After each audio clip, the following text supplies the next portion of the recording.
the Etman Empire, in a luxurious and magnificent mansion. A girl in a blue dress, with long, silky black hair, stood by the window as the sunlight gently shone upon her.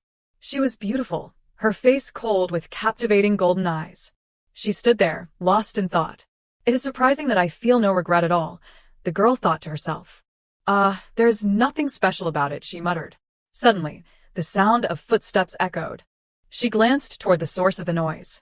Bang! A loud sound erupted as the door slammed against the wall. C.A. Yurik Etman, the girl thought as she saw the cold, handsome man with blonde hair who had just entered. Where are you planning to go? C.A. asked, looking at her with slight concern. But the girl remained silent. C.A. approached her, the sound of his shoes hitting the floor echoing through the room. He stopped in front of her. I am asking you, where are you going? C.A. asked loudly, a mixture of anger and worry in his voice as he looked at her. The girl looked at him. Then she coldly turned away without answering. C.A. grabbed her shoulder firmly. Are you going to meet that bastard? C.A. gripped her shoulder tightly, forcing her to face him as he yelled in anger. Leonio Ba, C.A. shouted, his face pale. Isn't that right? From the beginning to the end, he never understood the most important thing, she thought, angrily closing her eyes, pushing C.A.'s hand off her. Does it matter? She opened her eyes and asked coldly. To me, that is not the issue. It is just that I can't stay by your side any longer, the girl said, raising her head and speaking in a cold tone. C.A. met her gaze and responded, the Queen of Etman, where else would you be, if not by my side? She smirked slightly, as if she would hurt a joke. She laughed loudly, her voice echoing throughout the room. C.A. stood there, silent, his face pale as he looked at her. The Queen, she smiled mockingly at him, after I am deposed. C.A. remained silent, unsure of how to reply. She continued, it would be better that way. His hands clenched into tight fists, trembling uncontrollably. He thought to himself, stop. Don't say anything more. Even if I am not deposed, I would still say this, she said with a smile. I will give up, she said coldly, looking directly at C.A. The position by your side. C.A.'s eyes widened, his face pale as he looked at her. That means abandoning the position of Empress, she said coldly, staring at him. Flashback to a few months earlier on a small road, a group of people was slowly moving along. The clattering sound of goods bumping into each other on the horse-drawn carriage echoed. The sound of footsteps rang out rhythmically. On the luxurious carriage, flags fluttered in the wind. She sat inside the carriage, gazing out at the scenery. This girl was Adela Gautron. She was a master who could single-handedly destroy the tower core. The princess of the Gautron Empire, or rather, the former heir. A side note, the tower is a gate-like structure resembling a tower, where magical beasts frequently appear. A master is a mage with special abilities to eliminate tower cores. This is the marriage proposal letter sent by the Emperor of Etman. The Gautron Empress Dowager placed the sealed letter on the table as she spoke to her daughter. Become the Empress of Etman, she coldly ordered Adela, who remained silent, staring at her. I feel very uneasy, Adela said, looking at her mother. Am I really capable of this, mother? I thought you would happily agree. Isn't that so? Her mother asked, watching her. Adela stayed silent. Suddenly, there was a rustling sound. She lifted her head to look at her mother. In moments of exhaustion, do not you regret that day? Her mother whispered, moving closer to her. If you had let your brother Lucy die that day, she said with a cold glance. You would have already become the Emperor of Gautron, her mother added. Adela's eyes widened as she heard those words. Stop it, she shouted.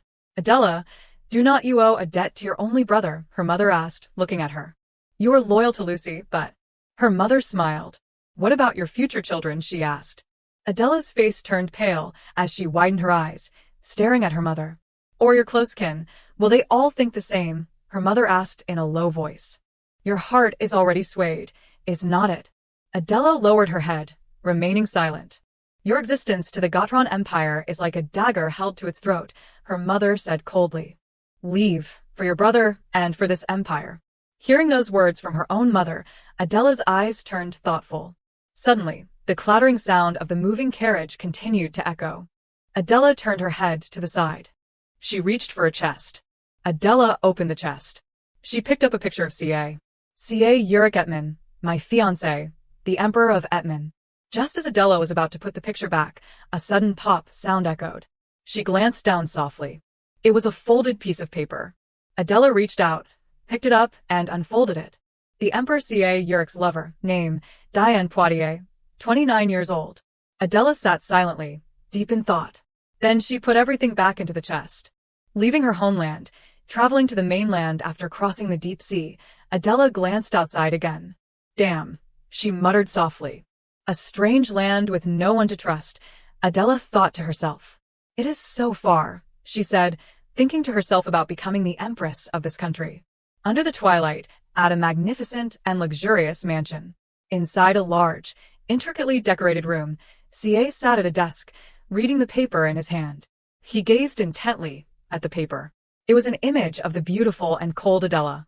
He looked at her cold yet stunning golden eyes. Ca rested his chin on his hand, staring at the portrait. When sending a portrait to a fiancé, is not it customary to paint a smiling face and a poised sitting posture? Ca pondered as he rested his chin on his hand, staring at the picture. He smiled faintly. So that is what it means. She is coming here as the empress, not as a woman, Ca said quietly. Even though it is just a portrait, her commanding presence can still be felt, Ca remarked with admiration. What a pity, he whispered softly. It would have been better for both of us if she had come here as a woman. On the road, the carriage and the convoy continued moving forward. Adela gently twirled a few strands of her hair with her fingers. Adela, with her cold demeanor in a blue dress, continued gazing out of the carriage window. 1 month later, in the kingdom of Etman, Lionel Ba, a handsome man with black hair and ocean blue eyes, the second son of Duke Ba, served as the Minister of Defense and the captain of the Royal Guard. In the distance, the silhouette of the carriage gradually came into view. Lionel gazed up quietly. Over there, it looks like they're almost here, one of the guards said happily. Lionel turned to him and responded, yes, I see them too. Let us head over slowly. Move out, he ordered loudly, then rode ahead on his horse. The sudden sound of a horn startled Adela, who was sitting inside the carriage. She glanced outside curiously. Adela reached out and pulled the curtain aside. In the distance, amidst the sound of the trumpets, a group of people on horseback was riding toward her. How much longer until we arrive? Adela turned and asked the maid sitting with her. The maid looked at her and responded, this is the first gate. It will take about an hour to reach the second gate. Your Highness. 1 hour, she said softly, resting her chin in thought. I should change my clothes, she said, lowering the curtain.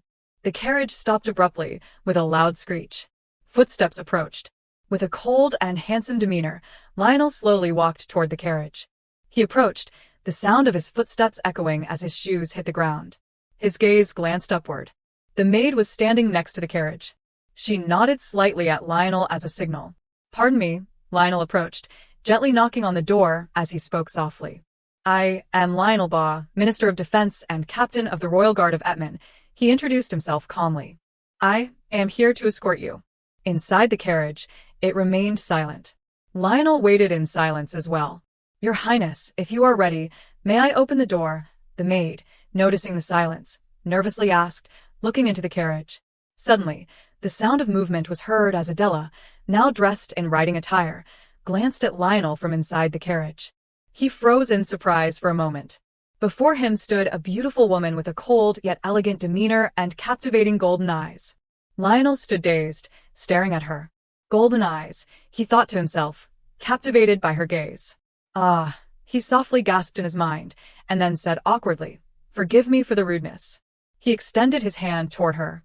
Adela coolly placed her hand in his. Lionel helped Adela step down from the carriage. He was flustered as her long, silky black hair brushed past his face. Her outfit, he thought in amazement. Thank you for coming to greet me, she said, looking at him. I am Adela Gotron. She introduced herself to Lionel, her expression emotionless. And I am Lionel Ba. He introduced himself as he looked at her. The two stood in silence, staring at each other. She turned her gaze to the side. She saw the royal guards on horseback lined up in perfect formation. Riding in carriages and on ships for 2 months has not been easy, she said softly, looking at Lionel. Do you have a spare horse? She asked him. Lionel looked at her, puzzled, and asked why. I want to ride myself, Adela smiled and said. Huh, Lionel thought in surprise. So that is why she changed clothes. Your Highness, war horses are very wild. The soldiers of Etman anxiously tried to stop her. Adela smiled faintly. Are you daring to underestimate the Princess of Gotron? She asked, smiling gracefully, with a commanding aura. Move out, a loud voice commanded. Adela smiled and skillfully rode her horse swiftly forward. My God, how admirable, Lionel thought in awe as he watched Adela ride ahead. Her horsemanship is truly excellent. The sound of horses whinnying echoed in front of the gate. Adela dismounted from her horse. You have worked hard, she said, patting the horse gently while smiling at it. Lionel also dismounted and walked toward her. Your Highness, he said softly. Adela, still smiling happily, glanced over at him. Do you feel better now? Lionel asked with a caring smile. Adela smiled back and replied, yes, a little better. I would like to ride more, but if I enter the palace looking like this, it would not be very appropriate, Adela said, glancing at Lionel. Yes, Your Highness, please return to the carriage, Lionel replied with a smile. Very well, she agreed, looking at him. Adela turned and walked toward the carriage, where her maid was waiting for her. Suddenly, she stopped for a moment. Your name is Lionel Baugh, is not it? She asked, glancing at him with a smile. Thanks to you, I have been less bored. I hope next time we can race horses together again. Lionel stood silently, watching her. He remained quiet, watching the carriage as it departed. Princess Adela Gotron, Lionel whispered to himself as he watched the carriage fade away. That fascinating girl will become the Empress of Etman. In his office, CA was focused on his work. Suddenly, there was a knock at the door, and CA looked up. The maid Senga has arrived. A male servant entered respectfully and said. The maid named Senga entered and respectfully bowed to CA. What is the matter? He asked her. Your Majesty, the lady wishes for your assistance, Senga said softly, bowing her head. In a lavishly luxurious, white palace. Many splendid, extravagant crowns were on display. A beautiful girl with light blonde hair and pale blue eyes held a crown in her hand, deep in thought. Suddenly, the sound of footsteps echoed from outside. The blonde girl glanced toward the door. A woman with bright blonde hair and cold pink eyes strode in, pushing the door open. The beautiful, cold woman was Duchess Elizabeth Uric Gran, the Emperor's half-sister and the only female member of the Uric royal family. Duchess Gran, the blonde girl smiled, glancing at Elizabeth. Please come in. The girl smiled softly. What brings you all the way here? Elizabeth briefly glanced down at the table. What are these? She asked in a cold voice, looking at the luxurious crowns laid on the table. Did His Majesty the Emperor gift these to you? Or? Elizabeth sat down, her voice low and stern. You took the royal treasures without permission. Elizabeth coldly glared at the blonde girl and said. That is not true, the blonde girl smiled, explaining, I am just selecting a crown for the Empress. A crown? Elizabeth asked, puzzled. The Emperor's mistress directly choosing the crown for the Empress.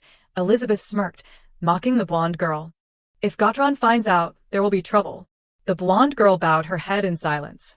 All right, how about this one? Elizabeth smiled, picking up a crown. Isn't it better for the Emperor's sister-in-law to choose? Elizabeth smiled, holding a crown adorned with sparkling white gems. The blonde girl's blue eyes widened in shock. Then, she covered her mouth and laughed, as if she would just heard a joke. Elizabeth's eyes grew colder at the girl's reaction. I apologize, the blonde girl said, still laughing, but as the Empire's only divorced woman, I am not sure if you have the right to choose. In this country, divorced women cannot preside over weddings, the blonde girl said in a low voice. Hearing this, Elizabeth's eyes flared with rage as she shouted. You insolent girl! Elizabeth stood up in fury. Suddenly, there was a loud bang, followed by a furious shout from CA. What are you two doing? Elizabeth glanced at CA, who was standing at the door. Perfect timing, Diana smirked smugly to herself. CA coldly looked at the two women in the room. Your Majesty, Diana softly said, addressing CA. You are here, Diana said, trying to smile despite the tears in her eyes, appearing pitiful to CA. Seeing through her act, CA felt a deep pain in his heart, but remained silent. Elizabeth, watching this scene, cursed Diana angrily in her mind.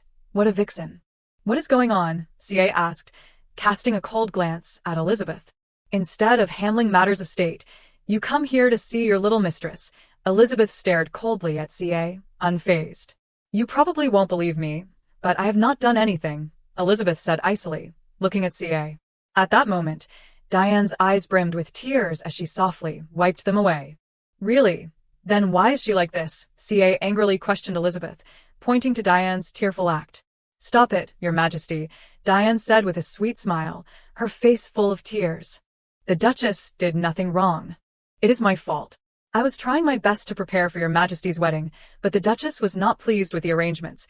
Diane bowed her head, speaking in a small, sorrowful voice. Of course. Once again, I am cast as the wicked sister-in-law bullying the innocent, Elizabeth retorted bitterly.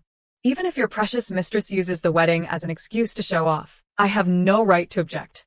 Showing off, when we have no royal women suitable to host the wedding, CA mocked Elizabeth coldly. Shouldn't we be grateful to Diane for stepping in, especially you? Duchess Gran. Are you blaming me because you are divorced? Elizabeth stiffened and asked coldly.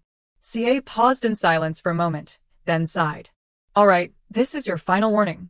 I gave Diane the task of preparing the wedding. So do not say anything more, and just follow her lead. CA's eyes sharpened as he looked at Elizabeth and spoke in a firm tone. Understood. I am the one who never wants to witness such a scene again, Elizabeth retorted coldly. I will return to my domain after the wedding. CA turned silently and began to walk away. Diane chased after him, calling out, Your Majesty. She shot a glance back at Elizabeth. Elizabeth furrowed her brow in anger and disbelief at the look Diane gave her. The door slammed shut with a loud bang. Elizabeth collapsed into a chair, utterly defeated. She massaged her temples and sighed deeply. His Majesty is like the sun, Diane thought smugly to herself as she plucked a flower. The closer you are, the more light you receive. Even his sister can't oppose him. Diane raised the flower to her lips with a triumphant smile, and the only moon to His Majesty. She can manipulate the Emperor to this extent, Elizabeth thought bitterly, furrowing her brow. I wonder if the new Empress will be able to hold her own. Your Majesty, a soft voice spoke as a hand gently stroked his golden hair. It is time to go, Diane smiled, softly reminding CA, who lay on her lap. Just a little longer. Let me rest here for a bit more, CA murmured, his eyes still closed. He is so beautiful, Diane thought, gazing at CA with admiration. His forehead, eyelashes, nose, lips. There is nothing I do not love. CA Uric Edmund, she thought with overflowing affection as she watched him rest peacefully. Even his name is perfect. This man is mine, Diane thought possessively. I have no intention of sharing him with anyone. Suddenly, a tear fell onto CA's forehead. He opened his eyes in surprise. CA sat up abruptly, looking at Diane. Diane's beautiful face was streaked with tears, looking sorrowful. Diane, CA softly called her name as he looked at her. I am sorry, Your Majesty, she sobbed as if suddenly snapped out of her thoughts and hurriedly wiped away her tears. Are you still upset about the Duchess Gran? CA asked her gently. No, it is not that. Diane shook her head vigorously, tears still streaming down her face. I am just thinking, if the Empress is dissatisfied with me, what should I do? Wouldn't it be better if I left the palace? Diane's eyes still welled up with tears, but she smiled softly at CA. If it would ease Your Majesty's mind, then The Empress won't be able to harm you, CA interrupted her before she could finish, massaging his temples. I apologize, Your Majesty, Diane said with a sad smile while wiping her tears. It seems I have always been a hindrance to Your Majesty's future. But Your Majesty, you are all I have. Diane moved closer, gently touching CA's face as she spoke with deep affection. Even if you marry the Empress, as long as you are by my side, I will be content, Diane said with understanding as she threw herself into CA's arms, holding him tightly. CA looked down at Diane. Her hands gripped his clothes tightly, and Diane thought to herself, I won't allow anyone to take you away from me, Diane thought possessively, her eyes revealing her desire to dominate. Not even the Empress. A hand reached up and gently stroked him. In another room, a young man sat across from Diane and asked, Did you even personally choose His Majesty's wedding attire? The wedding is fast approaching, the young man, with golden hair and blue eyes like Diane, said as he looked at her. You still know him well, do not you? Diane looked at the young man. Two maids standing by the door remained silent. Diane's eyes briefly flicked toward a certain direction. It is the first time I have seen you. Raise your head and let me have a look, Diane said to the blonde-haired maid. The maid obeyed and lifted her face immediately. Her platinum hair was smooth and silky. Diane looked at the girl and thought to herself, her eyes are deep blue. Though her appearance is not remarkable, Diane mused while observing the maid. Everyone leave. I need to speak privately with my brother, Diane ordered the two maids, who responded obediently, yes, madam. The two maids immediately left the room. The door closed with a loud thud. Didn't I tell you, no one with blonde hair and blue eyes is allowed to serve as a maid, Diane said as she turned to her brother. There are plenty of blondes with blue eyes out there. If we exclude them all, who will serve as maids, her brother replied. Even so, just do as I say. Do you understand? Diane frowned, her voice serious as she looked at her brother. Her brother paused for a moment before sighing. Fine, I understand. Be more careful with what you say in front of the maids. If you can't even manage that, do not ever come here again, Diane warned coldly as she flipped through a book. Her brother clicked his tongue as he glanced at Diane. But, Diane, there is something I want to ask you, he said. Hearing this, Diane looked up at him. Are you really able to hold your ground? The Empress is the Princess of Gotron, her brother said, concerned. What do you mean? Diane asked coldly, staring at her brother. What I mean is, her brother hesitated. Even though the Emperor acts like he can't live without you, is not it true that he has not given you the Empress's throne? Diane shot a sharp glance at him after hearing those words. To secure her position, the Empress won't leave you alone as the Emperor's mistress, he said seriously, looking at Diane. I have heard that the Princess of Gotron is no ordinary beauty, he added, but Diane remained silent, staring at him. That is why I have told you to get pregnant before the Emperor's wedding, he said, worry in his voice. Do you think that is something I can just accomplish by wanting it? Diane yelled furiously. Startled by his sister's outburst, her brother's face turned pale, and he thought to himself, that temper of hers. Brother, Diane exhaled, controlling her emotions. His Majesty will not allow the Empress to do anything. What do you mean by that? Her brother asked, confused. Diane looked at the book and answered softly. His Majesty has a disdain for the title of Empress. What are you talking about? Her brother asked, still puzzled. Because he loves me. That is why His Majesty won't make me Empress. Diane blushed, her face filled with love as she smiled. What nonsense are you talking about? Her brother propped his chin on his hand, looking at her. You do not understand men. Love always fades. One day, he will grow distant from you, Diane, her brother said seriously. I know, Diane whispered softly. You know, her brother asked, astonished. Love for the living will eventually fade, Diane smiled softly and spoke. But love for the dead, that never fades, Diane said with a smile. She touched the locket around her neck gently. His Majesty sees his mother's reflection in me. She opened the locket, revealing the picture of a beautiful woman who resembled Diane. She passed away early, oppressed by the former Empress, Diane said in a low voice. That is why His Majesty despises the title of Empress, Diane smiled, looking at the picture. How could he ever grow distant from me? She closed the locket. Her brother remained silent, staring at his sister. An empress with only a title but no substance could never compare to a mistress who is both love and power, Diane smiled confidently. The sun was setting over the grand, luxurious palace. The next day, Adela arrived at the Estmon Palace, greeted by rows of people who lined up to welcome her. Everyone wanted to make a good impression on the woman who would become empress. Yet, even as the late afternoon approached and the line of greeters had dispersed, there was still no word from the emperor. Adela sat quietly on her chair, watching the setting sun. The maids stood silently, bowing their heads in fear. In the end, Adela smiled faintly, thinking to herself, he still has not shown up. I am tired now.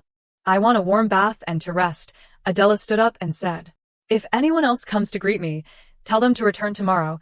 Adela glanced at the maids and instructed them. The sound of footsteps echoed softly. Adela had finished her bath and was now wearing her nightgown.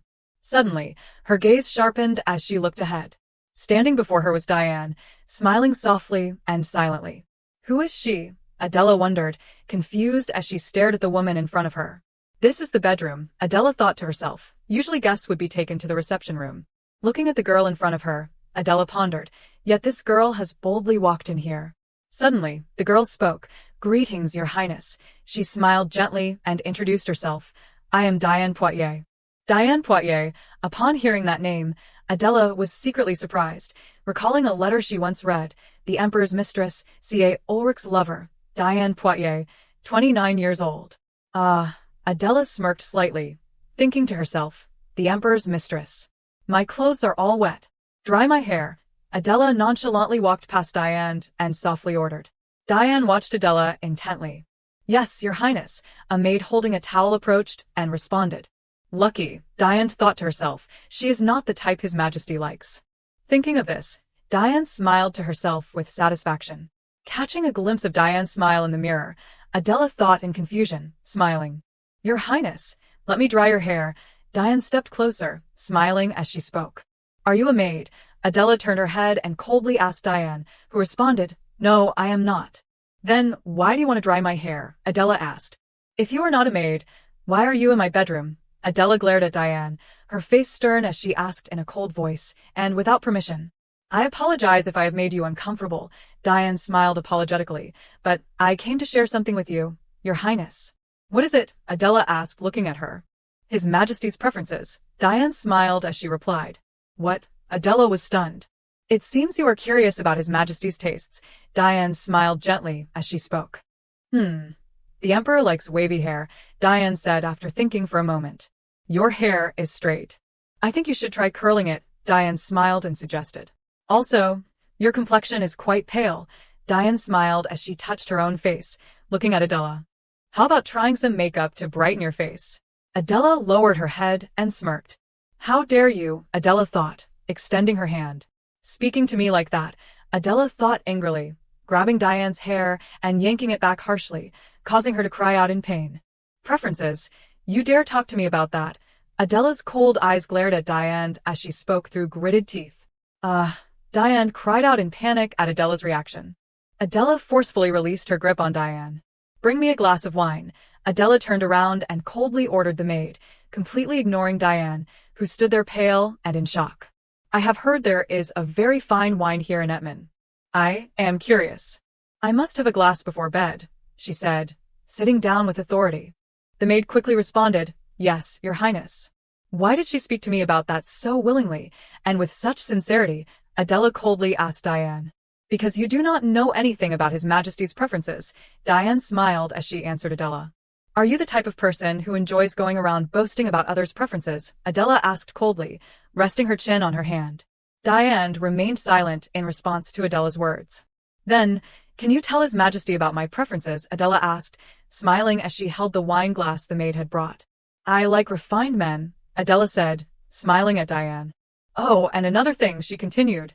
Diane remained silent, watching Adela closely. I have no intention of pleasing others, Adela said, holding the wine glass elegantly as she looked at Diane. So you do not need to tell me about His Majesty's preferences. Keep that to yourself, she added, smiling as she rested her chin on her hand.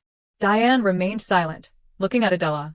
You may leave now, Adela ordered, dismissing her guest.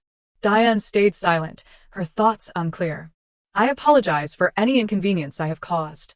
Please forgive me, Diane said softly, smiling as she raised her head to look at Adela. All right, Adela muttered, resting her chin on her hand.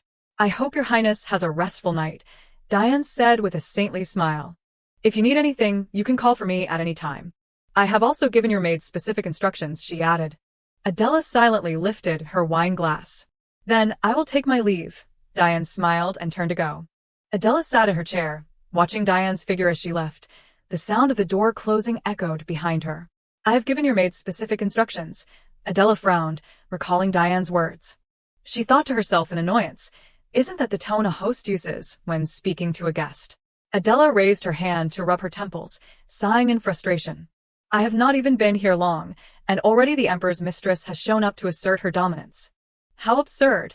Her hand clenched into a fist. C.A. Ulrich Etman. Adela whispered his name softly. On the day of the wedding, the Emperor had not met his fiancée even once. This rumor had spread throughout the royal palace. A true romantic, Adela sighed. Madly in love, she thought as she touched her wedding dress. Diane Poitiers is in control of everything at the palace. I am just a roadblock in their way, Adela said quietly to herself. Your Highness, a maid approached respectfully. Adela turned to look at her. This is the platinum crown to be used in the ceremony. The maid offered a precious crown and asked, Would you like to try it on? Adela silently looked at the maid. The maid placed the crown on Adela's head. Looking at her reflection in the mirror, Adela remained silent and thoughtful. Do you like it, Your Highness? The maid asked. Don't they have a gold crown? Adela asked back, then continued coldly, I prefer gold crowns. Immediately after, Adela removed the platinum crown from her head. There is still time before the ceremony starts. I want to change to something else. Adela turned and coldly ordered the maid. Bring me the gold crown. Hands trembling, someone fumbled with the buttons of a dress. Diane, C.A. Ulrich softly called out as he saw Diane with tear-filled eyes and her trembling hands in front of him. Your Majesty, Diane looked up, her face wet with tears, and spoke to him sorrowfully. I am sorry, truly sorry, Your Majesty, she sobbed, throwing herself into his arms as she cried out in pain. C.A. Ulrich's heart ached, thinking to himself, such a fragile and delicate woman. I want to protect her, C.A. Ulrich thought resolutely, looking at Diane in his arms. At the same time, he wanted to avoid facing the Empress, as his emotions became a tangled mess seeing Diane cry. Every time that name is mentioned, my heart races with anticipation.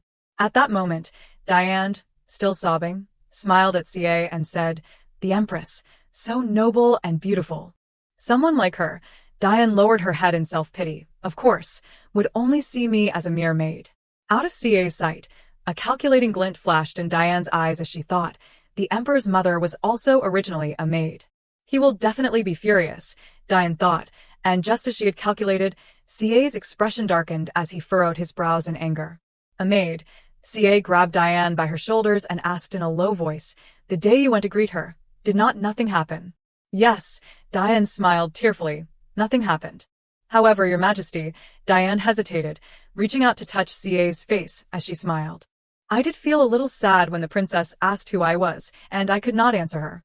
As long as I have you, it is enough, she said, tears streaming down her face. But maybe I am a bit too greedy, Diane added, her voice full of sorrow. Suddenly, Diane began to gasp for breath. C.A., panicked, called her name, Diane. Diane, what is happening? C.A. quickly caught Diane, who was gasping for air and slowly losing consciousness. Diane breathed slowly, C.A. said frantically, his face turning pale. Inhale, exhale, slowly. Is anyone outside? Call the doctor, quickly, C.A. shouted, holding Diane as her breathing became more labored and looking toward the door. No, leave me alone. Diane raised her tear-streaked face and pleaded pitifully, please, Your Majesty, do not. C.A.'s face went pale with confusion at Diane's desperate plea. He held Diane tightly as she grew weaker in his arms.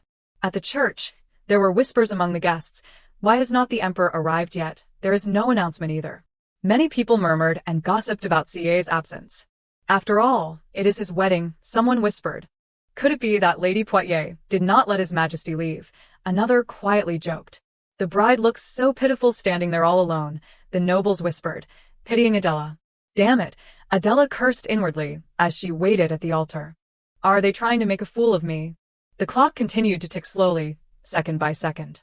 The crowd below grew more restless, murmuring louder. Adela fell into deep thought. I can't ask anyone. No one will tell me what is going on. It feels like I have been thrown into enemy territory, completely unarmed. The laughter below was no longer hidden. Adela angrily bit her lip. She suddenly recalled her nanny's words, spoken as the old woman held her hand and wept. Princess, trust no one but yourself. The nanny's tear-filled eyes looked at her desperately. Your honor and dignity, Your Highness, only you can protect them. Adela broke out of her reverie, silently calling out to her nanny. She took a deep breath and reminded herself, in moments like this, I must stay calm, Adela thought. Turning to a nearby servant, Adela called out, You, bring me a chair. I will sit and wait until the Emperor arrives. All the nobles attending the wedding are seated, so why should I stand? It is undignified. Everyone began whispering about her actions. What is the Empress doing? What could this mean? People were puzzled. Why bring out a chair? And then suddenly, they had a thought. Could it be? Before anyone could speculate further, Adela had already sat down.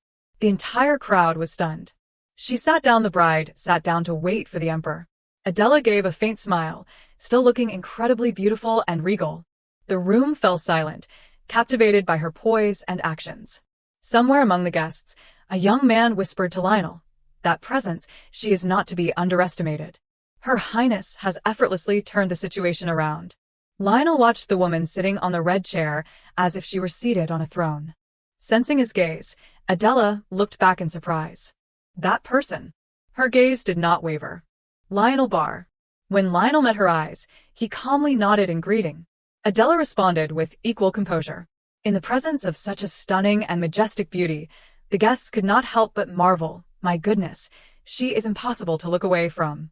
In an instant, Her Highness has transformed that spot into a throne. Gran chuckled knowingly. She has already won over the nobles with just one move. Then, Gran stood up and said, "Shall we go greet the Empress?" Approaching Adela, she introduced herself. "Greetings, Your Majesty. I am Elizabeth Ulrich Gran. It is a pleasure to meet you." Agath also stepped forward and said, "It is an honor to meet Your Highness. I am Agath Ulrich Deton." Adela stood up politely and said, "I do not quite know how to introduce myself to you both. I hope the ceremony starts soon so I can properly introduce myself." She spoke formally. "I am Adela, hoping to become part of Ulrich Etmont." The two women smiled and responded, "Right now, Your Highness already looks like the Empress of an empire. You can confidently introduce yourself as Ulrich Etmont." The noble guests all chimed in with flattery. "Yes, Your Majesty, the Empress." Adela did not accept the compliments, simply saying, "Please, both of you, take a seat. We will likely have to wait a bit longer for His Majesty to arrive." Afterward, Adela sat back down in her chair. Everyone could not help but admire her. She is no ordinary person. She is in complete control of everything, commanding respect with just a few words. Gran lowered her head, hiding a smile. "I wonder how CA will react when he sees this scene." Amid the buzzing conversations, a voice suddenly echoed from the main entrance. "The Emperor has arrived." Adela calmly glanced over. Emperor CA Ulrich Etmont strode in solemnly, with servants on both sides bowing respectfully. The Emperor looked incredibly handsome. The crowd immediately stood up as one. The young Emperor walked with confident strides, his regal bearing captivating the attention of everyone in the room. CA slowly approached the Empress.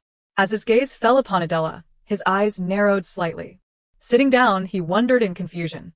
Adela stood up and instructed the servant, "Take the chair away." The nearby servant quickly responded, "Yes, Your Majesty." The chair was carried away by two attendants. The Emperor continued to look at her, surprised by this image of the Empress. Adela's gaze remained calm, like still water. CA thought to himself, "It must be because of that. And so CA stepped in front of Adela and spoke, "Greetings, Your Majesty." Adela replied, "It is a pleasure to meet Your Majesty." This man is Emperor CA Ulrich, but the portrait does not do justice to his handsome face. Why is he so cold, though? Adela thought as she looked at him, especially when he is the one who is late. She said nothing, but thought to herself, "I am already exhausted." Suddenly, a servant handed her a bouquet and said, "Your Majesty, please take the wedding bouquet." The servant then turned to CA and reminded him, "Your Majesty, please take the Empress's hand so the wedding ceremony can begin." CA glanced coldly at them. He coldly walked past Adela, right in front of everyone. Adela was stunned. Both she and the crowd watched as the Emperor walked away, without any sign of turning back. The nobles were struck with fear once again. The room buzzed with whispers. The Emperor did not take the Empress's hand, but walked in alone. The person standing next to Lionel muttered, "What is happening?" Adela could not help but reflect, what does he mean by this? Her tightly clenched hands began to tremble. The maid beside her fearfully reminded, "Your Majesty, the bouquet." Adela let go of the bouquet and said coldly, "I do not need it." She followed the Emperor's steps. CA kept his eyes forward, but said to her, "Don't expect too much." Adela suddenly stopped in her tracks, but he continued, "Don't stop. Keep walking." She could not hold back and asked, "What do you mean by that?" CA lowered his voice and asked her, "I heard you asked if Diana Potier was a servant." Adela replied, "She barged into my room without permission. Of course I had to ask." CA calmly stated, "Diana is not a servant. Don't treat her carelessly." And before the priest, who was reading the vows for the wedding, CA indifferently said, "I won't be coming to your room tonight." The young Emperor gave her a proud, arrogant glance. There is no need to wait. Adela was utterly shocked. CA remained calm, as if speaking of the most normal thing, while the priest's voice continued to drone on, "From this day forward, their loyalty will be a model for everyone to follow." Adela bit her lip and gave a bitter smile. Loyalty, she thought, how laughable. How can you call this loyalty when the Emperor rejects his wife right after their wedding? The priest declared loudly, "From this moment on, in the presence of God, Adela Gottborn has become Adela Ulrich Etmont." Adela cursed under her breath. Damn it. There is no turning back now. Not long after, at the Singer Palace, Diana Potier stood by the window and asked, "Has the wedding ended yet?" The maid standing behind respectfully replied, "Yes, everything is over now." Another maid asked, "Would you like to eat something, my lady? You have not eaten in days." Diana frowned and glanced at the maid. The black-haired maid spoke to the one who had just asked, "What are you saying? Are you implying that she's been intentionally skipping meals?" The maid turned pale with fear and quickly corrected herself. "No, that is not what I meant. What I meant was that she has not been able to eat anything." Do you understand? The maid who had misspoken bowed her head. "I am sorry, my lady." Diana said nothing, but glared at her. The maid next to her suddenly shouted, Have you not been properly taught?" The other maid, panicked, responded, "What, I did not do anything wrong, did I?" A hand was placed on the angry maid's shoulder. "That is enough. Step aside." Diana stood in front of the maid who had misspoken. She looked down at the maid with a cold and haughty gaze. The maid could not help but swallow in fear. Unable to bear the pressure of Diana's gaze, the maid fell to her knees. "I am a foolish servant. Please forgive me, my lady." Diana reached out her hand. You are quite right." It seemed as though she was about to help the maid stand, but instead, Diana lifted the maid's chin, forcing her to look directly into her eyes. "Now, I will show you what you did wrong." The terrified maid stammered. "Why, yes, my lady." Diana asked, "Earlier, you called me my lady. Did not you? Do you think this is just some noble's estate? Do I seem like someone common to you?" The maid trembled even more violently than before. Diana slowly said, "This is the imperial palace." Then she shouted in the maid's face, pulling her hair tightly, "And you dare to call me my lady?" The maid cried in both pain and fear, tears streaming down her face, her entire body shaking. Diana calmly returned to her composed demeanor. She carelessly shoved the maid aside. Looking down disdainfully at the girl now sitting on the ground, Diana declared, "I am the mistress of Sangha Palace. You will address me as palace mistress." "Understood." The maid, fighting back her terror, replied, "Yes, palace mistress." Diana sighed and turned away. "This place is full of idiots like you. It is truly exasperating. I need to rest. Not eating for days has made my mind sluggish." The remaining maid tilted her head and asked, "Palace mistress, should we keep the doctor waiting?" Diana said, "Yes, let him wait." Before going to rest, Diana turned her head and looked back at the maid, reminding her, "Remember, I never woke up." Meanwhile, in another part of the castle, the sound of fingers tapping rhythmically on the table could be heard. Adela sat on a large chair, deep in thought. There is no one I can trust, not even the maids in the queen's palace. Then she slowly sank into contemplation. It had been a long time since Gautran and Etmont had any contact with each other, as the two nations were separated by a deep sea. And there was no reason to cross the vast ocean to spy on each other's lands, so there were no informants planted either. Adela could not help but feel a headache. I lack information. While her mind was in chaos, she heard CA's voice telling her again, "Don't expect too much." The more Adela thought about it, the more upset she became. He humiliated me in front of everyone. She clenched her hands tightly, asking herself, could it be that even on our wedding day he still went to see Diane Poitiers, deliberately wanting me to witness it? Outside, the castle was quiet in the night. Suddenly, the large doors of the palace slammed open with a loud bang. CA hurriedly stepped in, asking anxiously, "Has she woken up yet?" The maid beside him respectfully bowed her head. "She has not woken up yet, Your Majesty." CA stood by the bed, looking at Diane, who was still asleep. His gaze was intense. Diane lay on the bed, her face still stained with tears. This sight brought back memories for CA. There was once another person who lay on a bed, their face tired but still full of warmth, calling his name, "CA, my son." Suddenly, a voice brought the young emperor back to reality. "Your Majesty." Diane looked at the emperor, thinking, his attire. "Because I fainted, the wedding must have been ruined, right?" "You are awake," CA said to Diane. Diane feigned concern and asked, "You came here right after the wedding ended, Your Majesty. If that is the case, what should we do?" "Don't say anything more," CA interrupted. Diane sorrowfully said, "I am sorry, Your Majesty. I have only caused you trouble." She looked up at the emperor. "Don't stay here like this. Please leave, Your Majesty. The queen must be waiting for you." CA calmly replied, "I already told you, I am not going anywhere, so you do not need to worry about anything." Tears welled up in Diane's eyes. Her hands tightly gripped the hem of her dress. "I was the one who prepared the wedding dress for the queen, Your Majesty." Diane lowered her eyes, tears streaming down her face, from the crown to every flower, every item used in the wedding. "I personally chose them." It feels like my heart is shattering into pieces. As she lamented, she did not forget to glance at CA, thinking to herself, this is enough. If I go too far, he will start to hate me. CA remained indifferent as he looked at Diane. Seeing this, she shuddered, her eyes filled with fear, that emotionless gaze again. Before she could think too much, CA resumed his caring demeanor and looked at her. Nothing will change from before, he reassured her.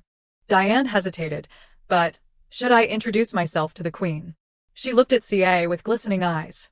Now that the queen has appeared, the nobles will openly call me your mistress. CA asked her, what do you want to be called?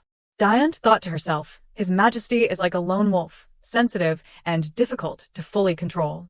Then, cautiously swallowing, she replied, your lover. Diane looked at CA sincerely. Please introduce me to the queen as your Majesty's lover. However, she knew if she pushed too far, she might catch his attention in a negative way. CA quickly responded, I understand. Diane, feeling moved, looked at CA, your Majesty. She reached out and grasped CA's hand. As they gazed at each other, Diane suggested, please hold me. That night, after CA had fallen asleep, Diane was still deep in thought. If I can't become the queen, I won't let anyone else have that position either. Lying in the Emperor's arms, she still harbored her calculations. Early the next morning, the castle was abuzz with whispers. Have you heard the news? They say the Emperor went to Sangha Palace right after the wedding. The group of maids chatted among themselves. Oh my, so the queen was left waiting on her own on her wedding day. Another maid replied, yes, exactly. Elsewhere in the palace, the nobles were also talking. The Emperor even arrived late to the wedding. I heard he was at Sangha Palace, which is why he was late. And what about the queen? Another noble asked.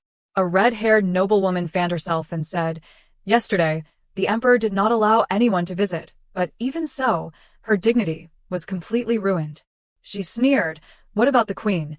She can't touch that mistress. A male noble seemed to notice something. The female noble who was still mocking the queen got a nudge from the person next to her, making her ask, what is it?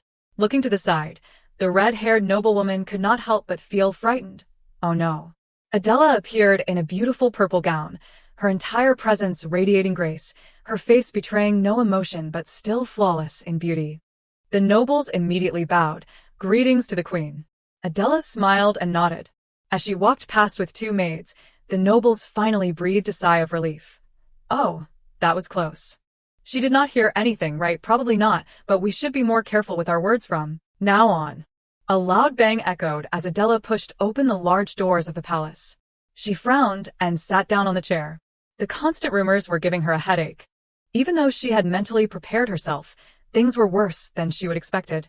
Adela could not help but think, I did not bring anyone here, not just because of Etmont's request, but because none of them could follow me into this exile. She continued to massage her temples.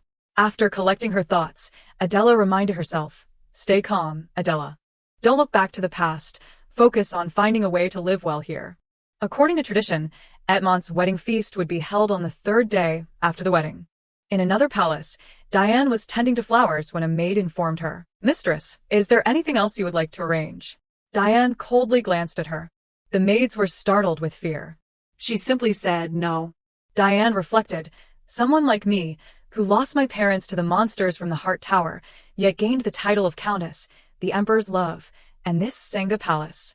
All of it is thanks to my own efforts. Diane proudly gazed ahead.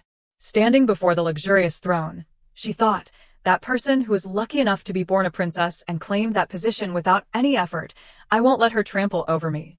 Diane touched the beautiful flowers. Even today, she won't be able to sit comfortably on the queen's throne. Her eyes were full of ambition. The wedding night, the feast.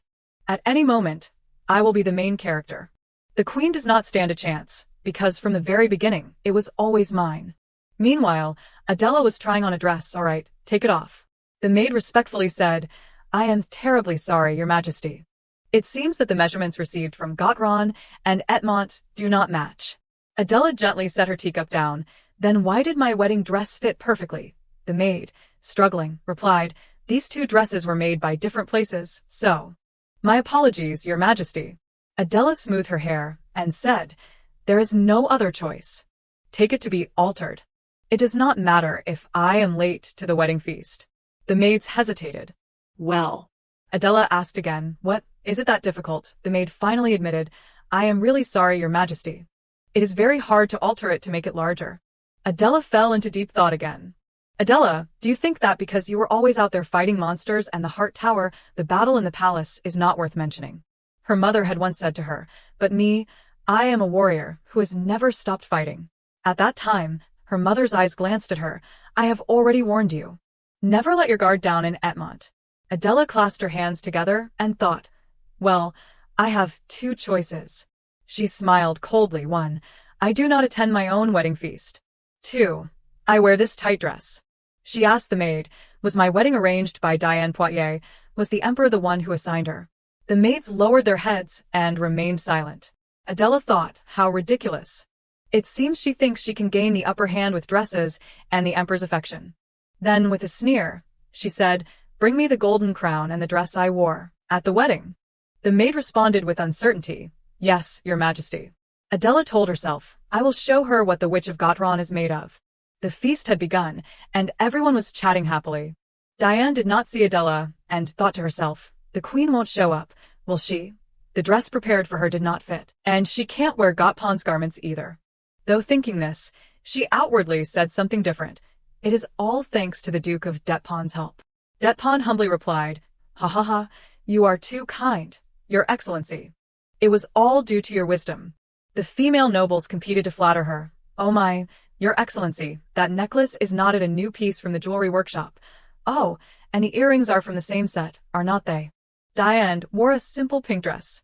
The nobles continued, I went to look at it, but I heard Your Excellency bought the entire set, so I had to leave in disappointment.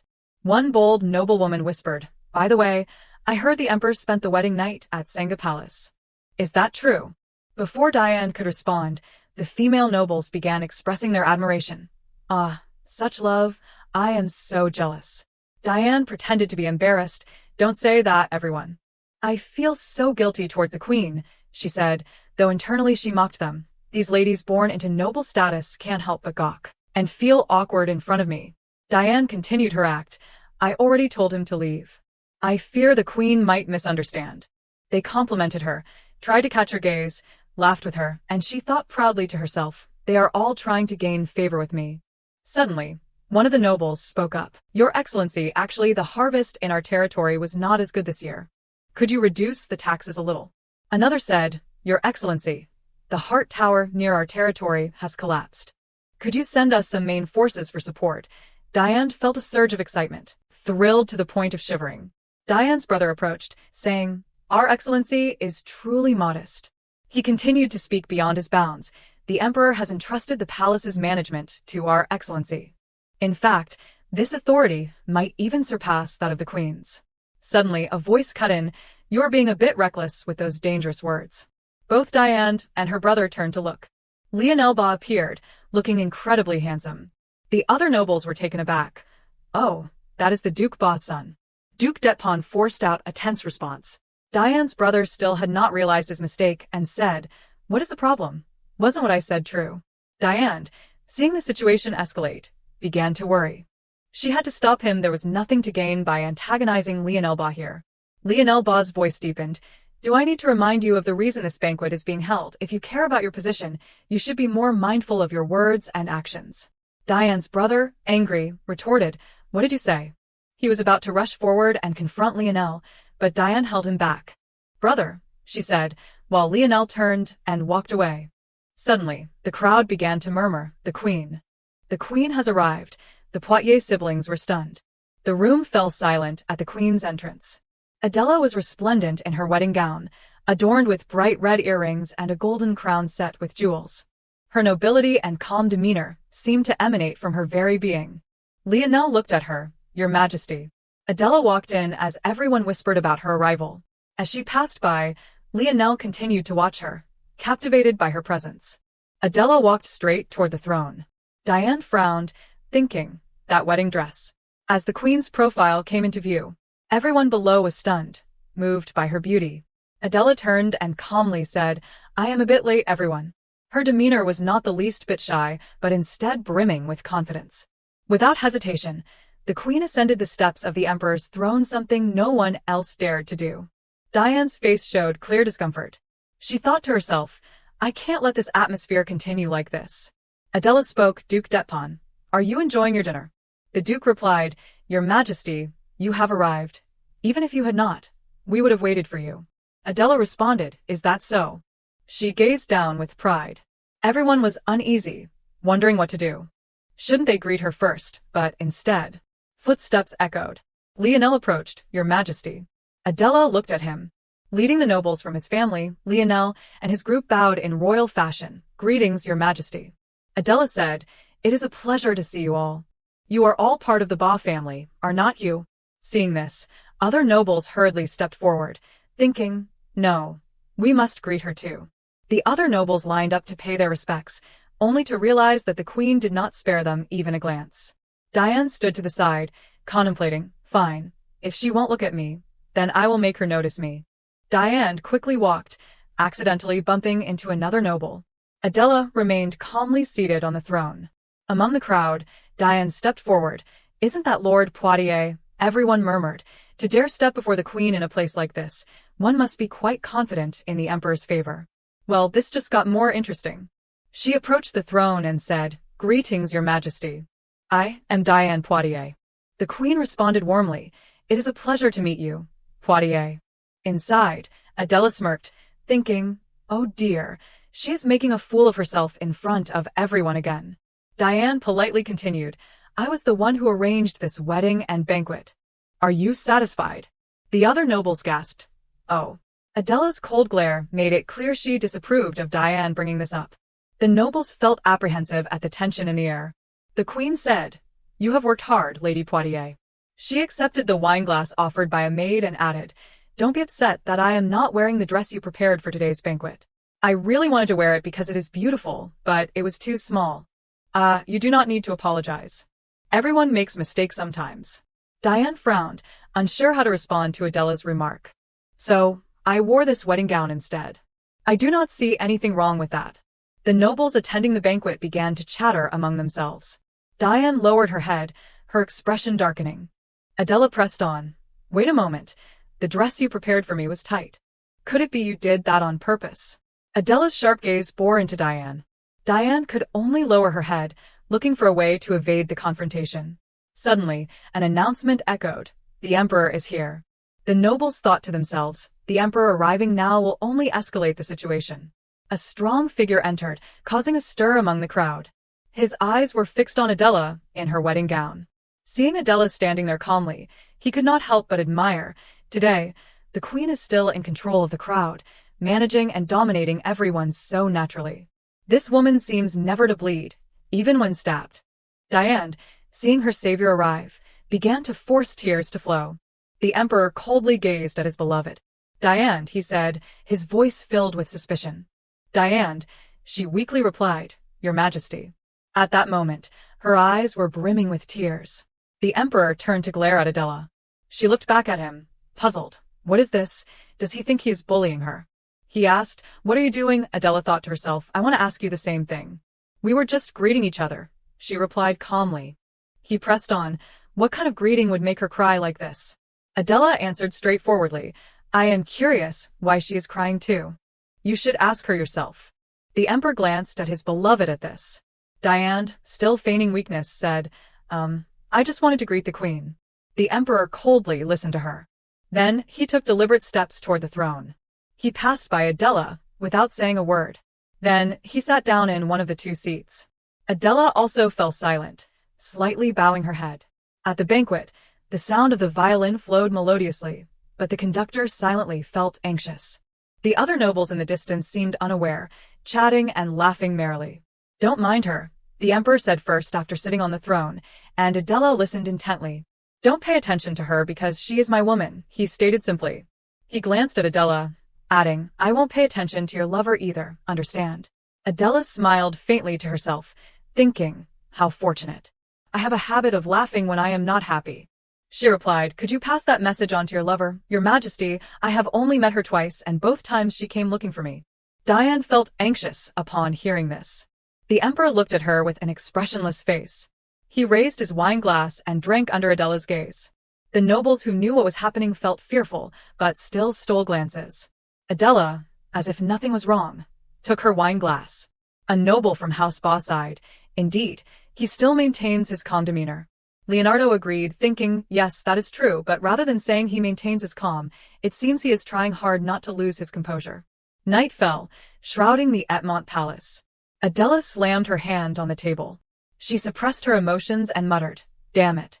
Her hair seemed to be lifted by an unseen force, her dress too tight to wear, making her feel a strange sense of humiliation. Adela struggled to control herself, but could not stop the divine power stirring with chaotic emotions. Suddenly, the lights began to shake. Even the window panes rattled. Adela's hair floated as if caught in the wind. She lifted her face slightly. The breeze swept through. Her long hair fluttered gracefully. She bowed her head and thought, it is still early. I must endure now. Adela poured herself a full glass of wine. Then she downed it, thinking, fine, let Diane Poitiers dance around. What is that name, C.A. Uric Etmont, anyway? If he could not live like this, he would make Diane the queen. Why bring an innocent person back and treat her like this? What kind of romance is there in misfortune? Can I really fantasize about such a thing? What comes next? Acknowledging my lover. How fair is that? Adela recalled her father's words. Act like what you are. When you have nothing left, do not be modest. Father, when everything disappears, people will realize I am just a nominal queen, unrecognized by the emperor. They will rush in and tear me apart, right? Think, Adela, you need to come up with a plan. The next morning at the palace, Adela asked, who is the steward in the palace right now? A maid replied, the position of steward is still vacant, Your Majesty. She inquired, vacant still, there must be someone managing things. Is it Countess Diane Poitiers? The maid timidly answered, yes, that is correct. Adela continued, so, who is the steward before her? The girl responded, it was Countess Hannah Gitt. She ordered, go invite Lady Gitt here. Be polite, and convey that I wish to see her, and bring the latest edition of the Royal Law Book. Moments later, Adela flipped through the pages of the book. She pondered, the emperor has currently entrusted the management of the palace to Diane Poitiers, not to the queen. But fortunately, the queen's inherent powers were granted at the same time of the appointment. There was a knock at the door. The maid entered and said, Your Majesty, you have a visitor. Adela stopped reading. Duke Garin stepped in. Hello, Your Majesty. This is our first meeting since the wedding, is not it? Adela approached him. Please come in, Duke Garin. Even if you had not come, I would have wanted to see you once. Duke Garin said to her, Your Majesty, could you dismiss the maid? Adela ordered leave, and the maid replied, Yes, Your Majesty. Garin looked at her, contemplating. This person is smaller than I thought, yet there is no trace of fragility about her. She is someone who can exert pressure on others simply by her presence. Then she spoke, I am very pleased with the queen. I heard the queen wants to pull Lady Hannah Gitt into her circle. She was my wet nurse, Adela asked. Why do you bring this up? Garin took a sip of tea and replied, You want to attract her to strengthen your position in the palace, do not you? Adela asked him, Isn't this something completely normal for a queen to do? Garin set his teacup down. Indeed, you must do this, but it is not simple. Next to Diane Poitiers is the emperor's favor, and behind her is the power of Duke d'Etmont, the emperor's uncle. Everyone in the palace now belongs to her. Adela interrupted, There is something I want to ask. What benefit is there for Duke Garin if I become queen? She was taken aback. This person is very straightforward. He does not like roundabout words. Garin explained, the emperor is stuck between Diane Poitiers and Duke d'Etmont, so he can't proceed correctly. Therefore, I really want to see the queen break the relationship between those two. Adela continued, because I hold a certain position in this palace as a queen. Garin agreed, that is right. If the queen can pull Countess Hannah Gitt to her side, it will certainly benefit you. Another piece of advice is to announce that you are looking for an assistant. She asked in confusion, an assistant? Garin continued, the palace steward is responsible for the affairs in the palace, and is usually a woman. On the other hand, the queen's assistant is usually a man.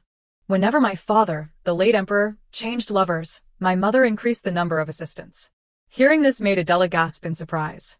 A moment later, she calmly said, So if the emperor has a lover, I can have one too, right? Garin replied, That is not what I meant by infidelity. In Etmont, having a strong presence is very important.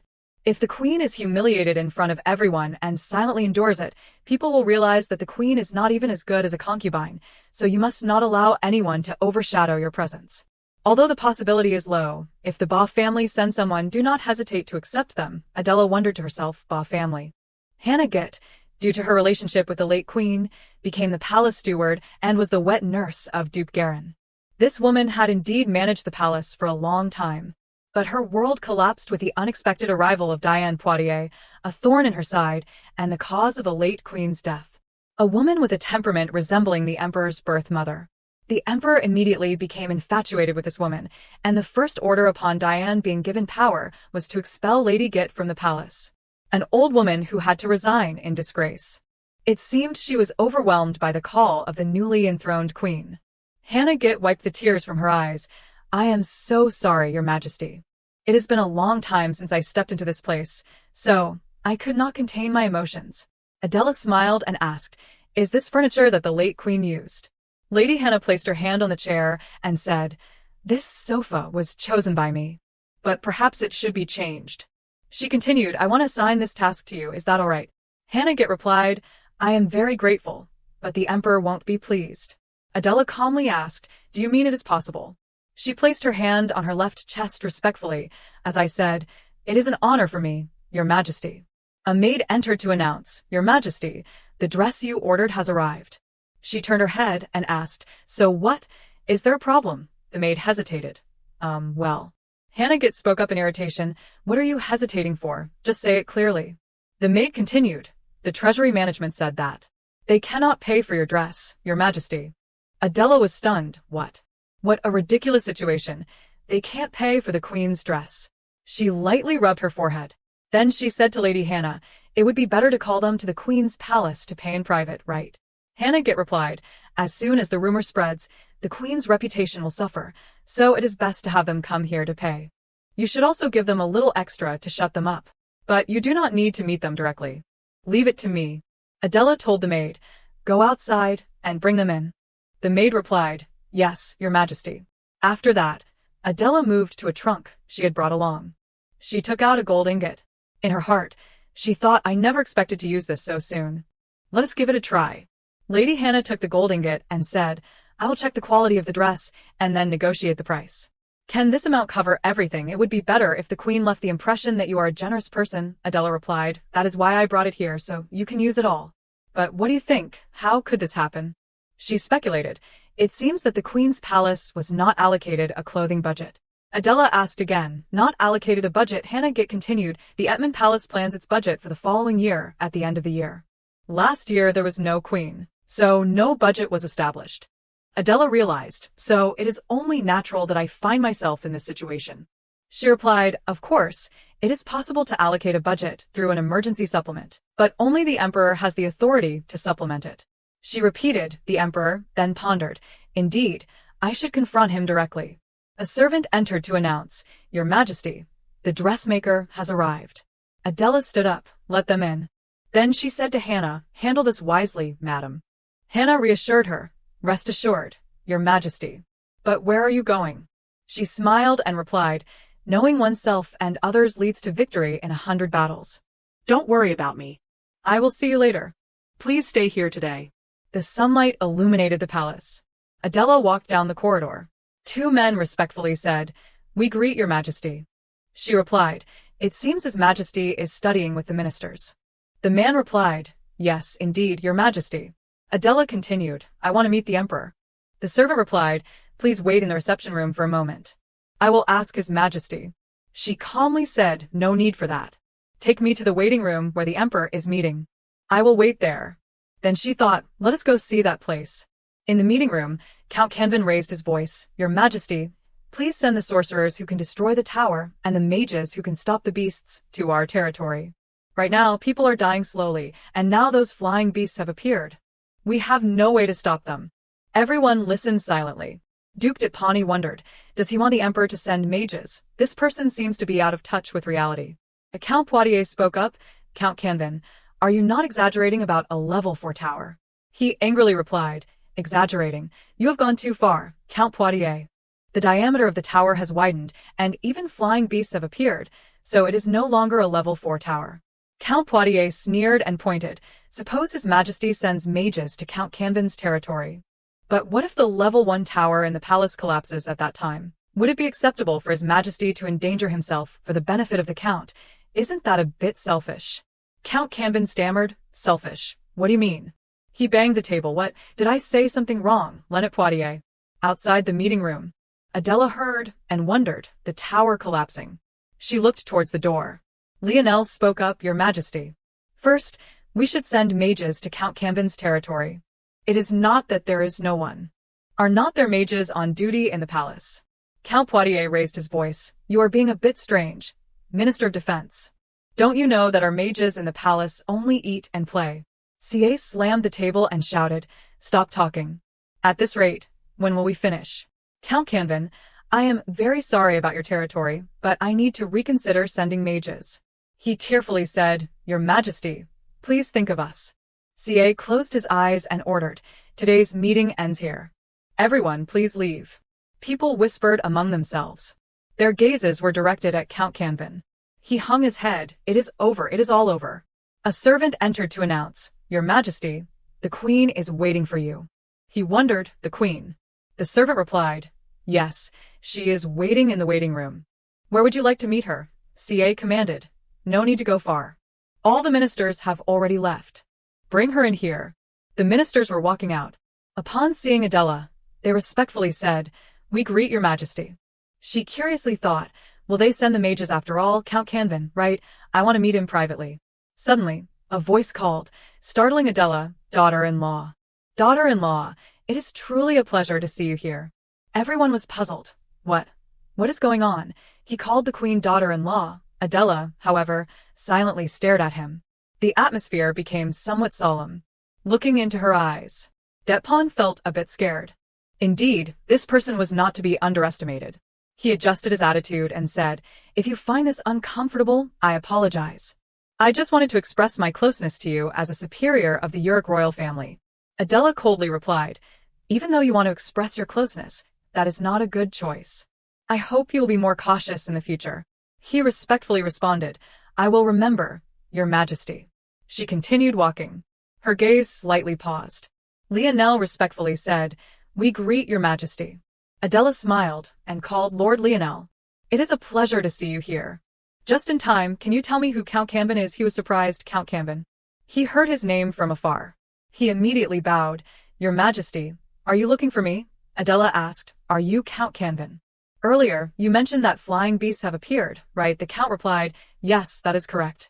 She continued the topic, Aren't the mages assigned to specific areas? A voice interjected, Mages are managed centrally, Your Majesty. Poitiers bowed and said, For the first time meeting you, I am Lieutenant Poitiers, Deputy, Head of the Mage Association. Adela read his name silently, Lieutenant Poitiers.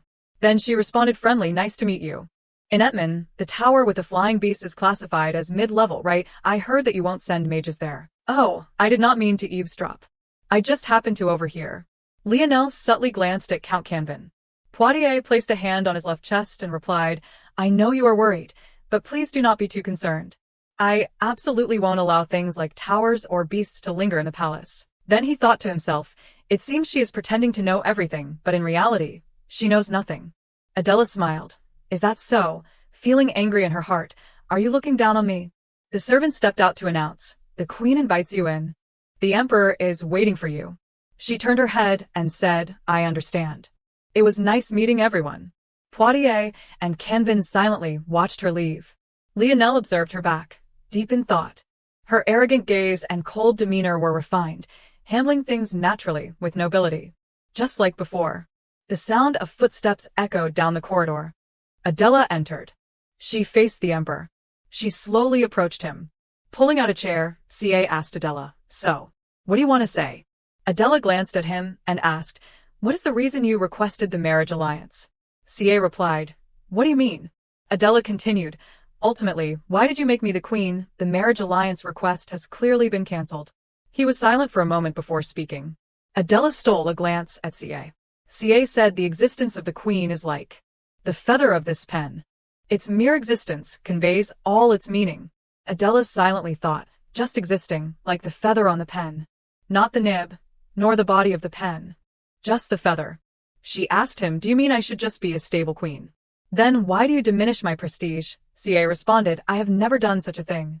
Adela disregarded his words and continued questioning, "Are you worried that I will harm Diane Poitiers, which is why you did this?" CA silently glanced at her. The silence made Adela understand. It was indeed true. She stood up and said solemnly, "I am glad you want me to exist as a queen, which is also what I desire. I will fulfill my responsibilities as the Queen of Etman, so I hope your Majesty will cooperate, so I can carry out my duties." CA asked Adela, "Cooperate with what?" She listed, "First, I need an advisor to better understand this country. The best way is to ask the palace manager, but unfortunately, that person is Diane Poitiers. If I called her in for advice, that would not seem appropriate, would it? Therefore, I want the former steward, Countess Hannah Gitt, to advise me." CA's expression darkened. "Hannah Gitt."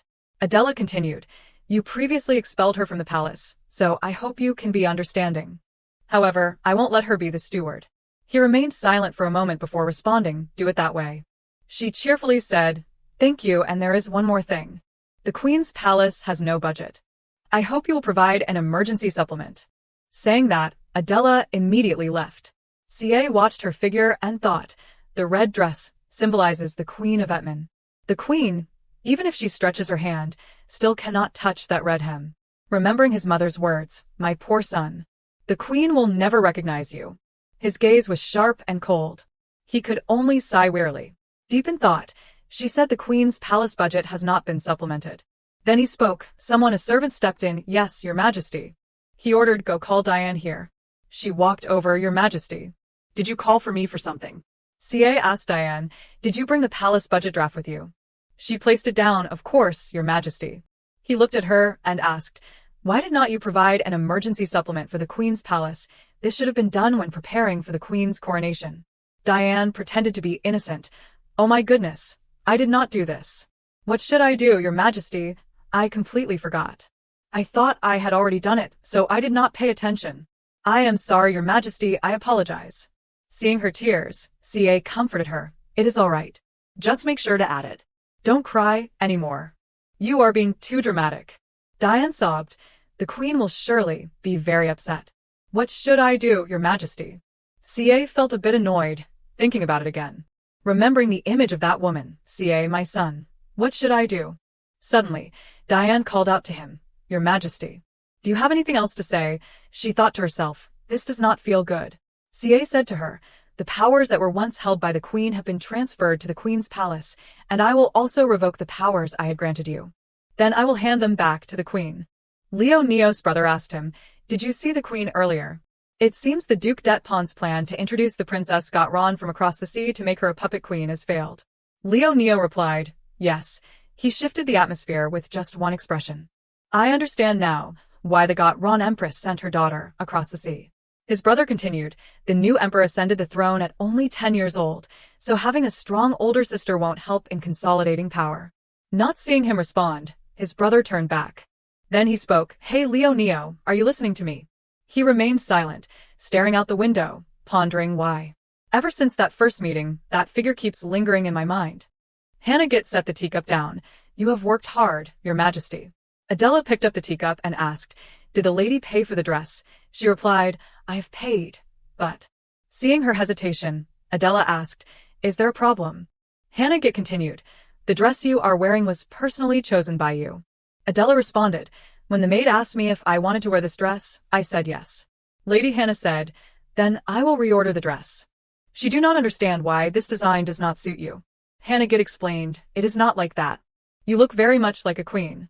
It is as if you inherited the attire of the previous queen. This will anger the emperor, so it is better that you do not wear it." Adela thought to herself, Lady Gitt is the right hand of the former queen, and she was also expelled from the palace by the emperor. Although I still have doubts, it is better to trust her on matters like this. She agreed, "I understand. Let us do it that way," thinking to herself, "I have many more trustworthy people."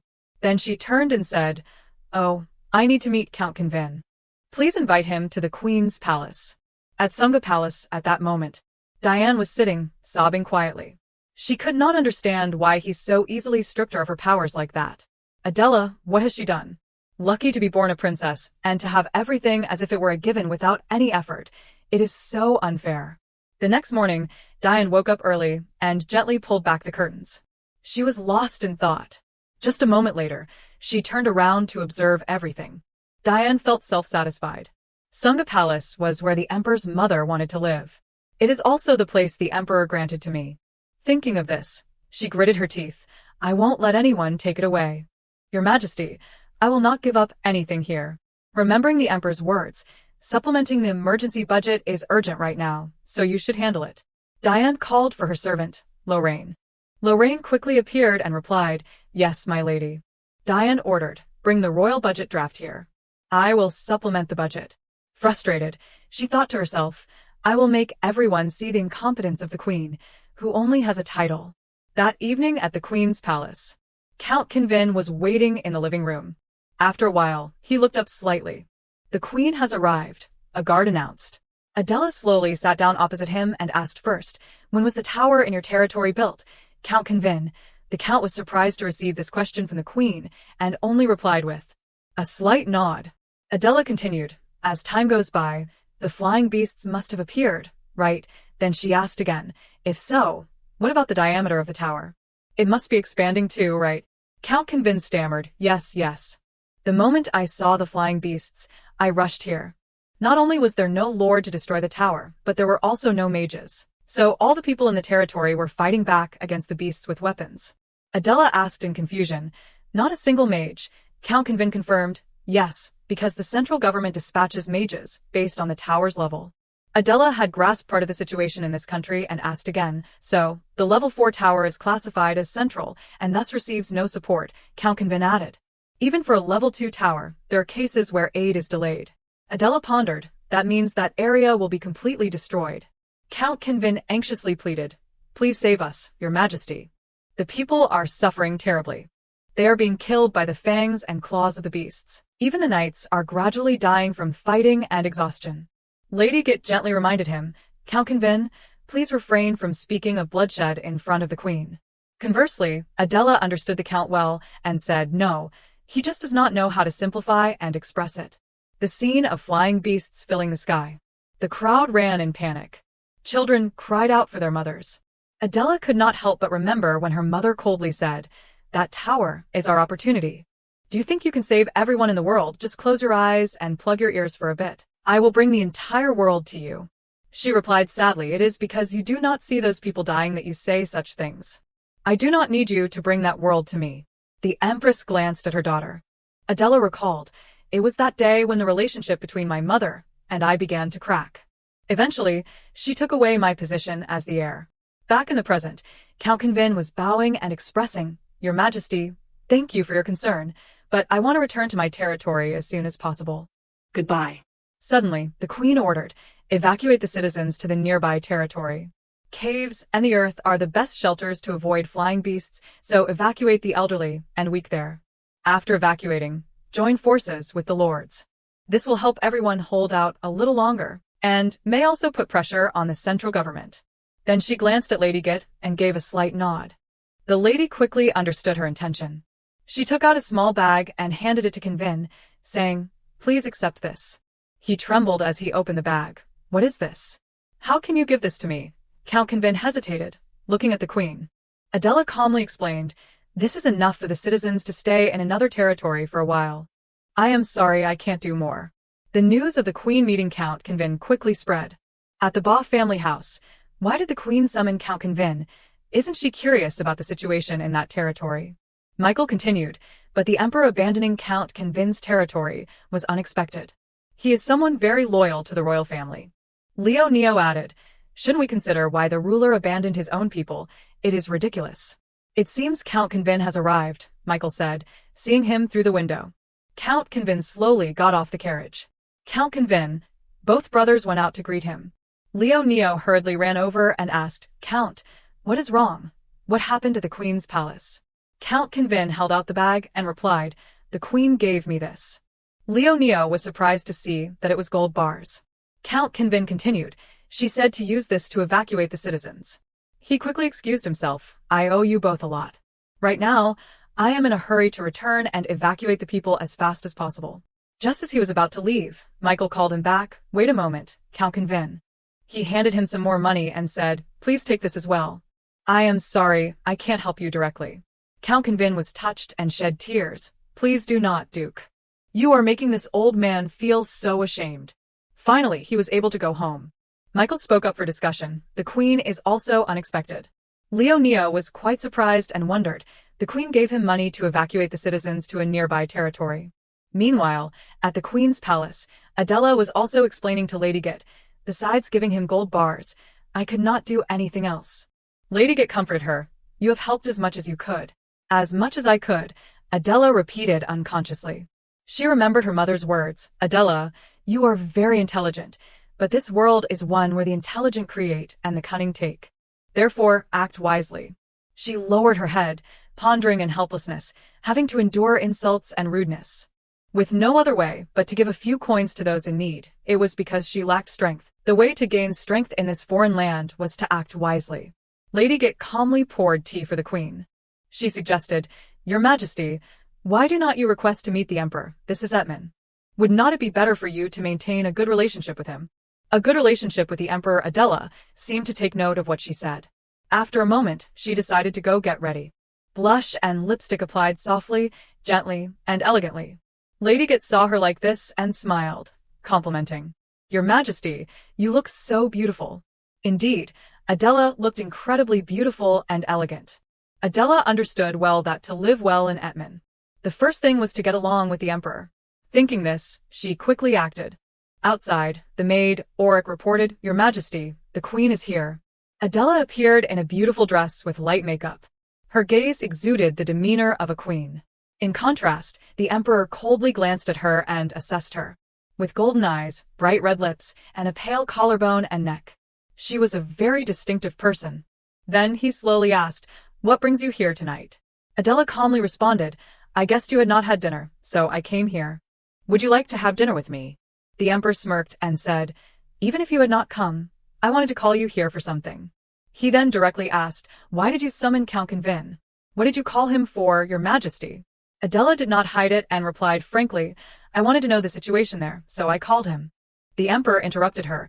It is not just simple curiosity, is it? Adela did not understand and asked back, What do you mean? The Emperor coldly said, His territory is being destroyed by the tower, yet I did not save him. I refused those who came here asking for help, but the Queen called him back. I heard you even gave him gold bars. What are you doing? Hearing this, Adela felt a slight tremor. How could he have heard this news so quickly? The Emperor continued to interrogate. Do you want to play the good person all by yourself? The Queen is generous and kind, unlike the Emperor. Do you want to hear everyone say this? Adela finally spoke back. You do not understand. I just called Count Convin to inquire about the situation in his territory and gave him some money to help the citizens evacuate. Why do you speak as if you are accusing me? The Emperor stood up from his chair and said from now on. He slowly walked toward Adela, leaned in close to her face and reminded her, just close your eyes, cover your ears, and think only about good things, Your Majesty. These words made Adela remember her mother once said, just turn a blind eye for a moment, Adela. But she could no longer endure it and retorted, that is the least a person can do for another person. He did not back down either, so I am not a person. Adela did not hesitate. Is not that right? He was not angry but rather quite satisfied. Interesting, you think my people, the ones you have not met since becoming queen, are just like your own people. I will only say this once. Meanwhile, Adela started trembling, feeling extremely uncomfortable. I can't stay here any longer. She shuddered slightly, no longer paying attention to his words. He was still carefully and meticulously observing Adela. Her bone structure was so delicate. It seemed as though it would break if held too tightly. A sweet fragrance. He wondered, is this the woman who controlled the crowd with just her gaze? Suddenly seeing Adela's defiant eyes, he became curious. What does this expression mean? Did you come here tonight, looking so alluring, because you want to spend the night with me? His question made Adela feel disgusted. He did not stop. If you ask for a hug, I will hug you. Consummating the marriage tonight would not be bad either. Close your eyes, and I will kiss you, he said as he raised his large hand to stroke Adela's face. As he was about to touch her lips, Adela could not take it anymore and said, Stop, stop it. Then she shoved him away and screamed, Stop. But he managed to grab her hand. He coldly said, I know you were once the heir of Gotron. Those are the eyes fitting for an emperor, but remember, Queen, I am the emperor here. I prefer obedient and well-behaved women, so do not interfere in my affairs again. Is that clear? Adela frowned as she looked at the man in front of her. After finishing, he turned and ordered leave. Adela was left with an indescribable feeling. Her hands were trembling. Her steps were unsteady. As she walked, she leaned against the wall, taking each step with difficulty. At that moment, she heard a familiar voice, "Your Majesty." It was Diane who, along with a group of maids, had appeared in front of Adela. "It really is you. What are you doing here?" Upon seeing her, Adela thought irritably. "Diane Potier, the last face I want to see right now, why?" Diane intentionally stepped forward and inquired, "Is there something wrong?" "Oh dear, your hands are shaking, and your shoulders too." Adela did not respond to her, only briefly wondering, "What does my face look like right now?" Then she coldly ordered, "Move aside," but Diane intentionally sneered, "You have done your makeup beautifully. It seems you have followed my advice, but something still seems off. So, are you running away?" Adela, unable to tolerate it, asked back, "What did you say?" Diane revealed her true intentions and carefully reminded, "You should apply more makeup. Your face is completely pale." Then she decisively walked away. "I will go ahead." Her maids only dared to sneak glances at the queen. Adela quickly ran back to her room. Recalling her words, Adela's face turned pale. "So you are running away." She hurried down the stairs. Not paying attention, she tripped on the steps. Her eyes filled with sudden fear. Adela lost her balance and was about to fall face first, when suddenly Lionel appeared and caught her. He quickly wrapped his arms around Adela. His large hands gently held Adela's shoulders. He kindly kept her close to him for a moment. Adela finally regained her composure, realizing it was Lionel. Lionel and Adela were now face to face.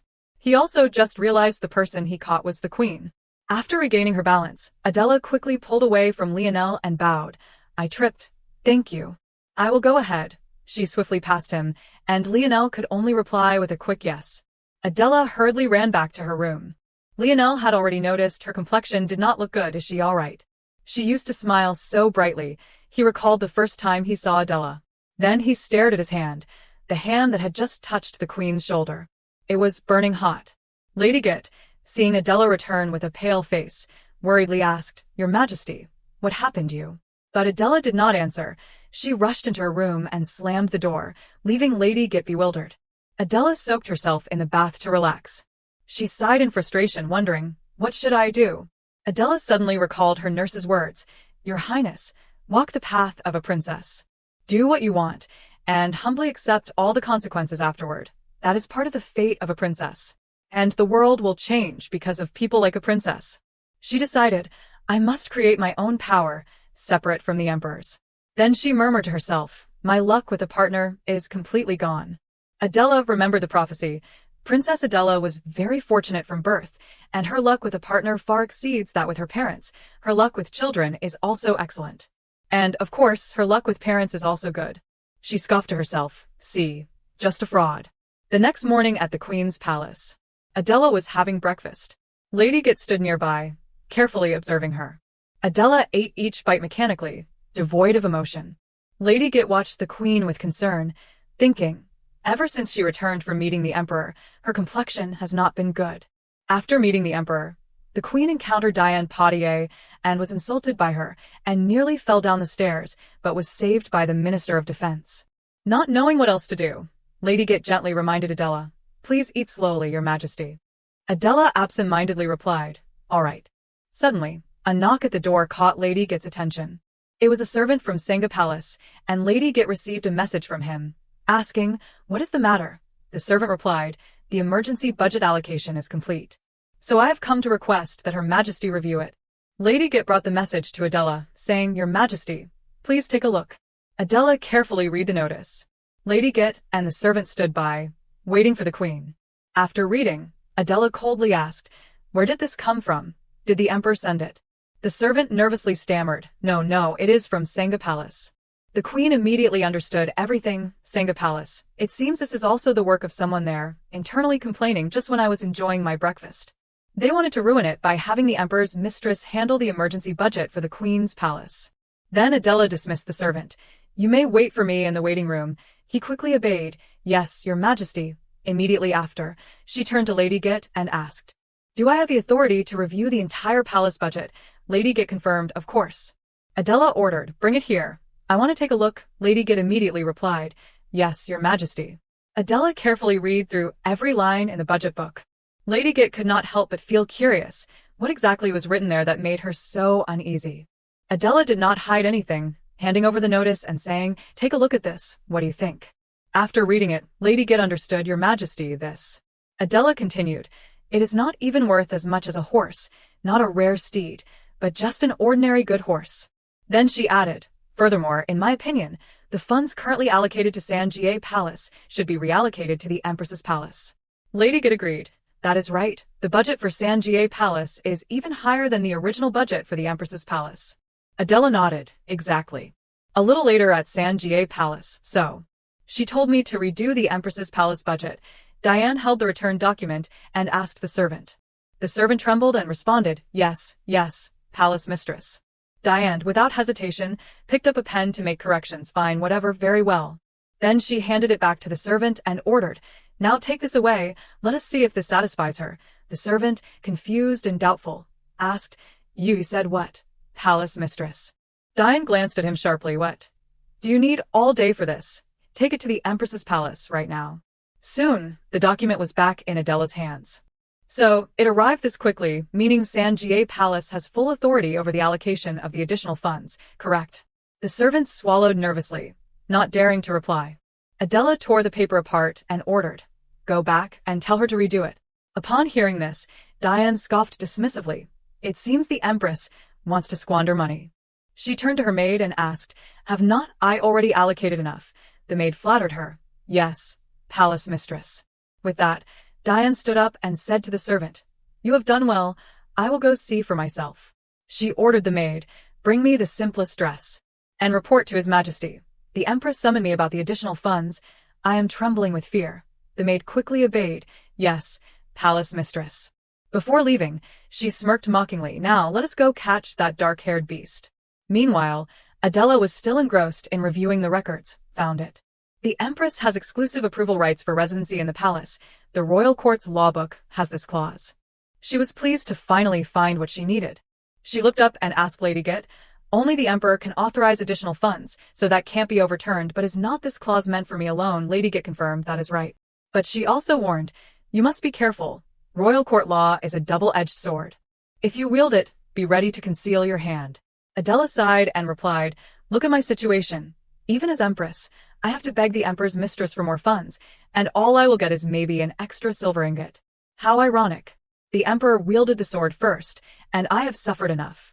"Is that what you mean?" Lady Git responded. "I have nothing to refute." Adela continued, "If I want to change an already made decision, what should I do?" Lady Git guided her, "Recall the item and issue a new order." Hearing that, Adela smirked and commanded, "Then why are you still here? Bring me Diane Poitiers residency permit for Sanjie Palace." Thanks to reading, Adela knew where the Empress's power came from, usually from the family or by gaining power through producing an heir. She reflected on her situation. Family power, discarded. None. Adela crossed out this point in the book. 1131. The second method, producing an heir. Adela recalled the Emperor's disdainful look. "If you want an embrace, I will give you one." 1132. Just thinking about it made her curse silently. Damn it. 1133. The only way left is to find a confidant and create my own power base. 1134. Suddenly, a drop of ink fell onto the page she was reading, as if it were an omen. 1135. Adela could feel it, this sensation. 1136. She hurriedly ran to the window. 1137. Adela knew clearly that this was the energy of the tower. 1138. Just then, a maid entered and reported, "Your Majesty, Lady Poitiers requests an audience with you." 1139. Upon hearing this, Adela was puzzled. "She came here personally." Finally, she ordered, "Lead her to the drawing room." 1140. Adela composed herself and went out to greet Diane. 1141. Diane feigned weakness and softly greeted, "Greetings to Your Majesty." 1142. Adela ignored her act and coldly asked, "Did you come to give me an answer about the funds?" Diane did not hide it and responded, "Yes, that is correct." 1143. Then she feigned confusion. But Your Majesty, what are you upset about? 1144. Adela frowned and repeated, upset. 1145. Diane, still pretending, replied, yes, Your Majesty. 1146. Look at this. Adela ordered Lady Git to bring out the expenditure records. 1147. Lady Git silently complied with the Empress's orders. 1148. Diane was still clueless. 1149. After picking up and reading, Diane realized it was the budget allocated to Sanjie Palace. She thought the Empress wanted to use her position to pressure her, yet still did not understand what Adela wanted. She asked, may I ask Your Majesty, why are you showing me this? Inwardly she was smug, thinking, can it really be this easy? She does not have the Emperor's favor, nor the support of any nobles. Adela smirked and slowly asked, because I have a question for you.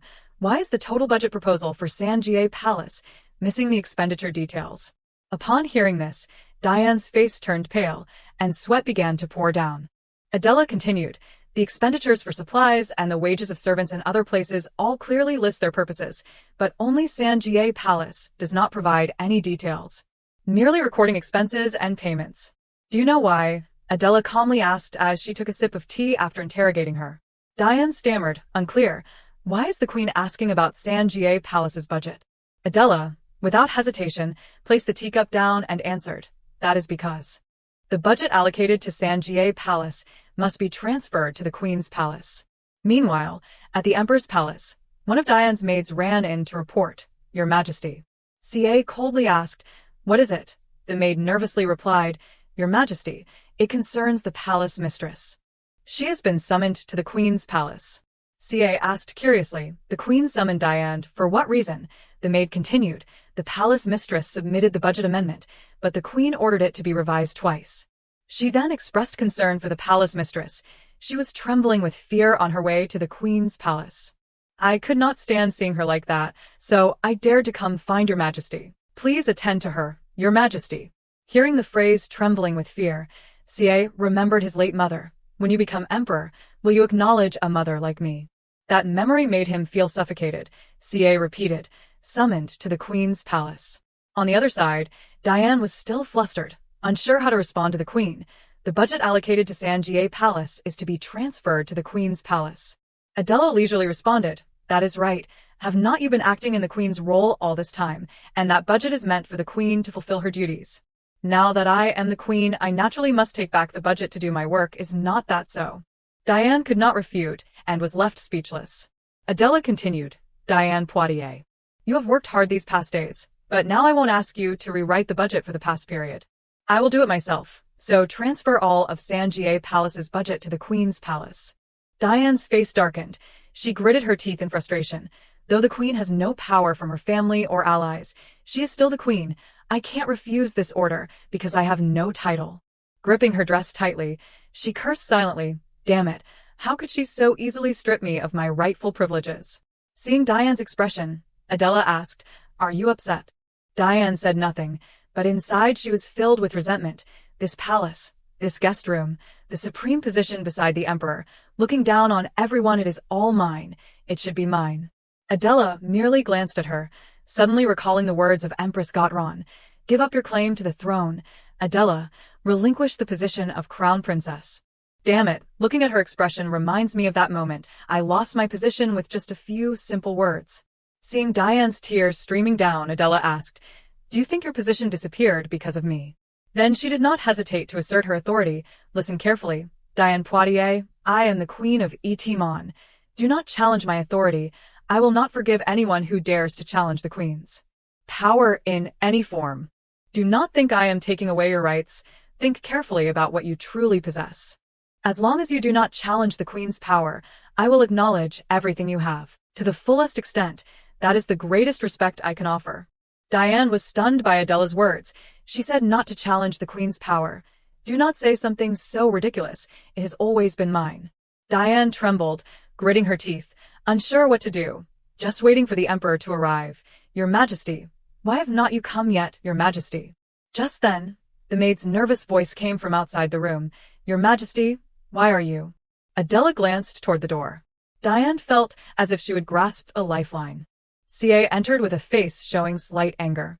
He loudly asked, "What is going on here?" The moment Diane saw CA enter, she immediately knelt on the ground and bowed deeply. "I am sorry, Your Majesty. I am truly sorry. Please forgive me, Your Majesty." Adela was also surprised by her actions. What? Oh, this again. She was a bit confused, unsure how to respond. The Emperor, witnessing the scene, frowned and asked, "Queen, what are you doing?" Diane continued trembling, kneeling on the ground. The Queen then approached her and commanded, "Stand up." "Get up, Diane Poitiers. We were just having a casual conversation. What are you doing?" Diane, seeing this, escalated the situation, crying and begging, "Queen, please, please calm your anger." CA sternly shouted, "Queen," Adela responded calmly, "And what are you doing here, Your Majesty?" Diane's maid hurried over to support her. "Palace mistress." CA coldly ordered the maid, "Take Diane back to Sanjie Palace." The maid quickly obeyed. "Yes, Your Majesty." Diane feigned weakness, staggering in the maid's arms. After the two had left, CA ordered everyone else, "Leave, I want to speak with the Queen in private." Adela remained silent, watching the Emperor. The Emperor shouted a command, "Everyone out, I want to speak privately with the Queen." The maids quickly obeyed. The Emperor noticed Lady Gith and greeted her. "It has been a long time, Lady Gith."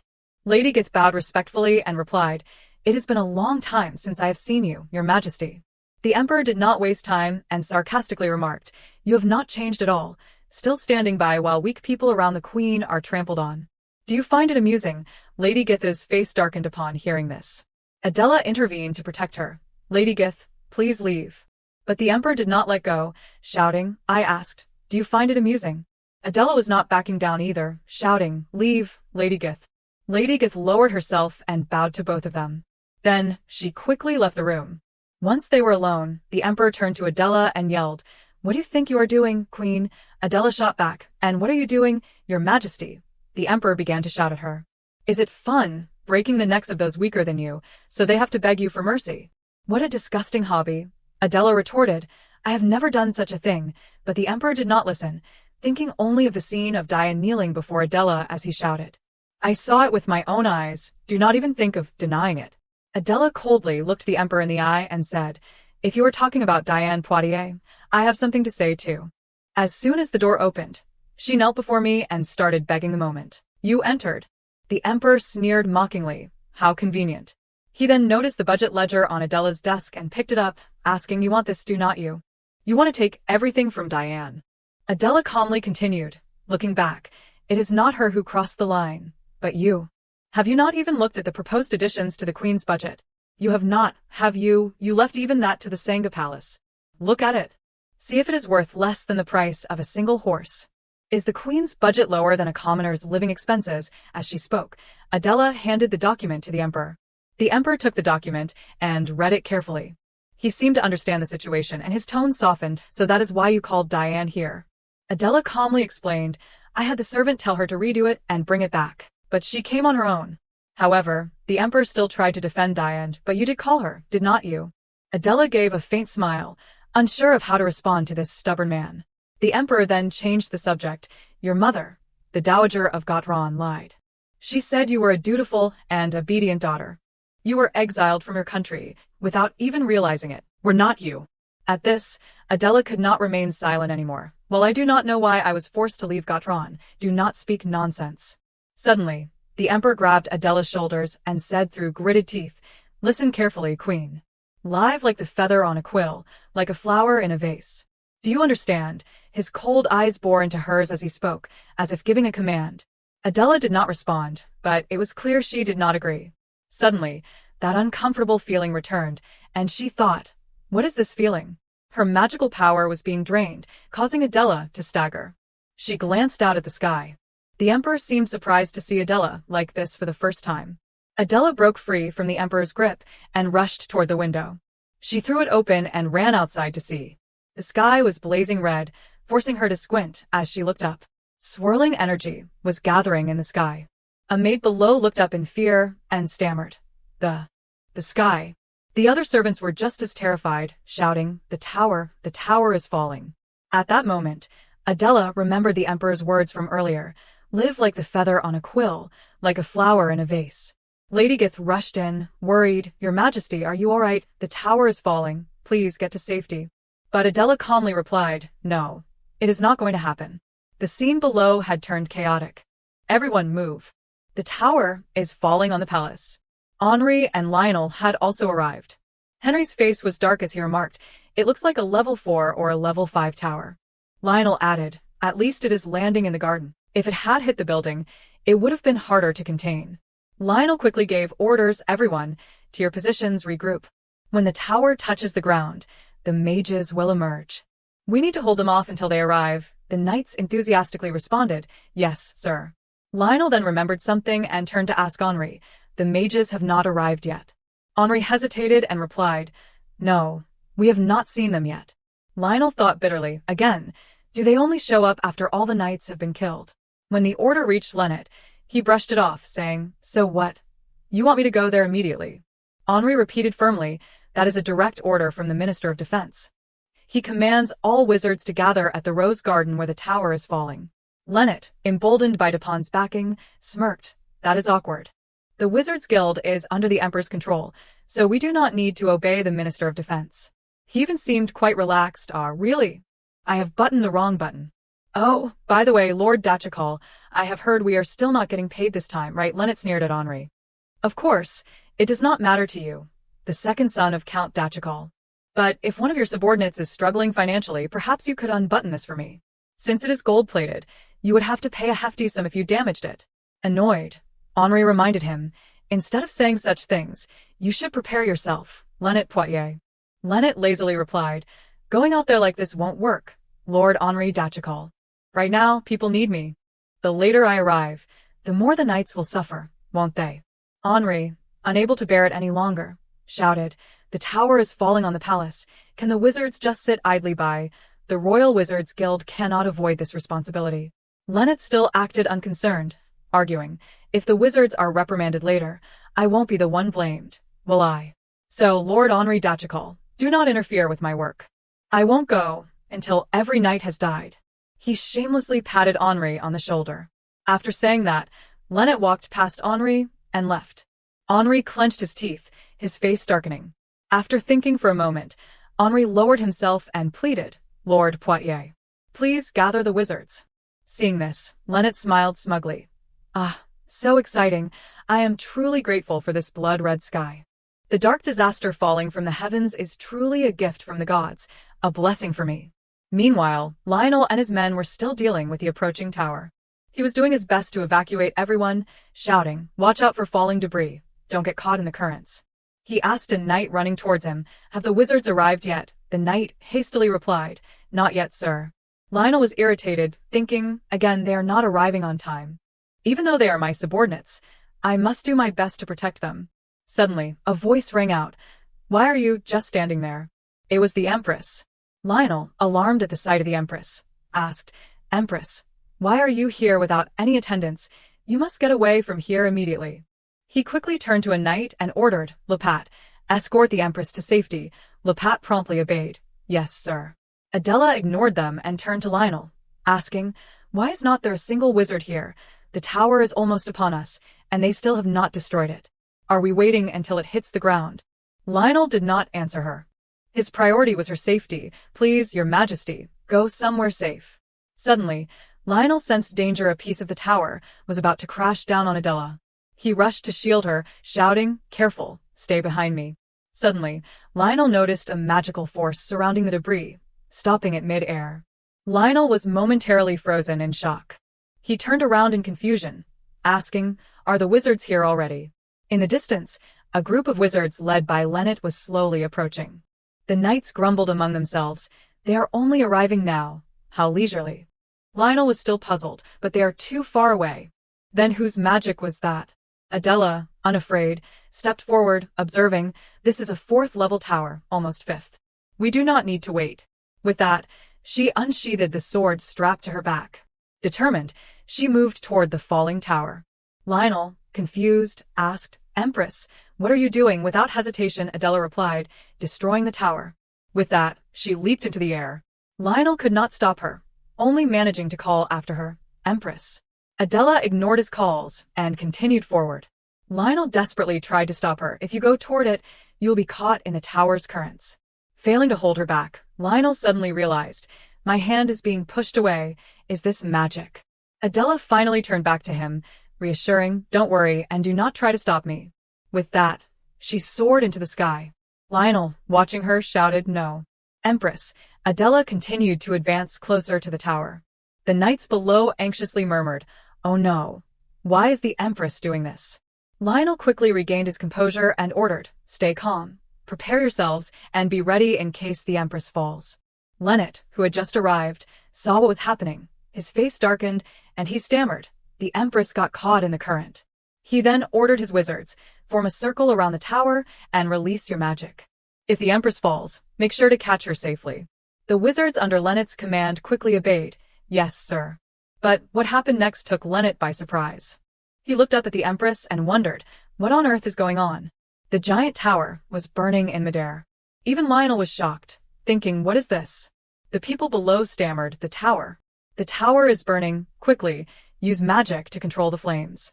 A panicked knight rushed to Lionel and said, Minister, please give the order. Lionel seemed to realize something, the training outfit fit perfectly, the sword firmly strapped to her back, and the strong magical force that had pushed him away.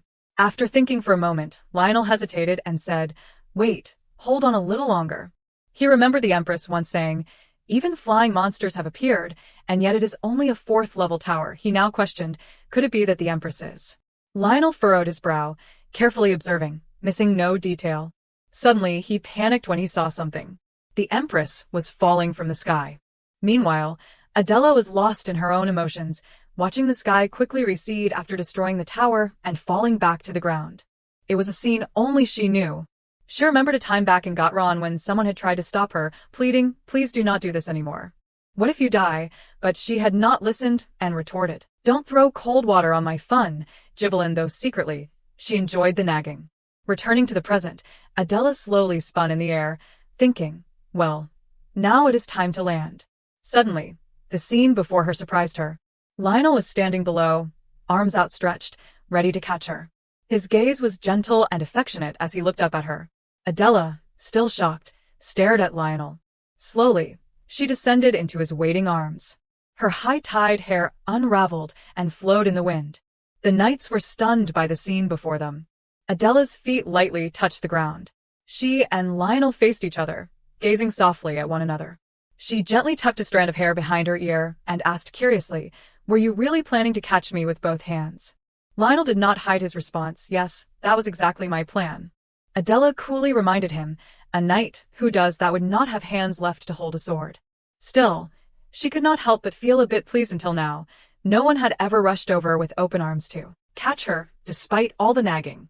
Adela smiled at Lionel and said, in any case, thank you for your kind intention. And for yesterday as well. With that, she slowly walked away, leaving Lionel standing alone. He watched her retreating figure, thinking to himself, how can she smile like that? Is this the same person who fled in panic last night? Adela approached Lennet, causing him to break into a cold sweat. His eyes darted away from the Empress's gaze. Adela coldly reminded him, shouldn't you sheathe your sword by now? Startled, Lennet flinched. Adela shot him a sarcastic glance. You won't need it anymore. Lennet watched her walk away and cursed under his breath. Damn it. One of the trembling wizards asked fearfully, did the Empress destroy the tower by herself? Lennet had finally realized, the Empress is a mage. Lady Git stood in her room, looking out and wondering, has the tower disappeared? At that moment, Adela returned to the room. Lady Git's attention was drawn by the sound of footsteps. Upon seeing Adela, Lady Git could not help but ask, Your Majesty, where exactly did you go dressed like that? I was so worried about you. Adela did not hide the truth and replied, I went to destroy the tower. Lady Git, not believing her ears, softly responded, what? But before she could fully process it, Adela suddenly fainted and collapsed to the ground. Lady Git cried out in panic, Your Majesty. After the incident, the palace was abuzz with rumors. People whispered, did she really destroy the tower all by herself? Oh my, so the Empress is a mage. I heard she flew up to the sky and shattered the tower before it could even hit the ground. The male servants were no less involved in the gossip, saying that the head of the Sorcerers' Guild, Duke Dethon, was trying to recruit the queen. If she destroyed the tower by herself, Would not that make her even stronger than Lennet Poitiers? But why did Gautran send a princess who is a sorceress to Etman? Meanwhile, at the palace grounds, Leonio stood there, staring blankly. The bright red sky from earlier seemed unreal. He vaguely recalled the events that had just occurred. At that moment, Adela had calmly taken charge, saying it was just a level 4 tower, nearing level 5, so there was no need to wait. But he had panicked, trying to stop her, worrying that if the queen went in that direction, she would be swept into the magical current. Then he realized it was a powerful magical force. She was even more overwhelming than. A dark disaster had fallen from the sky. Leonio remembered the image of Adela, with her hair flowing as she gracefully landed from the air. He stood there, dumbfounded, staring at her in awe. The scene shifts to Dithon's palace, with Lennet. You say the queen is a sorceress? Dithon asked in complete surprise. Lennet immediately confirmed, yes, that is right. Still in disbelief, Dithon asked again, and it is true that she destroyed the tower. By herself without the help of any sorcerers, Lennet confirmed once more, yes. At this point, Dithon was forced to think seriously. The queen is a sorceress. That queen, who was practically exiled to a distant land for marriage, is not only a sorceress, but also a master, commander. He scoffed, smirking as he praised, truly a remarkable talent. In contrast, Lennet was rather irritated and muttered to himself, damn it. That tower was not even a big deal to me. I was planning to make a dramatic entrance and destroy it after those arrogant knights had given up. But the queen ruined all my plans. Not long after, Lennet hurried to Sanga Palace to see Diane. Diane, unaware of what had just happened, looked at her brother. Annoyed, she reminded him, Brother, I have told you to knock before entering. Lennet, unconcerned, hastily asked, You are not pregnant yet, right? His question enraged her, and she shouted, Stop asking me that. Do you think getting pregnant is something I can just will into existence? Unable to contain his agitation, Lennet demanded, Then what are you going to do? Diane, irritated, retorted, What do you mean, what am I going to do? Finally, Lennet blurted out, The queen is a sorceress, for God's sake, and she is even a master commander. At this, Diane was visibly shocked and stammered, What? The queen is a master commander, Lennet firmly replied, Yes, exactly. Diane sprang up from her chair. She had already started to piece it together, so the one who destroyed the tower.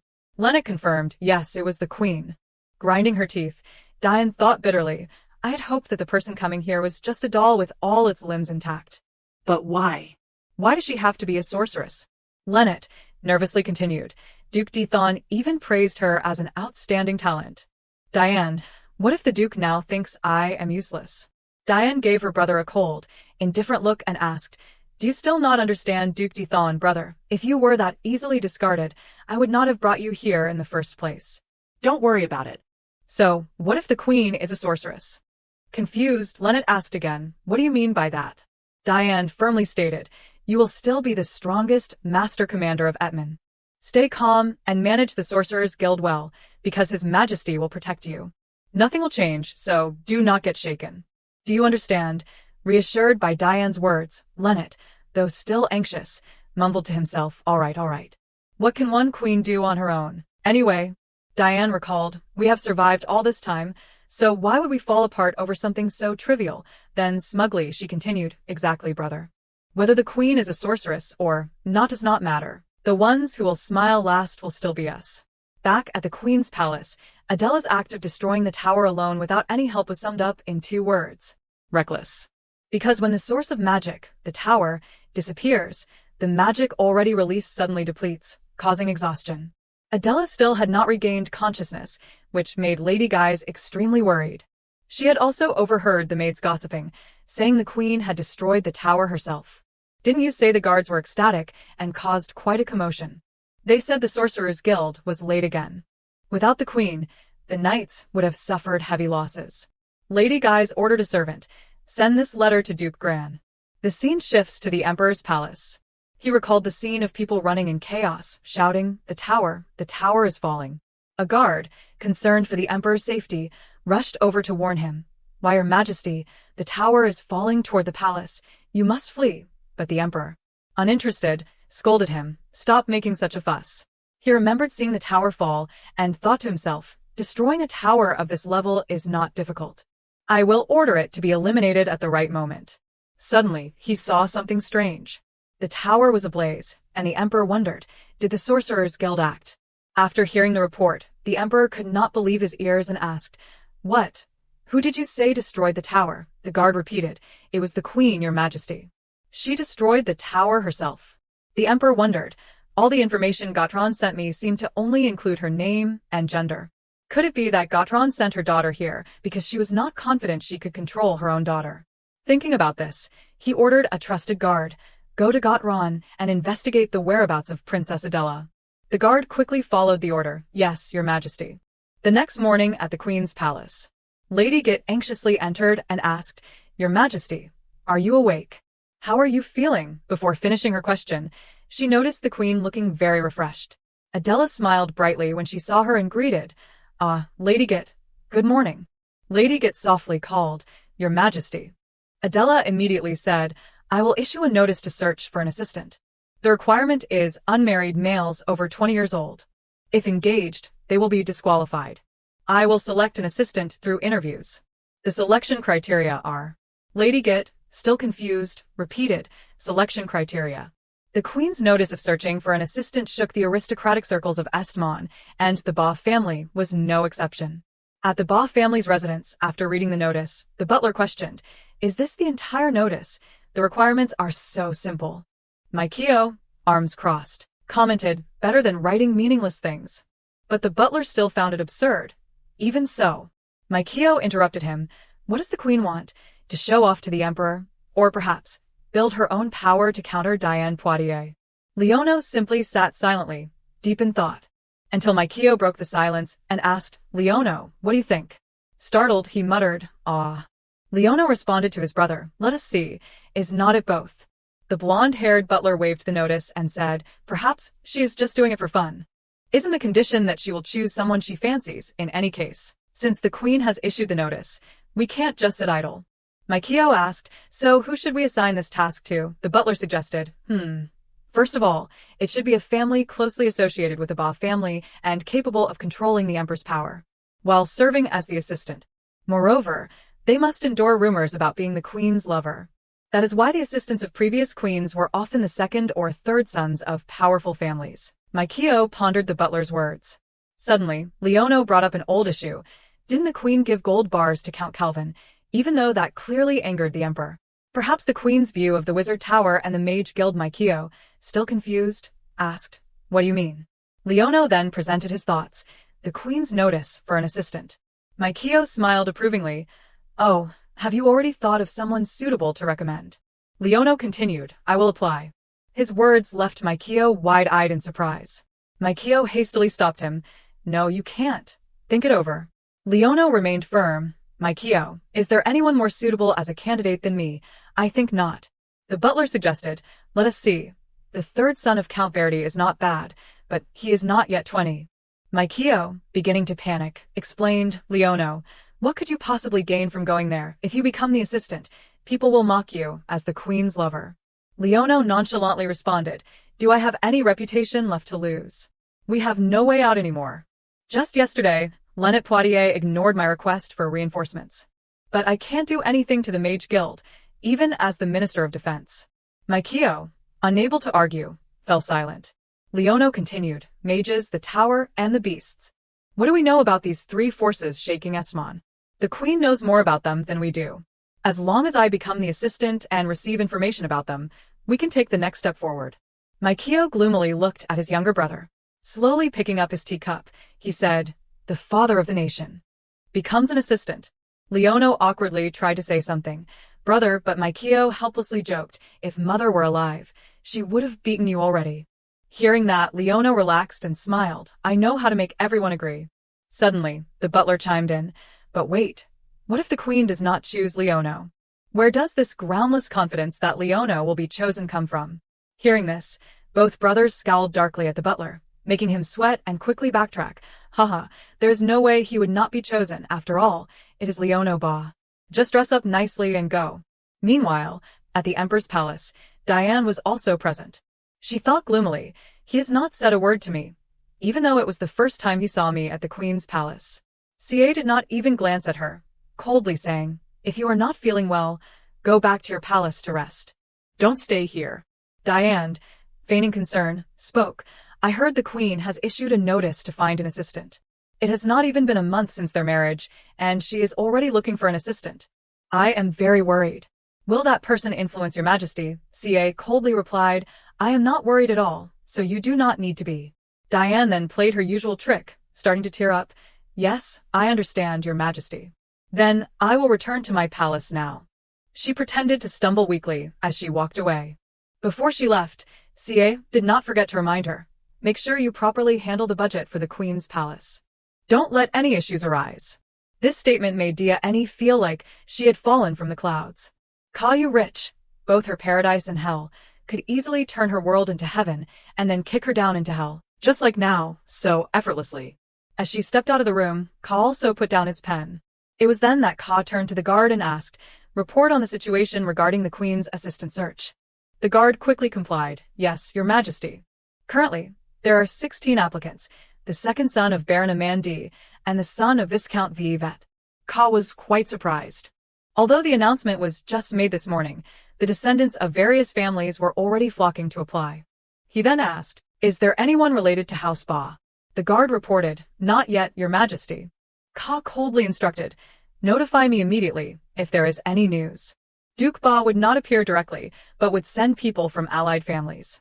Meanwhile, in the Queen's palace, Madame Git was also reporting, ahem, I shall conclude my report on the important figures in the Et Mon political scene. Adela applauded in satisfaction, praising, indeed, someone favored by the previous queen. Very good. Madame Git shyly replied, you flatter me, your majesty. Adela seriously considered, no matter how one looked at it, drawing in House Ba was the best. Then she turned to Madame Git and said, we should start interviewing assistants after all. The first candidate entered, flapping his lips, your majesty, the moment I saw you, I doubted my eyes. If there are angels in this world, is not that you? Adela looked at him in exasperation, thinking, an angel, my nickname in Gotran is Demonis. The second candidate entered, trembling and timidly said, it is an honor to meet you, your majesty. I am so nervous. It feels like a dream. Adela helplessly thought, I thought this was a dream too. The third candidate boldly declared, I possess supreme strength. I can split an apple in half like this. The fourth candidate fanned himself extravagantly, boasting, I have a talent for singing. Would you like to hear me? No, stop. Please stop. Adela just wanted this to end as quickly as possible, thinking, I will have to filter the applications. No one understood the purpose of her announcement at all. Adela lamented. Until late that evening. There were still no representatives from House Ba. Madame Git, noticing the fatigue on the Queen's face, said, if you are tired, I can tell them to go home. Adela tiredly asked, is it not over yet? Madame Git honestly replied, yes, it is, but... Adela lifted her spirits and ordered, call them in. I want to finish early to rest. Madame Git had no choice but to comply. The next person. Suddenly, someone stepped forward. The appearance of this newcomer made all the remaining candidates tremble in fear. Oh no. Even Madame Git was surprised to see him. As soon as they saw the newcomer, the candidates buzzed, Leo Neo, is he here to apply too? In the position of the Queen's lover, Leo Neo instantly stole the spotlight. The candidates immediately fell into despair. Damn it, I did not expect a direct descendant of House Ba to come here. The result is clear without even looking. Madame Git politely greeted, hello, Lord Leo Neo Ba. Leo Neo cautiously asked, am I late? Madame Git replied calmly, please wait a moment. Leo Neo was not in a hurry, all right. One candidate entered with a rather uneasy expression, and he exchanged greetings with the Queen. Adela, while conversing, was deep in thought, feeling something was a bit off. Adela wondered why the newcomers all seemed like this, looking so lacking in spirit compared to the earlier candidates. She leaned back in her chair, sighing wearily. At least it is finally over. She thought to herself, that was tough. All of them were eliminated. Madame Git knocked and entered to inform Adela, there is one more candidate, your majesty. Adela asked, is it not finished yet? Madame Git replied, one person signed up at the last minute. She handed the information sheet about the candidate to the Queen for her to review. Adela took the sheet and read it. It seemed the information about the candidate surprised her. Madame Git invited the candidate in, and Leo Neo slowly walked in. Bowing respectfully, he greeted Adela, hello, your majesty. Adela smiled politely, saying, please have a seat, Lord Leo Neo Ba. Adela looked at Leo Neo and continued, I hope you understand that I did not invite you for tea. It is the same for the other candidates. Leo Neo readily replied, of course.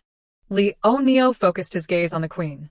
Everything else seemed blurred, with only A de la clear in his eyes, his gaze sharp. Indeed, what the queen wanted was not mere entertainment.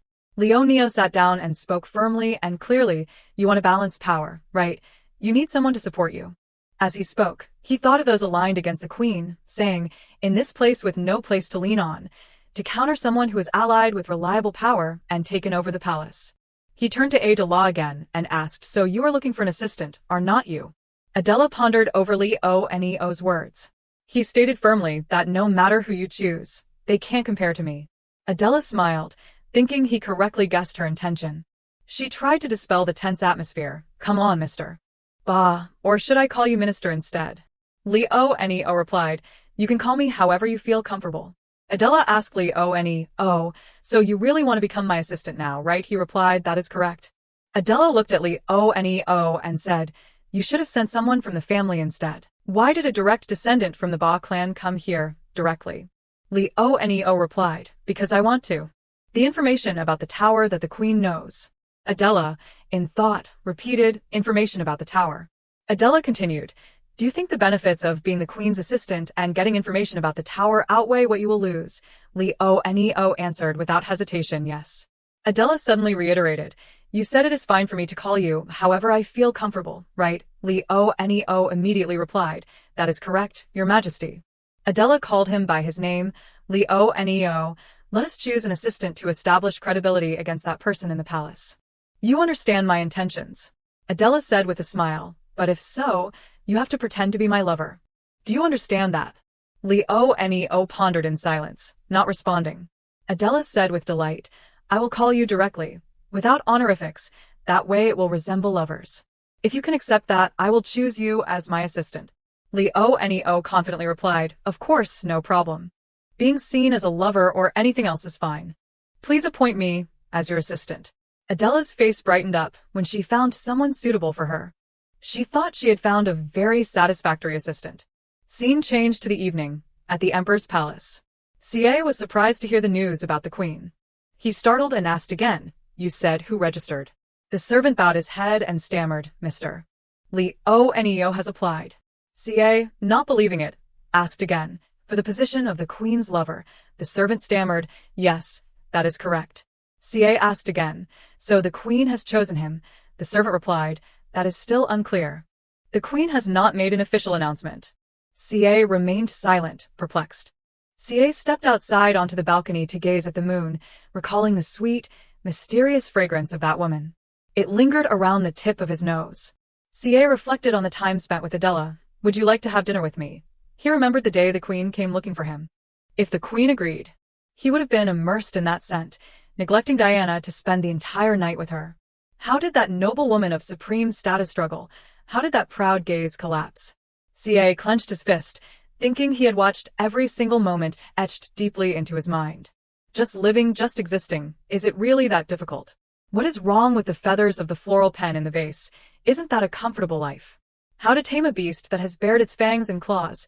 If you want to tie a rope around the neck of a stray beast roaming the mountains and fields, you must first remove all its fangs and claws. At that moment, Adela was soaking in the bathtub. All her fatigue seemed to be released. She said it felt like all the accumulated fatigue from the interviews had been relieved. Madame Gith walked in to call the queen. Adela then said, oh, I was just about to go out. Madame Gith agreed, yes, that seems appropriate. Adela asked her, is there something wrong? Madame Gith reported, the Emperor is here. Adela, with a serious face, repeated, the Emperor. She stepped out of the bathtub, wondering what to do. She put on a robe and said, since Leo Neo is here, it seems the Emperor has come to talk. She turned to Madame Gith and said, shouldn't we go check what he wants to say to me? A moment later, at the Queen's palace. In the waiting room, Adela gracefully entered wearing a light blue dress. Sitting in the waiting chair was Empress Xie. As Adela sat down, she said, since you came by unexpectedly, it took me a while to prepare. What brings you here, your majesty? The Emperor bluntly asked, who will you choose as your assistant? Adela coldly replied, let us see. Do I need to report this to your majesty? Xie, with a serious expression, repeated, I am asking who you will choose. Adela scoffed. Didn't your majesty allow me to choose? Madame Gith stepped forward to pour tea. Adela picked up the teacup and continued, who I choose is my business. Please do not ask any more. CA asked again, you will choose Leo, right? Adela defiantly replied, if that is the case, what is wrong with it? CA solemnly said, choose someone else. Adela questioned, why? CA explained, Ba is the opposing clan to the royal family. Would you take someone like that as your assistant? It would turn the royal family into a laughingstock. Know your place. Adela shot him a glance, feeling utterly shameless, and reiterated, like feathers on the tip of a pen, like flowers in a vase. You want me to live like that, do not you? CA bluntly replied, that is right. Adela continued, jewelry is fine to have, or not. If so, that is exactly the way of existence that is just for show. She said firmly, if I say come, I come. If I say go, I go. No objections. You really want me to exist like that, do not you? CA gave a faint smile and replied, yes, I really do. Adela shot CA a glance and asked, you asked me who I would choose, right? Then she answered him, Leo, I have chosen this person. CA stood up abruptly and shouted, Your Majesty. Adela calmly repeated CA's words, don't worry about my lover. I won't worry about your lover either. She continued, Your Majesty said so. Have you forgotten? I should return the same words to you, should not I? Adela clearly stated, don't worry about my lover. CA's face changed as he asked, are you threatening me? Adela remained calm, picked up her teacup, and replied slowly, how could that be? I have considered many people in the past 3 days, and only that one caught my eye. CA, angered, gritted his teeth and frowned, I told you to be aware of your position. Adela looked at the emperor coldly and said, I have no intention of being something like a mere accessory. She stood up and said, you said I should fulfill my duty, did not you? Weren't you the one who recognized me as your equal partner first? CA said nothing, only slightly furrowing his brow. Then he turned and left. CA walked away with firm steps. Before leaving, he did not forget to remind her with a dangerous look, think wisely, Your Majesty. Do not let regret come later. Adela remained silent, lost in thought about her mother. She thought of her mother's words, think wisely, Adela. Do not let regret come later. She told herself, there is someone here who resembles my mother. I wonder if it is my fate to only encounter people like this, or if only people like this can rise to the highest position. She questioned herself. In the end, what should I do? As CA walked out, he encountered Madame Gith. He slowly approached her. He mockingly asked, what you are loyal to, is it the person or the position? He spoke to Madame Gith. I, born of a lowly maid, have become an emperor. Isn't that uncomfortable for you? Don't you think I stole the position from Princess Elizabeth, just because I was born a son? Madame Gith, looking uncomfortable, hurriedly replied, I do not think that way, Your Majesty. CA only replied with 2 words, lies, and then reminded Madame Gith, tell the queen that if she wants to live well in my palace, in my empire, she must obey me, the master of this place. Only then can you stay by the queen's side, right? Isn't that so, wet nurse? CA left, leaving Madame Gith pondering sadly at the door of the room. Meanwhile, inside the room, Adela was also deep in thought about something. Suddenly, Madame Gith entered and called, Your Majesty, I have something to discuss. She explained, I am the head of the palace appointed by the former queen, and also the wet nurse of Duke Jiren. Adela gently replied, I know. Madame Gith continued, at the same time, I also took care of another child. This is unofficial, so very few people know. I am also the wet nurse of the current emperor. Adela calmly asked, why are you telling me this now? Madame Gith replied, deep down, he has an immature child. A child longing for love, but has never been loved. A child who shrinks back due to receiving twisted affection. Scene changed to CA, where Diana ran out joyfully to greet him. She softly called, Your Majesty. CA stood still, expressionless. Diana anxiously asked, Your Majesty, is there something wrong? She silently speculated, what is going on? It seems like something has made him very angry. Thinking, she asked, is it the queen that is bothering you? Is she making your mood worse again, because of the assistant selection? CA turned his gaze toward Diana. She continued, I really do not understand. How can he ignore Your Majesty and look for an aide? He bent down to smell the fragrance on Diane, and she froze, softly saying, Your Majesty. He thought irritably to himself, it is not this fragrance. Diane curiously asked, why are you doing that? He coldly replied, like a feather attached to the tip of a pen, like a flower in a vase. Live like that. Diane was stunned for a moment. Then she smiled and replied, that is a peaceful life. If I were to become a feather, you would use that pen, right? If I became a flower, you would place the vase beside you, right, Your Majesty? She raised her hand to caress his face and continued, I really like living beside you. I just need you. He coldly responded, fine, you can live like that. He gently touched Diane's lips. She thought to herself, now his purple eyes will gradually fade, then turn red and become cloudy.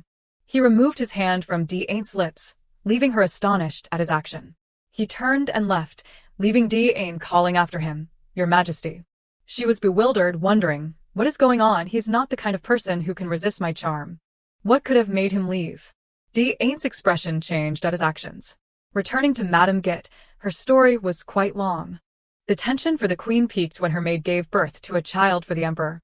The emperor then adopted the maid's child as the queen's and made it the heir, separating the baby from its biological mother and bringing it into the queen's palace despite the thoughts of the former Queen. The truth about the mother, who seemed like the biological one but was actually the stepmother that hated the child, was discovered by the child when it was 6 years old. By the age of 7, the biological mother the child sought was in a half-conscious state. The course of the child's life had to change. The light from the luxurious chandelier illuminated the entire room. Adela, sitting and waiting in a chair, said, I wonder what the emperor's intentions were when he first met me, while Madame Git stood silently beside her. Adela raised her hand to her head, looking puzzled, and continued, Is it because the emperor placed the former queen and me in the same spot? I never thought that day would linger with affection and resentment for the position of queen. Hannah Git, standing beside her, answered calmly, It only appeared as an instinct without awareness, not a rational judgment. Adela, hearing this, frowned and said, A person sitting in a supreme position like the emperor should not let instinct precede reason. That would become a problem. Hannah Git showed a worried expression and replied, But as you said, he is the emperor and you are his wife. So, humble yourself and follow the emperor's wishes. Is that what you mean? Adela glanced at Hannah Git and spoke very seriously. Adela lightly tapped her fingers on the edge of the chair and said, On the first day I came to Etimon, Diane came and said she would tell me the emperor's preferences. Remembering that moment, Diane had looked at Adela and said, I guess you were curious about the emperor's preferences. That is why you came here, princess. Hearing that, Hannah Git was surprised and frowned, saying, Did she dare to do that? Yes, Adela replied slowly. She even dared to tell me to change my appearance to suit the emperor's preferences. Your words now. Compared to Diane's, Adela said while glancing at Hannah Git with a judgmental expression.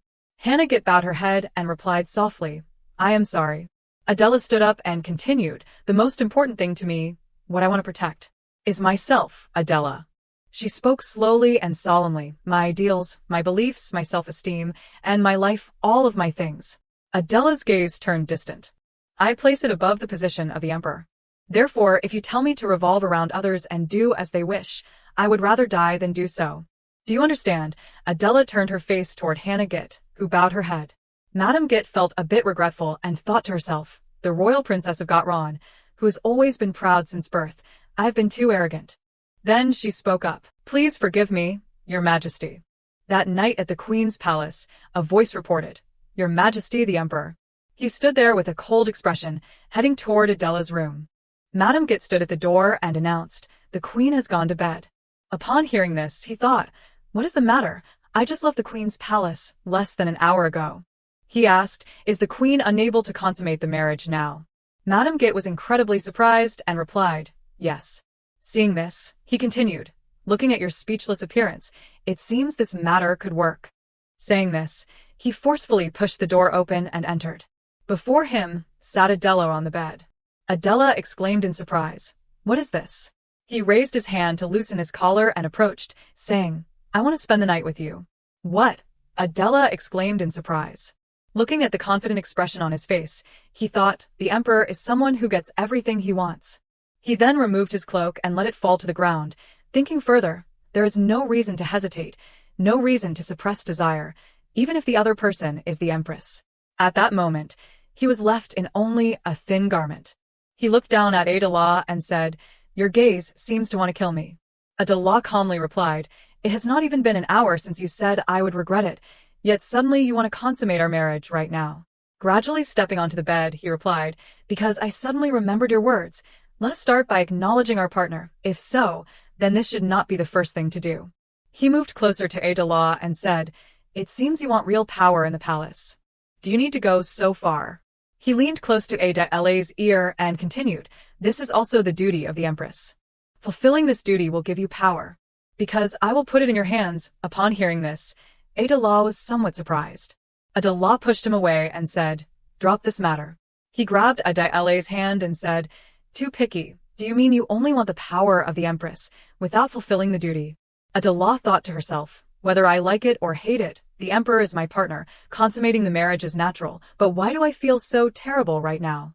Seeing Ada still hesitating, he said, can you not accept this? Is there something humiliating about it? In this empire, who else must you bow your head to besides me? Ada replied, no matter what, the Empress must bow before the Emperor. This is the first time I have heard this. Is the Empress in Et such an existence? He reached out and touched Ada's leg. He pulled Ada's leg apart. Ada was a bit confused and flinched slightly. Suddenly, he pressed his face closer to Ada's leg. Then, he gently kissed Ada's leg. Ada, startled, stammered, What is this? He replied, is it okay now?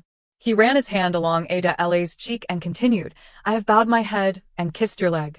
That hand lightly caressed her cheek and touched Ada's lips. Get off, I said get off. Ada replied with a still very cold expression. Feeling rejected, his expression gradually turned angry. He frowned and replied, do not you know right from wrong? He stepped away from Ada's bed. He stood there buttoning his shirt and said, all of your tiny pride, yet you use that pride to show off in front of me. I really do not know what you are thinking. Ada looked up at him with a somewhat awkward expression. He slightly turned his face to look at Ada and said, bow your head, bend down, kneel before me. Ada calmly replied, I will not do that, absolutely not. Upon hearing this, he smirked and replied, is that so? That will be something you regret. After saying this, he walked out of the room and slammed the door hard. Ada, alone in the room, sank down to her knees. Tears fell onto her small hands, tightly gripping her dress. It seems you have followed my advice, but something feels off. The image of Dia Eni appeared and looked at Ada, so you are running away now. Then the image of him at that time said to Ada, do not expect too much. Just live like the feather on the end of the pen. Finally, the expression of Lady Gotron at that time, she had told Ada, did not I say it before? Ada, do not do anything you will regret. Suddenly, Ada opened her eyes and woke up. Her face looked fearful as if she had just experienced a nightmare, making her realize she had dozed off without knowing. Ada mumbled, was it a dream? Lady Gith knocked on the door from outside and asked, Empress, are you awake? Ada was sipping a cup of warm tea when Lady Gith entered. Ada curiously asked, what is the matter? The maid replied, about that. Seeing Ada's calm demeanor, Lady Gith continued, the Emperor has just ordered the cancellation of the Empress's supplementary budget. Truly a bastard, Ada slammed the cup down on the table with an angry remark. Regaining her composure, Ada thought to herself, such a petty and cowardly move. Fine then, let us give it a try.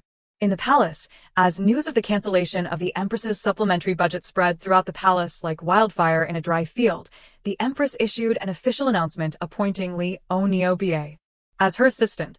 This was a retaliatory move from the Empress. Inside the palace, whispers buzzed around. Did the young master really become the Empress's assistant? Could it be that the Duke forced the young master to become an assistant? A maid replied, no, I heard that the young master applied himself. Another maid said, this is big news. How can our young master get married now? Inside the room, the butler adjusted Li Oneo's attire and asked, why did you make this decision? Li Oneo replied, having been pushed into a defensive position like this, I must try everything I can. The butler replied, indeed, it is not the Duke's idea, but the young master's. Upon hearing the mention of the Duke, Li Oneo was somewhat surprised and asked, did my brother order me? With a stylish appearance and neat attire, Li Oneo said, well then, I will be on my way. In the afternoon at the palace, sunlight shone on the white shoes that were swaying. Adela was lying comfortably on the sofa, enjoying, the autumn breeze is so refreshing. It is just perfect. Two maids standing nearby cleaning looked at Adela and thought the queen is truly, truly terrifying. It seems like she is always staring at us. Adela rested her head on the arm of the sofa, humming a very comfortable song.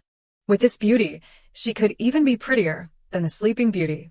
Yet, Countess Hannah stood there looking at Adela and thought, this appearance resembles a depraved tyrant so well, but even so, she does not miss any of the maid's actions. After thinking that, Git approached the two maids and said, stop. All of you go outside. The two maids quickly replied, yes, madam.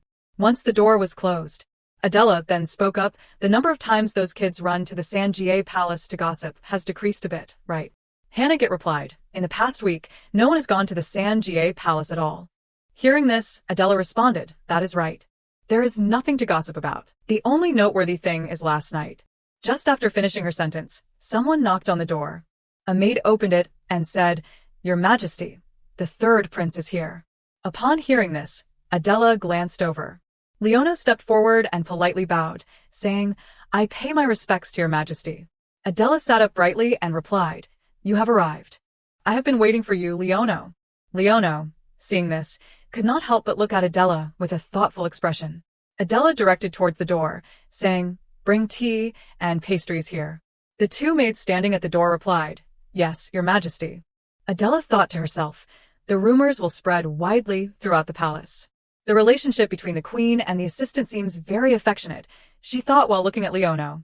Adela continued, Today is really to my liking, of course, as an assistant. Let us collaborate well in the future, Leono. Leono replied, Yes, your majesty. Suddenly, Adela's expression became thoughtful. She smiled softly and said, Pretending to be close with you is not easy for me. Since I have gone this far, you should respond with a bit more sincerity. If rumors spread that the queen is unilaterally flirting with Leono, I would be in a difficult position. Upon hearing this, Leono froze and replied, Ah. Leono said, I hope for your guidance, your majesty. I will not let anyone regret choosing me. Adela, hearing these words, chuckled with joy, saying, Good, I will remember this. Teasing you is worth it. Leono lifted a teacup to drink, his face reddening as he thought, Why do I feel like I am being teased? You eat this, Adela said while pushing the plate of pastries towards Leono. This is the best in Mon, Adela said while looking at Leono. Leono was a bit surprised by Adela's attitude. Leono then spoke, You do not have to force yourself. Adela, while picking up a pastry to eat, replied seriously, What is so forced about offering you pastries? This is just how I am. I just had not done this with you before. Upon hearing this, Leono smiled slightly. The two of them happily enjoyed tea together, creating a very poetic scene. Setting down her teacup, Adela said, Anyway, the ducal family. Adela crossed her arms, looking at Leono, and continued, You want to pull the pendulum of power that is leaning towards the Sorcerer's Guild back towards yourself. Right, Leono replied, You could say that. Leono continued, Additionally, I want to change the way to deal with the tower. Currently, all information about the tower is monopolized by the Sorcerer's Guild and not shared with anyone. Adela's gaze became more serious. She said, If that is the case, then eventually, the tower will become the power. This is also what my mother wanted. Adela recalled her mother's words, Adela, the tower is our opportunity. If you use this power well, our royal family will become divine. Monopolizing information and not sharing it with anyone, even the necessary rescue operations will be conducted based on moods. Even if the Sorcerer's Guild still holds the death lists, it would not be surprising. Thinking about it, Adela said, Fortunately, our goals are the same. First, I will use the title of sorcerer to create a foothold in Mon's political sphere and support future plans. But there is something that needs to be handled first. Leono replied, If it is about abolishing the supplemental budget for the royal palace, then the Ba clan will directly voice official opposition to the emperor. Adela's expression immediately became very satisfied as she replied, Good. This is the most agreeable thing I have heard in recent days. But could such polite opposition be considered appropriate revenge? The emperor has insulted me in such a petty way, so at least I should repay it with interest, Adela calmly stated. First, read this. Adela handed Leono a piece of paper. After reading it, Leono was astonished. He then turned to look at Adela, saying, It seems you are planning to do something similar, huh? Exactly. Adela looked over and replied. In the palace, suddenly there was a call. Please wait a moment. The two maids were surprised and said to the man with purple hair, We did not call you. The man replied, Yes, yes, I know. The man with purple hair cheerfully replied, The queen just needs to choose the items she wants. This is a gift. The maid replied, A gift. The man with purple hair responded. Yes, Diana Pittier sends a gift to the queen. He said the payment for the goods will be settled by the Sanjie Palace, and there is a letter for the queen here. Back in Adela's room, she was reading the letter just now. Hanagit then came to ask, Your Majesty, what does the letter say? Neo also curiously glanced over. The price of a horse. Adela took out the letter and said. Thinking of Diane's image, Adela replied, or to buy what I want with the supplemental funds. She told me to prepare for the upcoming National Day, so touching that I almost shed tears. How much does she want to provoke me? Dia and I can't let her off the hook this time. Thinking this, Adela stood up and said, Madam Jit, prepare the relevant documents. I will issue a command. Hanajit quickly replied, Yes, Your Majesty. Adela then rubbed her head, looking tired, thinking, I lost control for a moment.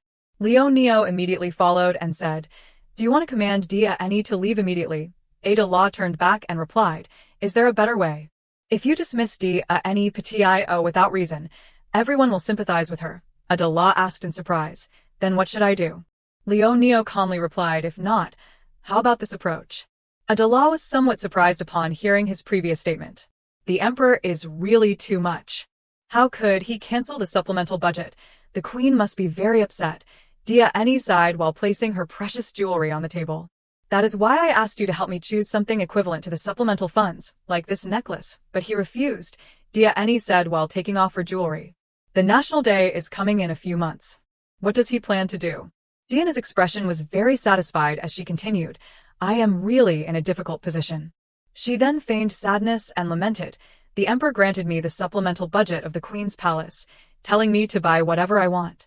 The purple-haired man flattered her a few words. Your Highness is indeed beautiful inside and out. It is only natural that the emperor loves you. The flatterers behind him chimed in. The emperor's love for your Highness will surely deepen. I am very touched by your kindness, Your Highness. Dia Eni replied, Don't say that. I feel very uncomfortable. In her heart, Dia Eni thought, I hope he realizes who truly has power in this palace, the queen. Back in Adela's palace, Neo asked, What do you think, Your Majesty? Adela smiled, thinking, surprisingly, I did not expect someone as gentle as him to come up with such a plan. Looking at Neo's calm demeanor, it was really touching. Adela glanced over and said, The desire to apply for the assistant position really belongs to you. Neo replied, Didn't I say that already? Neo continued, I will voice an objection regarding the removal of the supplemental budget at the meeting with the high officials. Adela responded, Good, that is very promising. Adela's expression gradually became more excited. She picked up a book and said, Let us stir things up. On the other side, Dia Eni thought in surprise, What is this? Why do I suddenly feel so restless? Feeling that something was wrong, Dia Eni shuddered, realizing it was not like this just moments ago. Looking at the pile of luxurious jewelry, Dia Eni thought, When I chose and bought a few items beyond the budget, the merchants praised and flattered me. There was no problem. Suddenly, Dia Eni remembered that the emperor had come here last night and suddenly left, only to return later. But he did not touch me and just went to sleep. Why is that? Why suddenly hearing this would lead to doing something I have never done before? Could it be? Dia Eni suddenly shuddered at the only possible situation and hurriedly shouted, Lo Ran.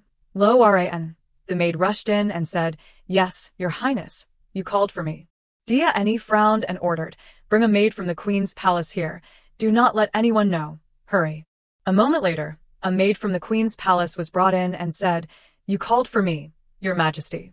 Dia Eni asked, Did the emperor come to the queen's palace yesterday? The maid, surprised, replied, Yes. Deni rushed forward, grabbed the maid's shoulders and shouted, I asked if the emperor came to the queen yesterday. The maid, frightened, stammered, Why yes, he did. The statement hit Dia Eni like a thunderbolt. She paled and said, How many times? How many times did he come? The maid answered, Twice. When be specific, the maid replied, Both times were in the evening. Then she slowly recounted, The queen had just finished bathing when the emperor arrived. He seemed very angry and left. Less than an hour later, he returned and left again shortly after. At that moment, Diana's heart raced. Her expression was dazed as she thought, He went to the queen and then came here.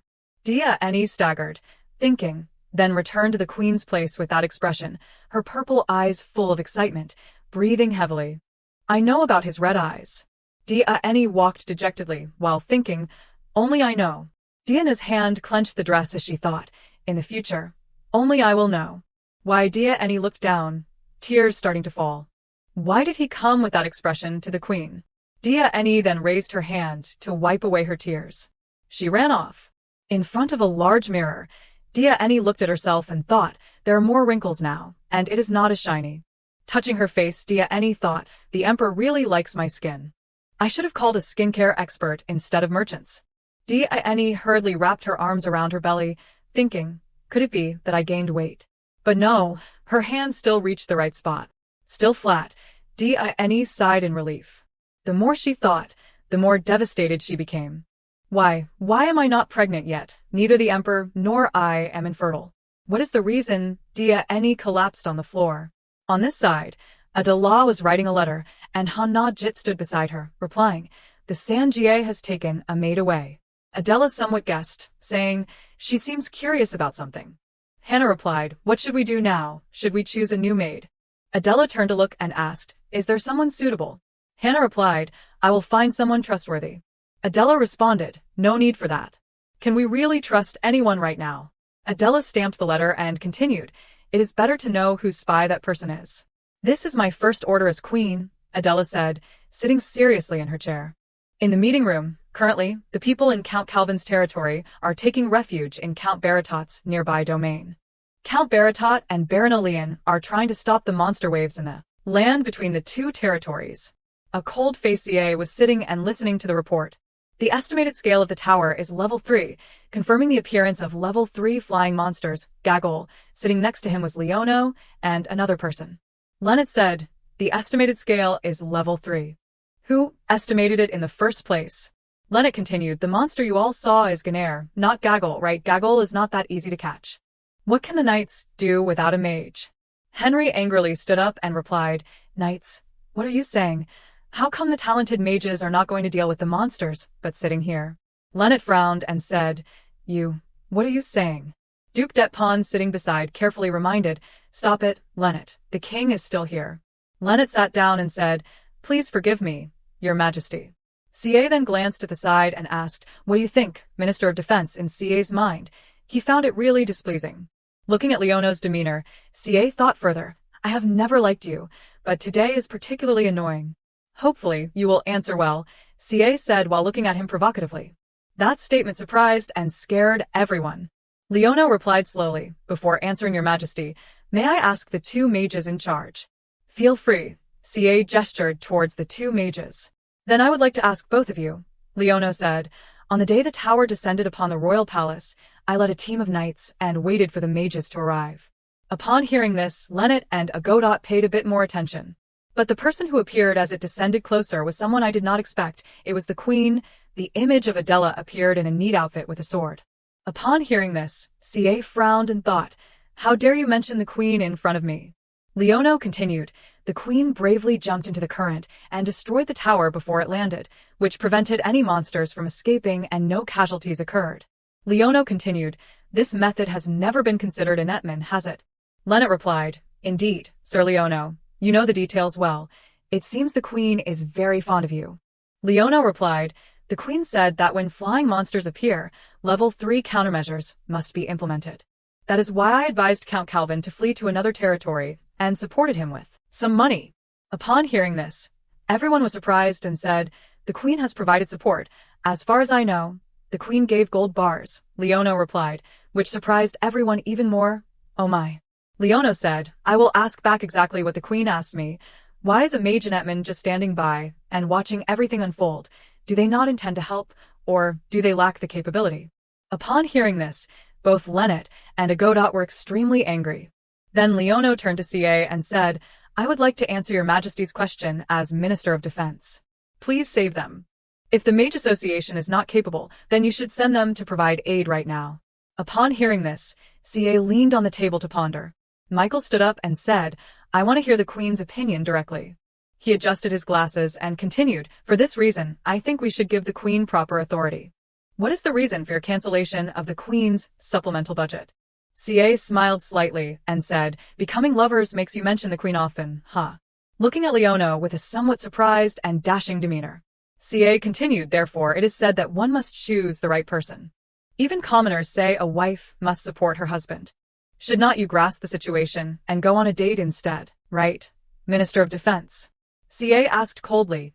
Even commoners say a wife must support her husband. Should not you grasp the situation and go on a date instead, right, Minister of Defense? Leono just glanced at CA without saying anything. Leono's older brother spoke out in dissatisfaction. Your Majesty, you are being a bit harsh.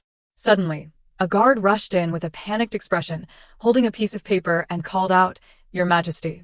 CA calmly asked, What is the matter? The guard, out of breath, said, The Queen has revoked the residence permit of Diane Potier at the Sangha Palace. CA's sharp eyebrows furrowed slightly, and he said with some surprise, What? CA took the paper the steward handed and read it carefully, thinking to himself, Did the Queen order this? He looked at the rose seal marked on the paper and realized, This is the Queen's seal. Leono and his brother exchanged curious glances. At this moment, Lunnet stood up abruptly, pale-faced, banging the table and saying in an angry yet fearful tone, This cannot be. This was permitted by Your Majesty. He thought to himself, Is the Queen planning to expel Diane? The steward gently analyzed. According to the law, the Queen has the right to approve the residence permit in the royal palace, although he hesitated slightly and continued, Your Majesty has specially allowed the Count's daughter, Miss Diane Potier, to live in the Sangha Palace until now to take care of Your Majesty and preside over various events of the palace. The others immediately started whispering, What? So nothing has changed, is that so? The steward continued, However, it cannot be privately handled to reside contrary to the strict palace regulations for a non-royal. Lunat looked at the steward with a worried expression.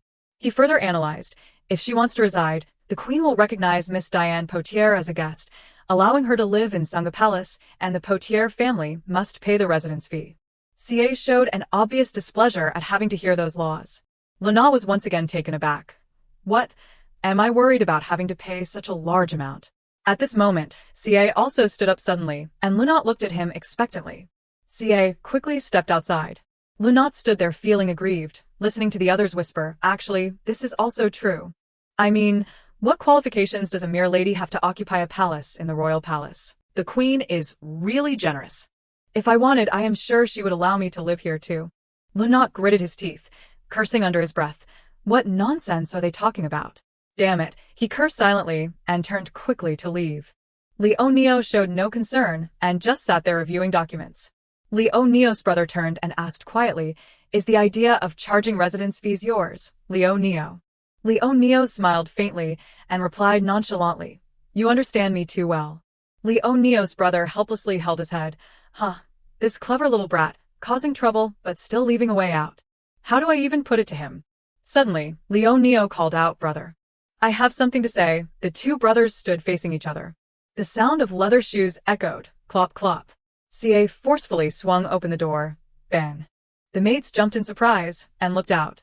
They bowed with fearful expressions. Greetings, Your Majesty. CA quickly walked straight to the stairs. He suddenly stopped, casting a look of disdain at the person in front of him. The person was none other than Queen Adela. Her ethereal beauty, like spring flowers in bloom, could leave others spellbound. However, to the Emperor at this moment, she was merely an unintentional woman. CA asked disdainfully, Where are you dressed like that going, Queen? Adela calmly descended.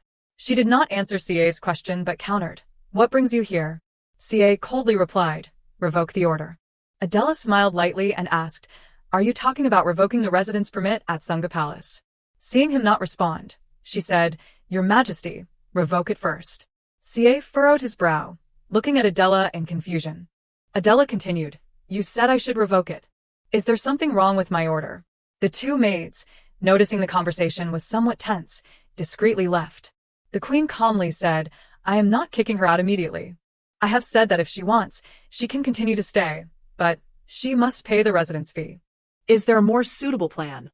CA spoke in a deep voice as a warning. I won't repeat myself again. Revoke the order immediately. Adela leaned closer to CA and said, Your Majesty, you must correct it first. Do you know what happened to me today? CA looked at her with a puzzled expression. Adela continued, The price of a horse Sangha Palace has brought several merchants here, and then told me to buy what I want, as long as it is worth the equivalent of the eliminated supplementary budget. Of course, I took nothing.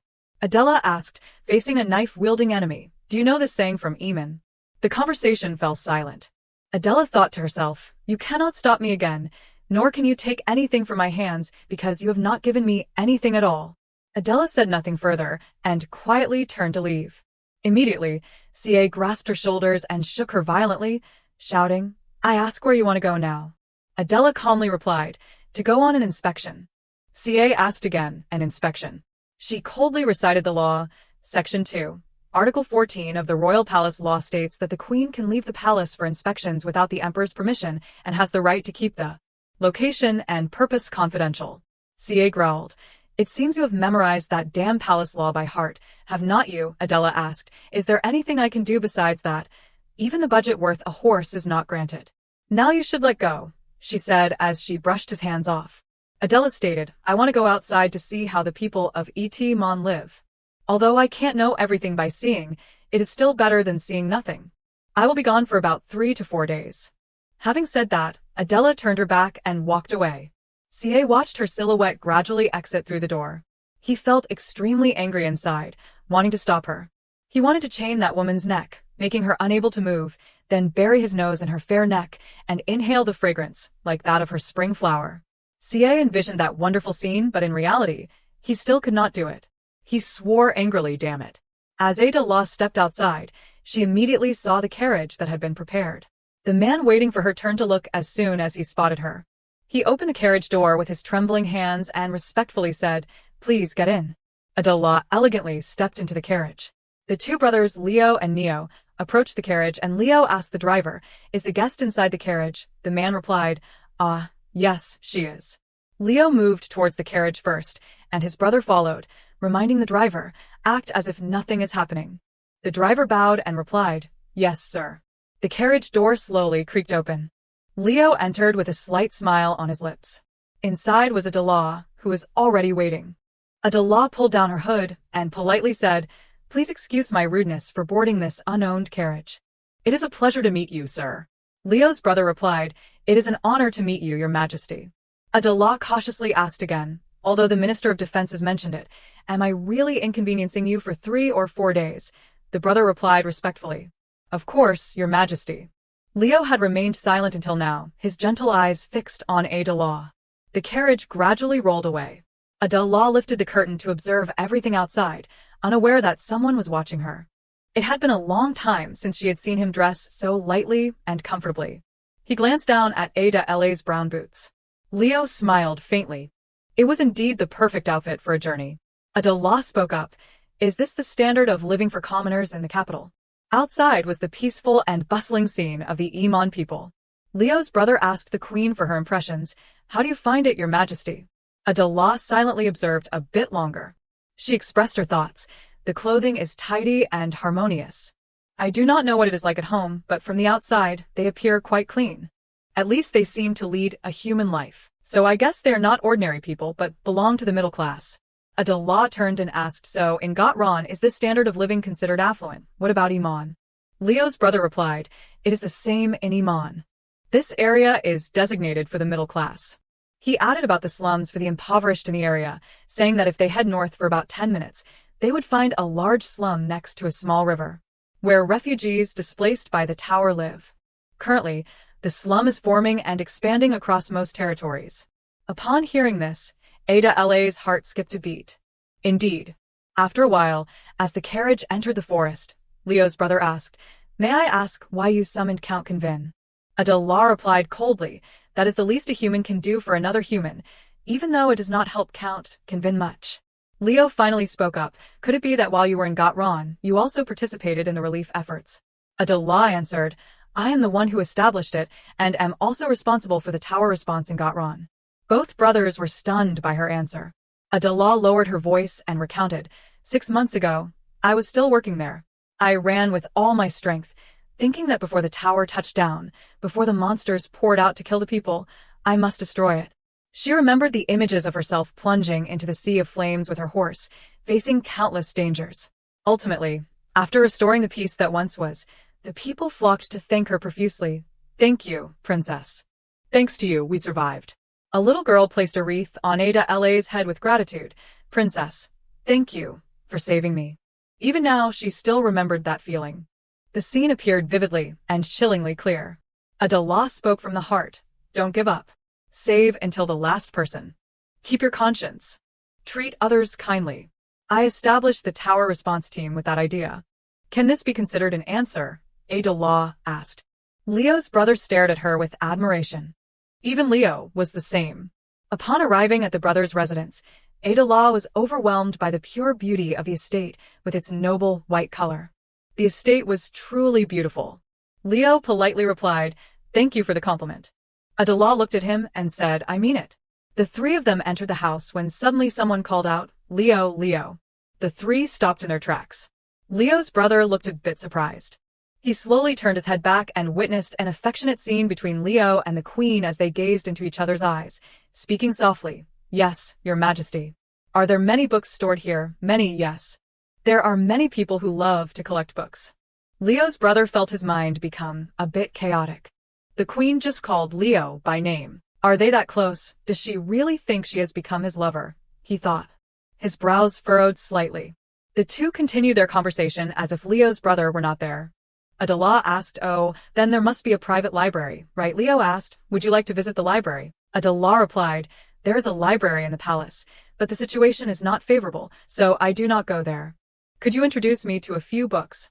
Leo said, "What content are you looking to explore? I will introduce you based on my knowledge." Adela suddenly remembered something and turned to ask, "All right, I need to get permission from the owner of the library first, do not I, sir?" At this moment, she realized something unusual, Neo's brother was standing there in a daze, watching the two of them, and Adela wondered to herself, why does he look so dazed? Hasn't he just realized that he's talking comfortably with Neo?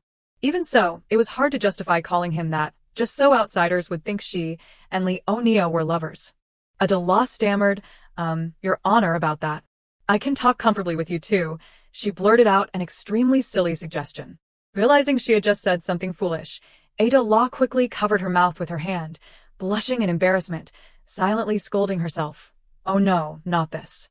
I meant to say I wanted to visit the library a little. Why did I suddenly say something random?" Neo's brother, expressionless, asked. "Yes." Neo, standing behind, could only cover his mouth to stifle a chuckle. Neo's brother laughed and said, "Ahem. The library is on the second floor of the annex. While you are here, feel free to use it." Neo stepped closer and said sweetly, "Your Majesty, let me lead you there." They walked together up to the library. Neo stole a glance at Adela. Observing Adela's perfect face, he suddenly discovered. He felt a small joy when he realized her ears, they are pierced. Neo smiled, thinking to himself, the Queen also has this look. Lady Git was reading what was written in the letter in her hand, so she hoped the young lady would discuss with her family soon to let her know the decision about staying in the palace as a guest, or returning to live with her family. Diana was stunned after hearing this. What? Lady Git placed the paper on the table and said, "This is the Queen's order, my lady." Diana quickly grabbed the paper. She read it in disbelief. She said, "I must leave Sunga Palace now." Diana's eyes widened when she saw something on the paper. It was the Queen's rose seal, the seal of the Queen. Diana still could not believe it and asked, "Does the Queen say I must leave Sunga Palace right now?" Lady Git replied calmly, "She never said you could just leave." Diana snapped, "The one who allowed me to stay in this Sunga Palace is the Emperor." Diana spoke with a hint of disdain. "Does the Queen dare to go against the Emperor's orders?" Lady Git snapped back, "Yes, she does. That is the Queen's order, and it must be followed anywhere, anytime." Diana felt angry at hearing the words the Queen, the Queen, the Queen, the Queen. Diana stood up suddenly and shouted loudly, "If it is not the Emperor's order, I absolutely will not leave this Sunga Palace." Lady Git lowered her voice and asked, "Do you mean you will rent the entire Sunga Palace? I will calculate the cost of renting the entire Sunga Palace and send it to the Poitiers Count family. This fee must be paid to the palace's financial agency at the end of each month." Diana was stunned. "What?" Lady Git explained, "As I mentioned earlier, the Queen has the authority to approve residency in the palace. This is clearly stated in the law. This means the Queen has the right to revoke the Emperor's orders without his consent and can issue a new order." Diana was speechless upon hearing this.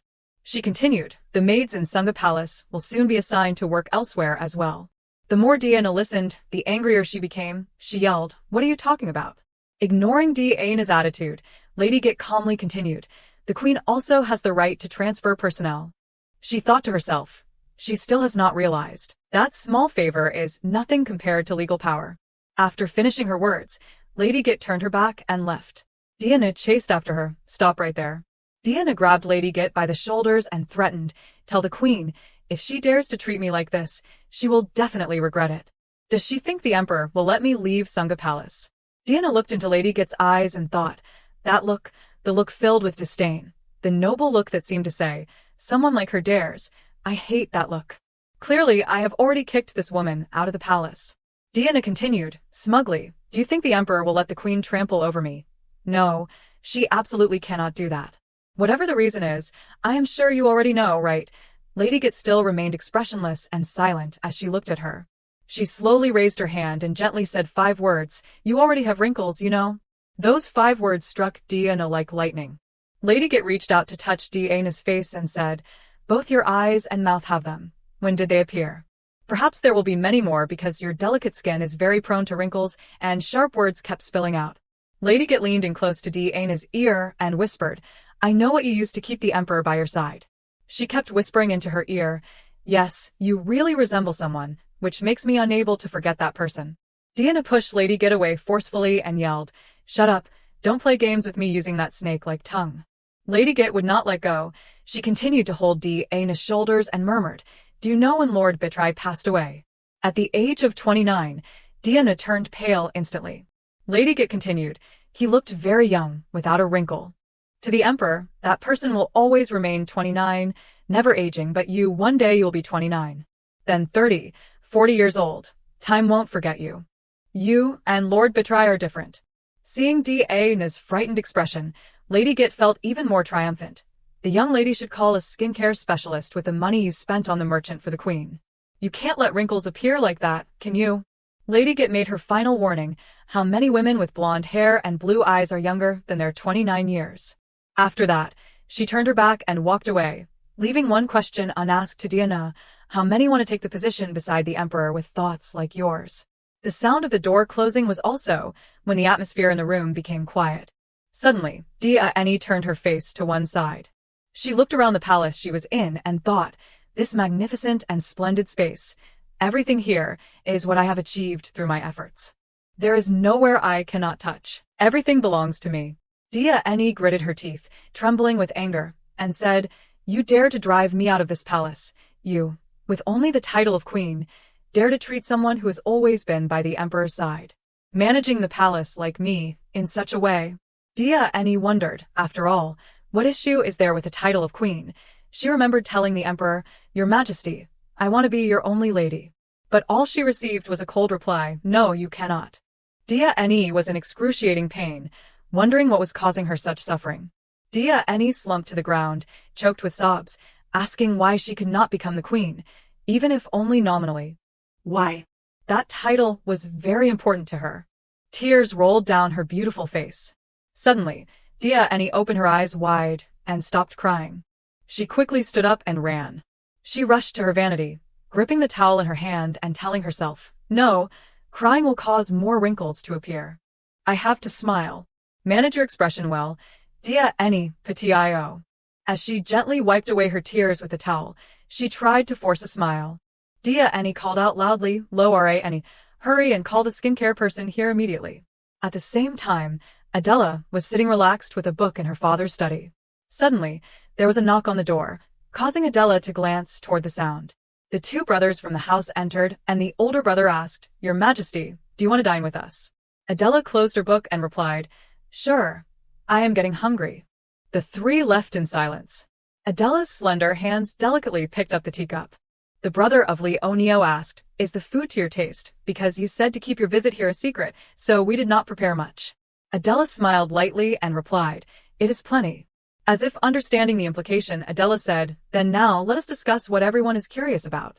Leonio thought to himself, She is still as straightforward as ever. Leonio asked, Can I ask about the destruction of the tower as well? Adela replied comfortably, Of course. After receiving permission, Leonio got straight to the point. On that day, you said this is a level 4 tower close to level 5, so there is no need to wait. Can you destroy level 4 towers on your own? Adela replied calmly, For levels below 5, I can destroy them alone. For level 4 towers, if they are— Neo continued to inquire, I saw you destroy the tower before it touched the ground. Is that the main method used in Gotron? Adela answered, about 5 years ago, I accidentally discovered this method. Since then, my first principle is to destroy the tower before it touches the ground. The problem is that very few mages can jump into the air current of the tower, like I can. Therefore, I often destroy half the tower before it touches the ground. The remaining half can only be destroyed after it has completely landed, Adela added. Neo said, the extent of the damage really cannot be compared. Adela continued, you saw it that day too. While destroying the tower before it touched the ground. If the master does not make any mistakes, there will be no casualties. The brother of Neo asked, what do you think about letting the tower touch the ground? Is it possible to manage that? Adela glanced over and said, manage the tower. She outright denied, absolutely not. The older brother asked again, absolutely. Adela affirmed once more, absolutely. The older brother paled at Adela's insistence.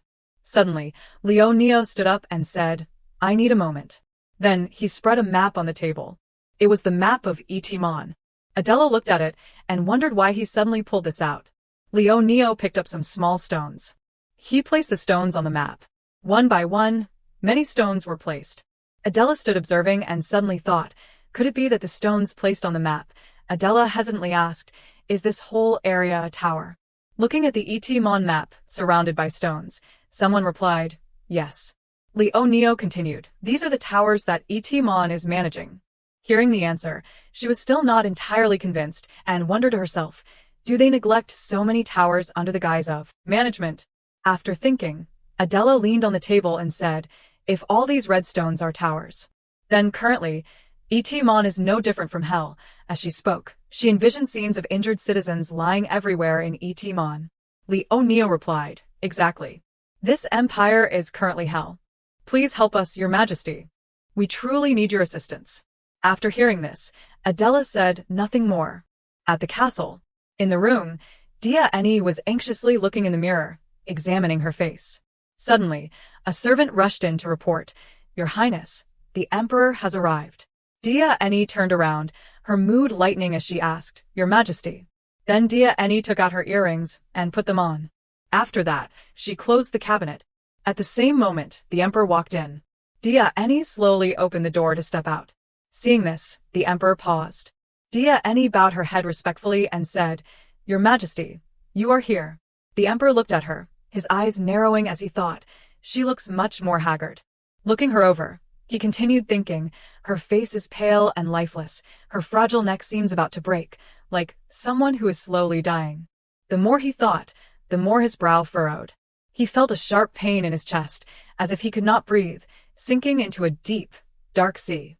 Seeing the Emperor not respond, Eni thought, he must be angry. He must despise the Empress for daring to drive me out of the Sanjie Palace, so he feels sorry for me for being oppressed by the Empress, and came to comfort me, right? Get closer. Eni hugged him and said, Your Majesty. She thought to herself, that is right, Your Majesty loves me. The Emperor still said nothing, only heard the sound, I am fine. I am fine, Your Majesty, Eni said softly. Then he seemed to think of something. After thinking, he pushed Eni away and asked, Did you send merchants to the Empress's palace today? Upon hearing this question, her face immediately turned pale, and not understanding, she asked back, Yes. He asked again, I am asking if you sent merchants to the Empress's palace today. Mocking even the amount of money worth a horse, Eni thought Your Majesty is not worried about me. He is questioning me. Then Eni, her hands trembling, reached for the Emperor's hand and hesitantly said, It is just that the Empress is in a difficult position. Even the meager budget cannot be received, so how can the Empress buy dresses and jewelry? It is my foolishness, but there is no better way than this. As she spoke, tears flowed down Eni's face. Then she pulled the Emperor's hand towards her and said, Mocking the amount worth a horse, how could I dare to do that? I just told the merchants the amount you allowed me to use. That is the money that Your Majesty gave me, but I am sorry, Your Majesty. The Emperor stood silently, listening to everything Eni said. Then he pushed her hand away. He placed his hand on his forehead and continued, Provoking the Empress is not beneficial for you. Did not you say all you need is my love? Eni hesitated slightly before replying, Yes, Your Majesty. Upon hearing this, he said seriously, Remember that. As long as you remember, I will protect you. Leave the Sanjie palace. Upon hearing this, Dia Eni froze, her eyes wide open. He continued, I will prepare a place for you in my palace. Move there. The Empress cannot touch the Emperor's palace, and if you do not like it, you can return to the Patio family. Upon hearing the family name, Dia Eni rushed over and exclaimed loudly, No. Do not, Your Majesty. Don't abandon me. Please do not abandon me, Your Majesty. But he completely ignored her and pushed Dia Eni away, saying, I already told you not to say that. You are becoming more like my mother. After saying this, he immediately turned and left, leaving Dia Northeast standing in place, still crying.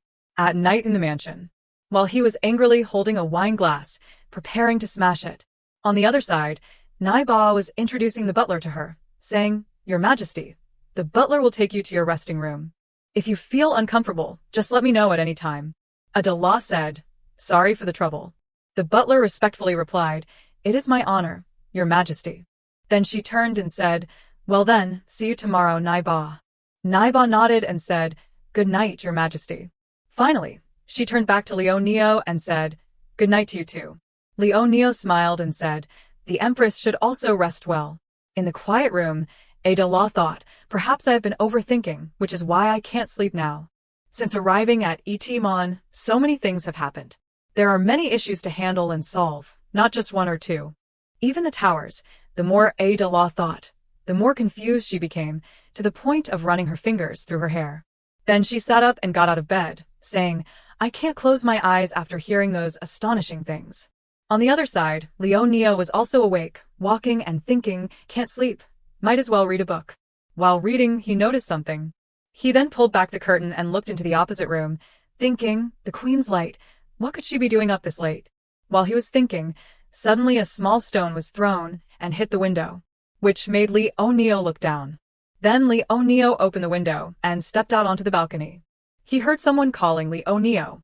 Seeing her opposite him, he thought, The Queen, could it be that she is uncomfortable? Adela saw him come closer and asked, Do you know where the wine is? The night sky was filled with bright stars, and as they walked down the hallway, Adela asked, Why are you still awake at this hour? Leonio rubbed his chin and hesitantly replied, Well, I can't say that I am not sleeping because I am thinking about you. After thinking that, Leonio asked her another question, But why did you suddenly look for wine? Adela thought, Is he asking me back? But after thinking, she smiled and said, It is because I can't sleep. When they reached the place, Leonio lit the lamp. Adela stood watching the painting and said, This amount of light is fine. You can get the wine for me, and then head back. I will drink alone and clean up here. Leonio turned to ask, What kind of wine do you want? Adela replied, Myodu, it does not need to be diluted with ice or water, and I do not need snacks either. He went to the cabinet, took out the wine bottle, and said, Your Majesty, drinking like this is very harmful to your health. She replied, It is fine, I ate a lot just now. As he handed her the wine with a glass, he continued, Your stomach will have problems. Dilute it before drinking. Adela sat down on the chair and smiled, saying, Leave it there, Leonio, you worry too much for me. After that, Leonio sat down and thought, Worry, is that what I am doing? She asked, Aren't you going back to your room? Adela poured the wine and said, Drink with me for a glass. He replied, No need. Then I will just drink alone, Adela said, raising the glass to drink.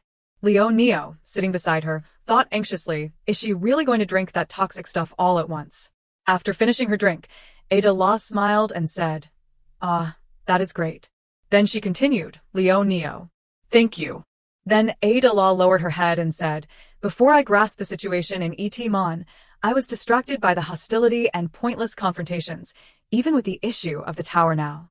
Thanks to you, my situation has improved a lot, she said while pouring more wine. After pausing for a few seconds, she continued, But maybe I am a bit tired, and then raised her glass to drink again. After drinking, Adela continued, I have been thinking a lot, so I can't sleep, that is why I crave wine. At this point, Leonio finally spoke up, Is that so? These words might be a bit too forward. But in my opinion, you are facing all problems very confidently, and that is enough. Seeing him finish speaking, Adela's heart began to race. Then she turned to pour more wine and said, Thank you. I feel very encouraged by that. Leonio smiled and said, I am just glad I can help you. Even a little. Suddenly, Adela looked up and said, Oh, that painting. Looking at the family portrait hanging on the wall, she asked, "Is it a portrait of the direct family of the Duke?" He replied, "That is right." She asked, "Is that cute little kid you?" Looking at the painting, she said, "You look so mischievous." Leonio looked up and said, "My father used to say that. He said I was a troublesome child, and what is more annoying is that I could cause trouble, but no one to stop. So he just held his head in frustration."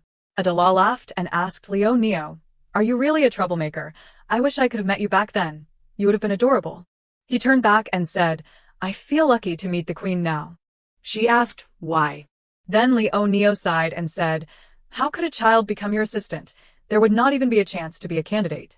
Her answer made her laugh even more, saying, "A child as an assistant? What kind of thinking is that? If you can't be an assistant, being by my side is also cute." He looked at her and thought, her cheeks are flushed, and her eyes are sparkling under the moonlight, a person once seen as a cold ruler who dominated and controlled everyone like the queen. Now she is laughing and joking over something trivial, like a beautiful lover, he thought, still keeping his eyes on her. Seeing him gaze for a long time, she wondered, Hearing that, Leonio blushed and thought, what am I thinking now?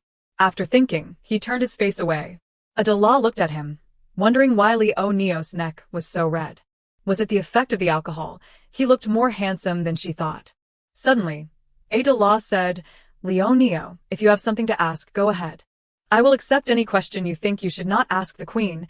Consider it payment for the wine." Leonio then asked, "May I ask why someone like you, who used to head the tower's countermeasures and got Ron, agreed to marry into Etimon?" Adela smiled and said, "Oh, you know how to ask for wine payment. If you feel uncomfortable, you do not have to answer." "Please forgive me," she replied. "What is the problem? This is not Gotron after all." Adela then answered the question. "In the Gotron palace, there is also a family portrait like that one, but the world is not as harmonious as that." As she spoke, an image of her own family flashed in her mind. She thought Lucy and wondered if she had received her letter yet. Adela recounted, "My father suddenly passed away due to a worsening chronic illness. In the midst of chaos in the country, my mother unexpectedly handed me a marriage proposal letter, telling me to go to Etimon. The tower's countermeasures could not be an excuse to refuse. And actually, I could not refuse either." He asked, "Why do you say that?" She laughed and said, "Because I need to atone." Leonia wondered what could make her look so sad. Although he did not understand the queen's words, he could not ask her. Seeing that he did not ask anything more, she propped herself up and said, "Well, this is enough wine payment, right? Now let us head back, Leonio," she said as she turned away. He followed and replied, "Yes." Looking at her from behind, he thought, the queen's figure is so petite. On the other side, someone was also pouring a drink and thinking, it is so empty. The emperor drank alone. He recalled when he ascended to the throne. Everyone came to bow and said, "Congratulations on becoming the emperor." The duke beside him narrowed his eyes and said, "You have become the most noble person in the world. I will bring the whole world to you. You just sit comfortably in this position." He finished drinking and set the cup down, thinking, why do those memories come back clearer on days like this? After thinking, he propped his hand on his forehead and asked himself, where could she have gone? He remembered that someone reported in the afternoon that the queen's palace had no budget, so currently she had no guards or personal attendants. Countess Hannah Greet did not know either, and the maidens in the queen's palace were busy elsewhere while she was outside. He thought, damn it, the reason I can't find the queen is that I cut her palace's budget. Remembering this, he gripped his wine glass tightly and thought, but when I think about it, the answer is very simple. Where would that woman go? In this strange country of Etimon, aside from the palace, where else could she go? As he thought this, he stood up. He slammed the glass against the wall, shattering it into pieces. He breathed heavily and thought, the queen must be at the duke's house. The next morning at the mansion, Leonia woke up, sitting on the bed, sighing. Last night's events felt like they had just happened a few minutes ago. He could not sleep at all. He remembered Adele's laughter, thinking, her lively laughter kept echoing in my ears. After a while, Adela appeared and said, "Good morning." The third duke bowed and said, "Good morning, your majesty." She looked over at him and asked, "Did you sleep well, Leonio?" "Thanks to last night, I slept very well." He smiled and replied, "Yes, your majesty." Adela smiled too. Then the two began to chat and the third duke watched them, thinking, what is going on? The atmosphere between those two seems to have changed. Did something happen last night? Adela picked up a cup of tea. The third Duke asked, do you have anything special you want to do today? Ada Law replied, yes, but I need help. After finishing her tea, she said, I need a couple of trustworthy knights who know this area well. Leonio asked her, why is that? Ada Law placed her cup down and said, today I plan to wander around the capital, specifically the slums. Leonio asked, do you plan to go into the slums? She replied, of course, I will just take a quick look. I do not plan to explore there. After she finished answering, Leonio stood up and bowed, saying, then let me escort you, your majesty. A little later, the two set off. Ada Law asked, am I bothering a busy person with useless work? Leonio replied, it is fine. I am free today, so you do not need to worry. After a while, the horses started to move slowly again. The two people wearing masks looked at her and thought, what is that smell? It is really foul. Standing in front of the bridge, he said, crossing to the other side leads to the slum. The name of this river is New York Bara, which means pure and cool, but it is no longer like that now. Then both of them walked across the bridge together. Ada Law looked down and noticed something. Seeing two unkempt people by the river, she said, it seems this place has no water system. He replied, almost none at all. She continued to ask, what about toilets? He answered, they handle it at home and then throw it out. After hearing this answer, Ada Law thought, so the entire slum is a giant toilet. She asked, what on earth is that burning smell? Leonio heard her question and replied, it could be the smell from burning corpses. If the living have no place to lie down, how could the dead find rest? Hearing this, Ada Law felt a bit angry and pulled down her mask. Leonio frowned and said, your majesty, please put the mask back on. She replied, no need, who here knows me? To these people, a queen is less than the bread they eat. He said, a slum this large is spreading throughout the empire. Leonio saw her reaction and also took off his mask, saying at this size there are probably about 10 such areas, and for smaller ones, they are countless. After hearing this, Ada La's expression tightened, and she did not say anything more. She thought, now I realize, and while entering the area, she noticed people standing below, reaching out and saying, Madam, please, just give me a penny, please, just one piece of bread. After a while, both of them left the village, and Ada Law still said nothing more. Leonio followed behind, wondering, what is the queen thinking now? Her expression seemed calm, but gave off a cold feeling. Then he asked her, have you found what you were looking for? If the emperor opposes what you want to do, what will you do? She turned her head and asked, what do you mean by oppose? Leonio continued, this slum has existed for a very long time. Could it be that the emperor does not know about this place if he knows but still allows it? Then, if he opposes what the queen wants to do? Her face remained cold as she looked at him and expressed herself clearly. He continued speaking, then what will you do, oppose it? Hearing this, Ada Law clenched her teeth even tighter. Then she shouted, how can we call ourselves human if we turn a blind eye to this? What has he done to let the country come to this? Her voice was so loud that it startled the nearby birds, causing them to fly away. But she still spoke loudly, are the nobles in this country all fools? What on earth are they doing? A giant hell is being created right before their eyes. Ada Law pointed to the end of the bridge, where two soldiers were blocking a slum resident from leaving, saying loudly, as long as it is not me, it is fine. Just let the guards there block the way. Hospitals, schools, and a water system, there is none of that here.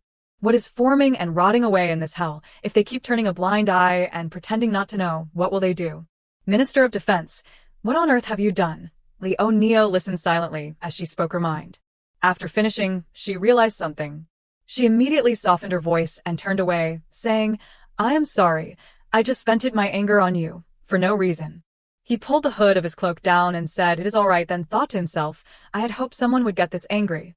The words and anger of that girl burst forth very naturally. On the contrary, it made me very happy. Oh, so that is it, I have been waiting for the queen's outrage. Then Leonio smiled and said, no matter what you want to do, I will help you. He thought, my heart is racing too fast. In the emperor's palace, in the guest room of the emperor's hall, Dia Eni felt a bit disappointed and thought, I am back in the room I used before being granted the Sanjie palace. The servant who was moving things said, Miss, where should I put this? There is no room for all this stuff. Dia Eni turned around and said, send it back to Count Petit-Er's house. After that, Dia Eni clutched the hem of her dress and thought, this room, was it ever cramped and shabby like this? By night, Dia Eni paced back and forth and thought, today is my first day back in the emperor's hall. But the emperor has not come. Dia Eni bit her finger and pondered for a moment. I can't just sit still like this, she thought, and then put on her cloak and went somewhere. The butler saw something when he turned around. He asked, "Is the young lady from Count Petitier's house here?" Dia Eni wondered, "What did you say?" Then Dia Eni spoke up. What are you talking about now? The butler hesitated and replied, "I am sorry, but the young lady's current status in the palace is that of a guest, so." Dia Eni gritted her teeth and said, "Convey to His Majesty that I wish to see him." A moment later, she entered the room and saw the emperor sitting in a chair. Dia Eni asked him, "Can't you sleep? You look very troubled, Your Majesty," she thought. If he is troubled because of me, then he should come to find me. If so, what is it that is unsettling him now? Dia Eni approached and knelt down. She said, "The queen might be at the duke's house now, Your Majesty." Upon hearing this, the emperor's gaze immediately became more intimidating. Diane continued, "Besides that place, does he have anywhere else to go? Perhaps the Empress is spending the night with Lionel Ba right now."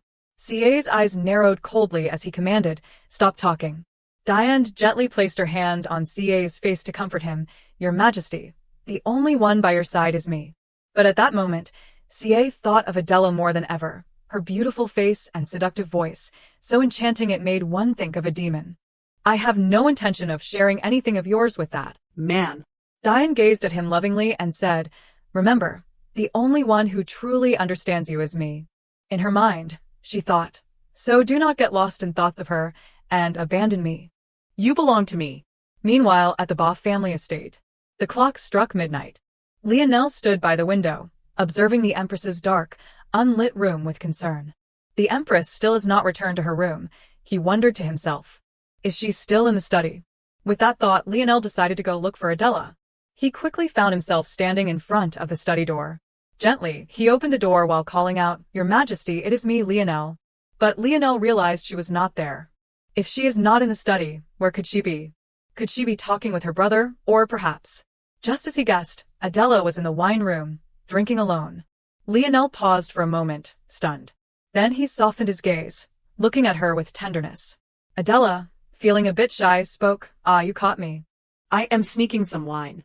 "Lionel, do you want to join me?" Lionel asked gently. "Couldn't sleep tonight, Your Majesty." Adela responded, "No, I just felt like drinking." Lionel took the bottle from her hand and gently reminded her, "Whether it is insomnia or cravings, you always turn to wine. You should not drink like this. It is not good for your health," he said, even as he poured more wine into her glass. Adela noticed the glass was not full and reminded him, "Pour a little more, that is not enough to wet my throat." But Lionel refused. "This has not been diluted yet, that is plenty." Adela picked up her glass, took a sip, and responded with a faint smile, "Why do you always underestimate my drinking ability? Tonight, I plan to get drunk." She took a long drink, clearly satisfied. After drinking for a while, Adela started to feel the effects of the alcohol. "It is so warm," she muttered, casually unbuttoning the top of her dress, not seeming to care about Lionel's presence. This sudden action took Lionel by surprise, and his heart began to race. He quickly turned away, silently questioning himself. "What am I thinking?" Suddenly, Adela asked, "Why do you have that look on your face again? Sometimes you look at me with a frown."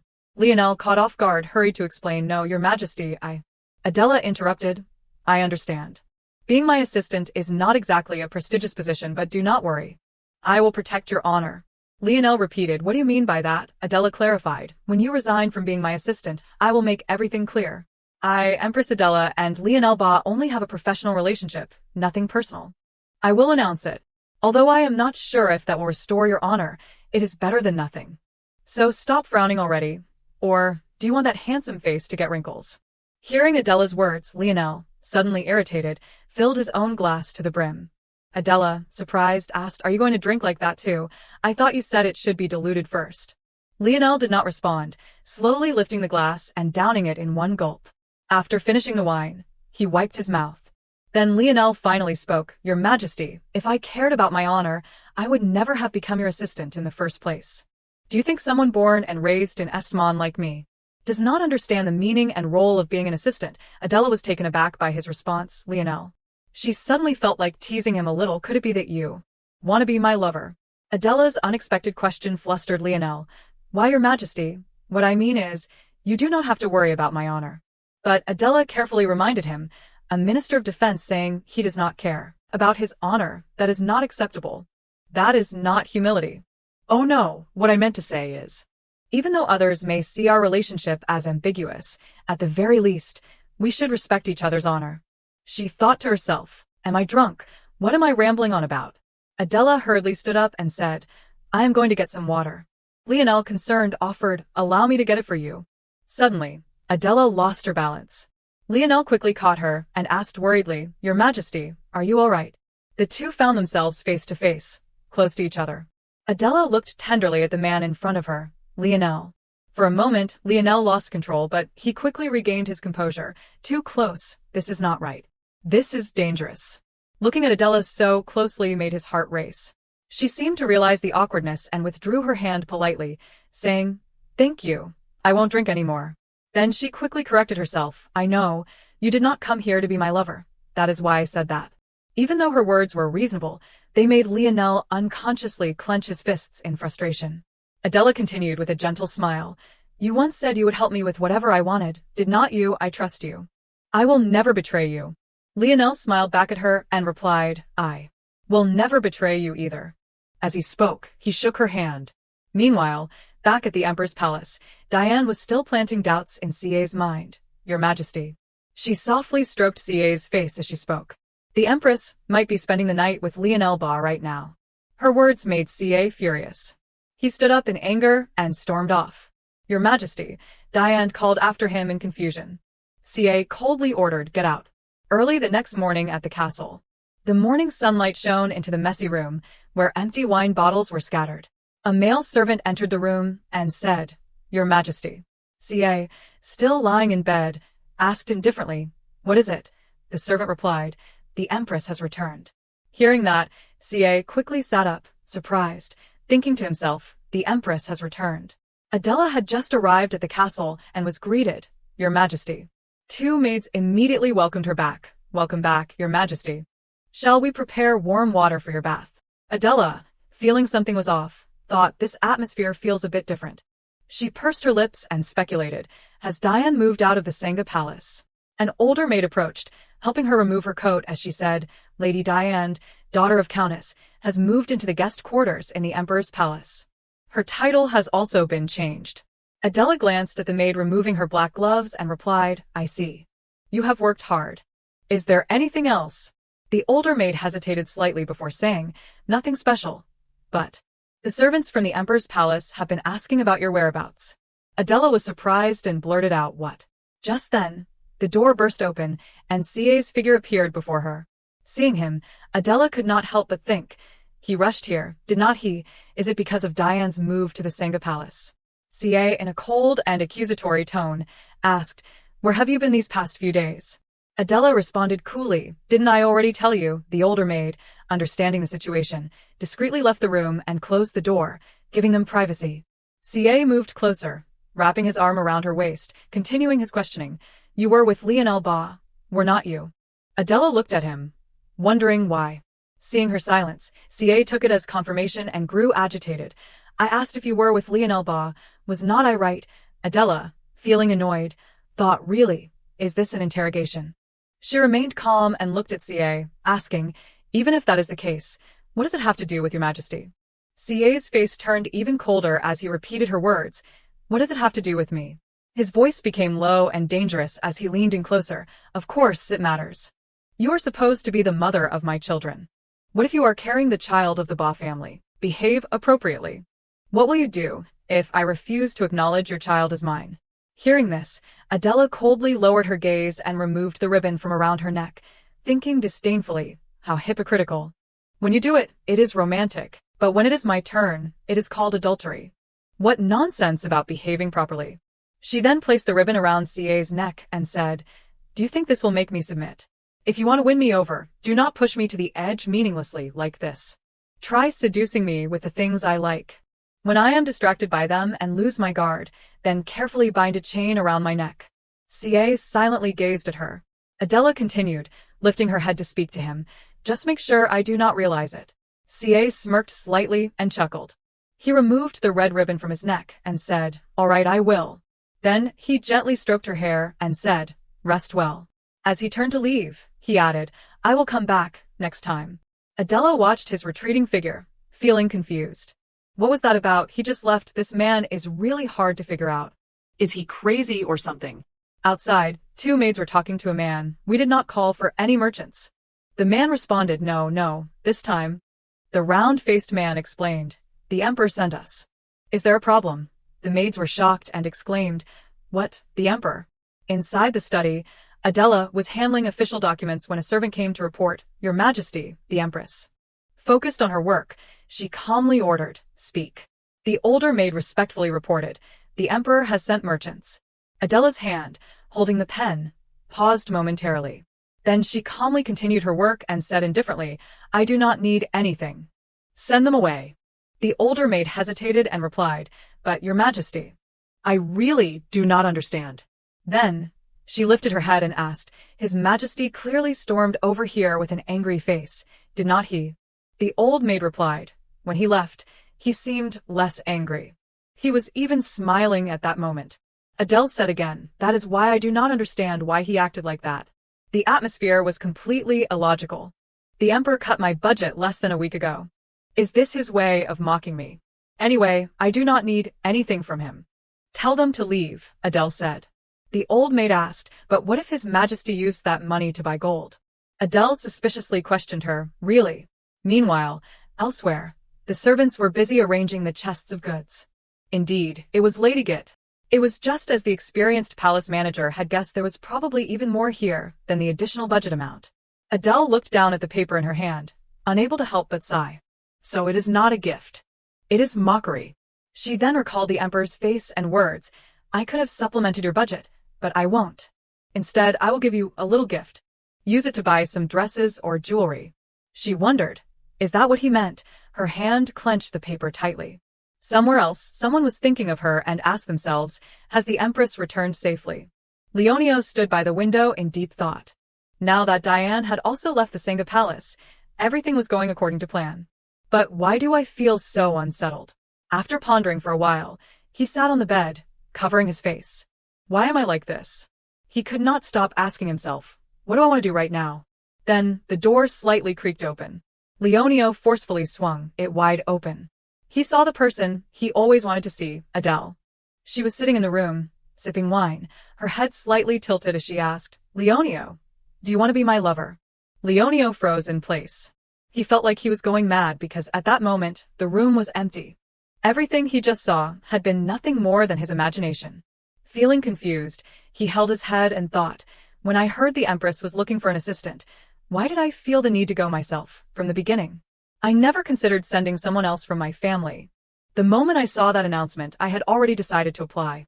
And I lied to myself. He remembered the first time he saw her when she introduced herself, I am Adele Gautran. He realized he had been overwhelmed and enchanted by her radiant presence. He recalled her words, a minister of defense cannot say they do not care about their own honor. At the very least, we must respect each other's honor. Leonio repeated those two words, honor. He clenched his fists. His ambitions would affect the honor of the Empress.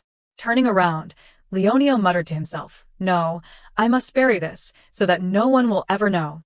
With determination in his heart, he vowed, I will never betray that woman. Adele looked at the crowd of servants outside, feeling annoyed. She asked, why exactly did they come here? Lady Git responded, His Majesty said you did not have enough manpower, so he sent them here.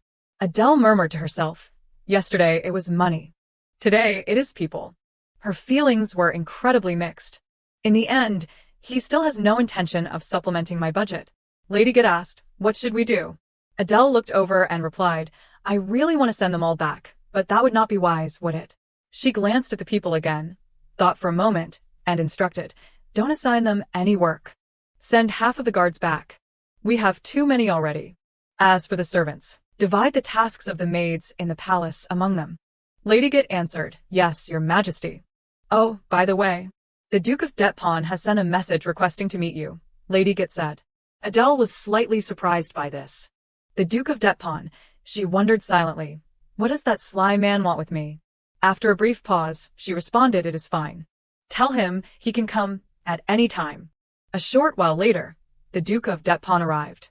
He bowed respectfully and greeted, Your Majesty, I hope you have been well. Adele smiled gently, please come in, Duke Detpon. Detpon, holding a cup of tea in his hand, endlessly praised Adele. Our Empress truly is a talented mage. Surely, you do not even know how powerful you are, do you? You should visit the Mage Guild when you have free time, he suggested. Adele, a bit surprised, asked, I can go there. Wouldn't it be a bit strange if I did? She added. Detpan was taken aback. What do you mean? He asked. Adele, speaking calmly but with a hint of teasing, replied, Isn't that true? I heard the Etman Mage Guild is officially recognized and appointed. If I were recognized, what position would I get? Would you make me the guild leader? Detpan, being clever, quickly grasped what Adele was implying and cheerfully responded. Ah, so that is what you mean. Your Majesty, why do you want to side with the Ba family? Why did you overlook me and choose the harder path? He had been laughing moments ago, but now Detpan's tone had turned dark and menacing.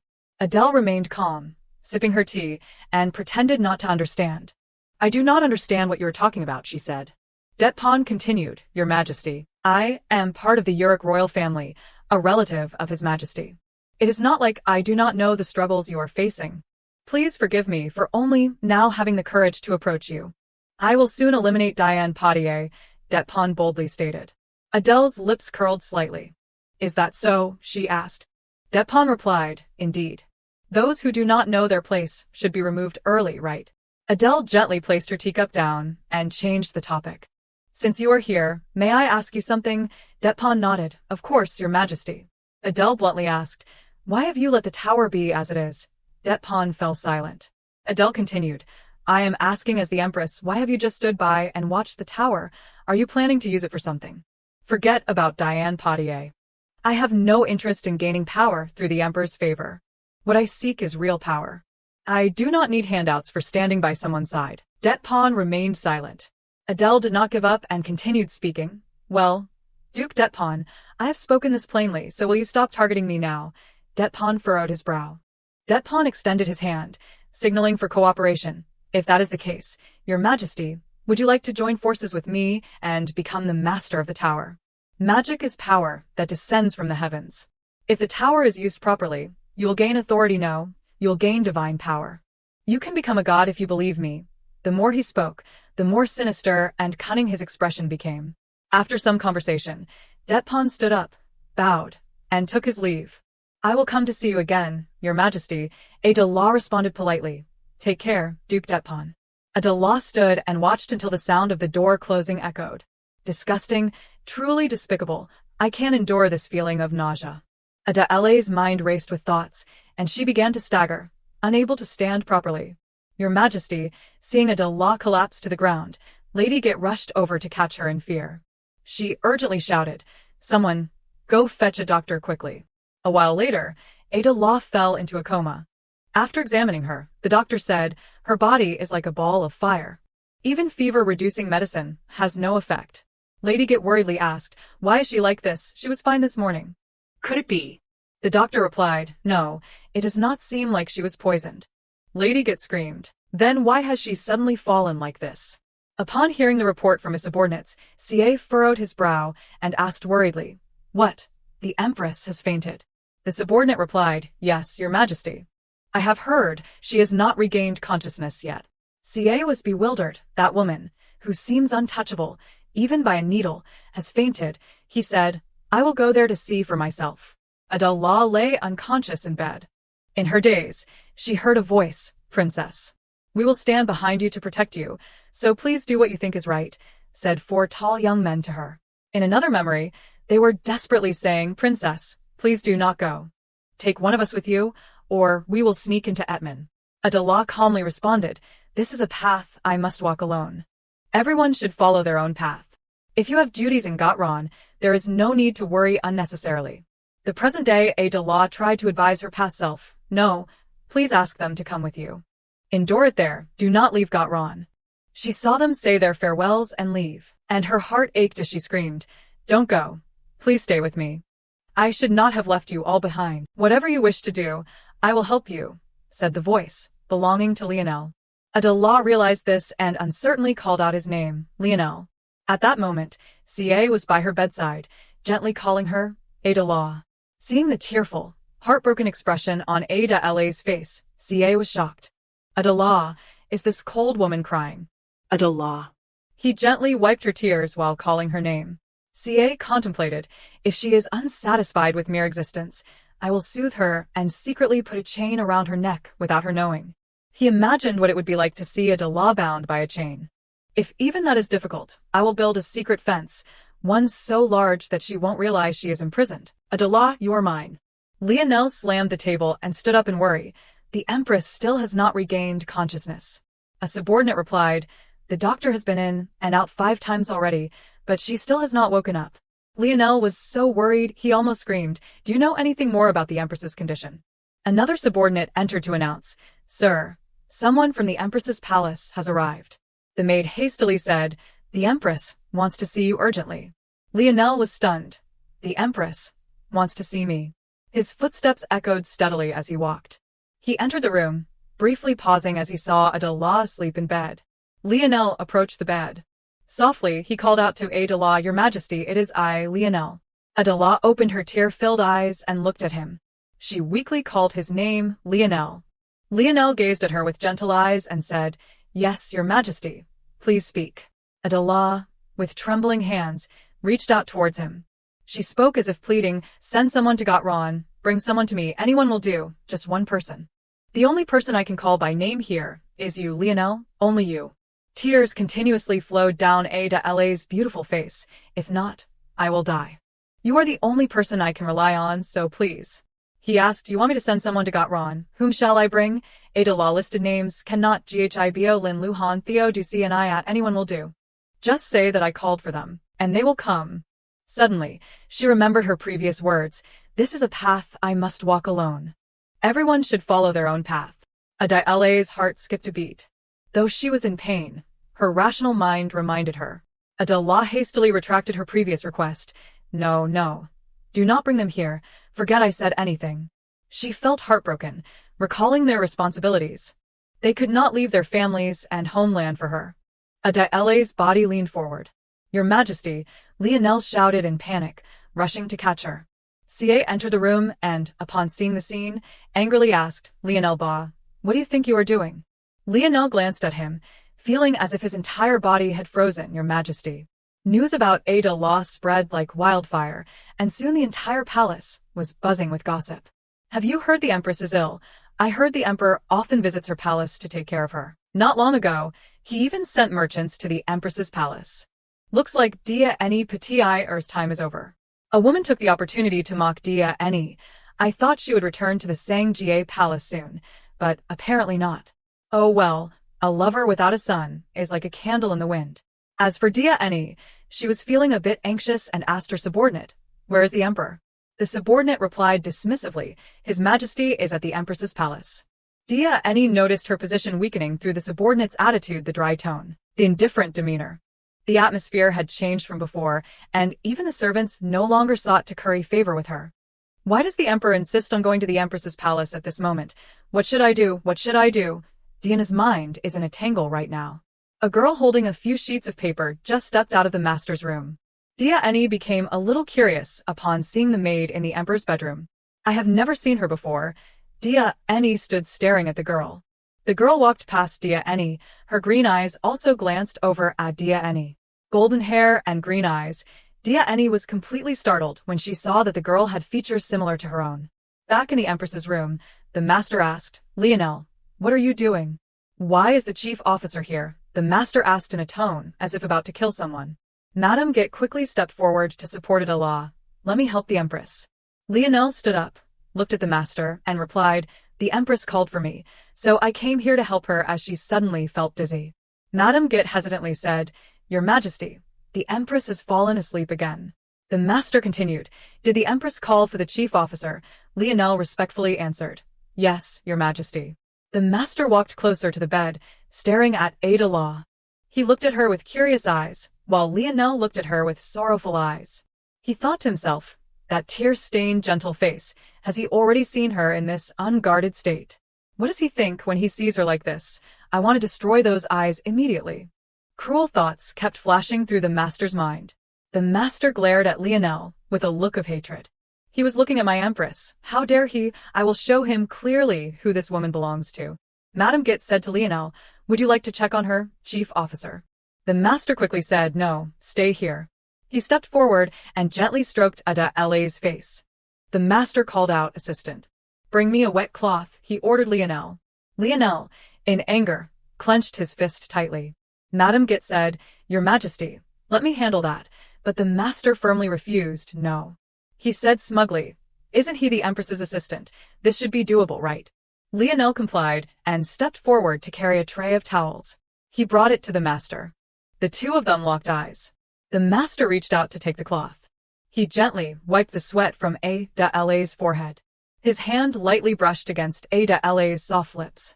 Lionel stood watching, feeling a bit heartbroken. After wiping, the master threw the cloth onto the tray. He leaned his face closer to Lionel, his voice filled with menace. "From now on, if the Empress is sleeping, wait outside, got it?" After saying that, he turned and walked towards the door. Lionel also left immediately after, walking very quickly. When he got back to his room, he slammed the door shut. Lionel angrily clenched his fists. He thought about the earlier scene with frustration, thinking to himself, "The Empress called for me right after waking up, not the Emperor but me. Do you know that this place is like hell for the Empress?" He held his forehead, feeling overwhelmed with discomfort, wanting to scream out loud. He had resolved to bury his feelings, never to have other thoughts again, but this time, he could not control himself and continued to waver. "What should I do now?" The master spoke to the subordinate behind him. "Tell me about the task I assigned you earlier." The subordinate bowed his head and replied, "I am sorry, but I could not get a grasp of the situation inside the palace, Your Majesty." The master suddenly turned to inquire, "Then what? Are the Empress and the chief officer in the same room?"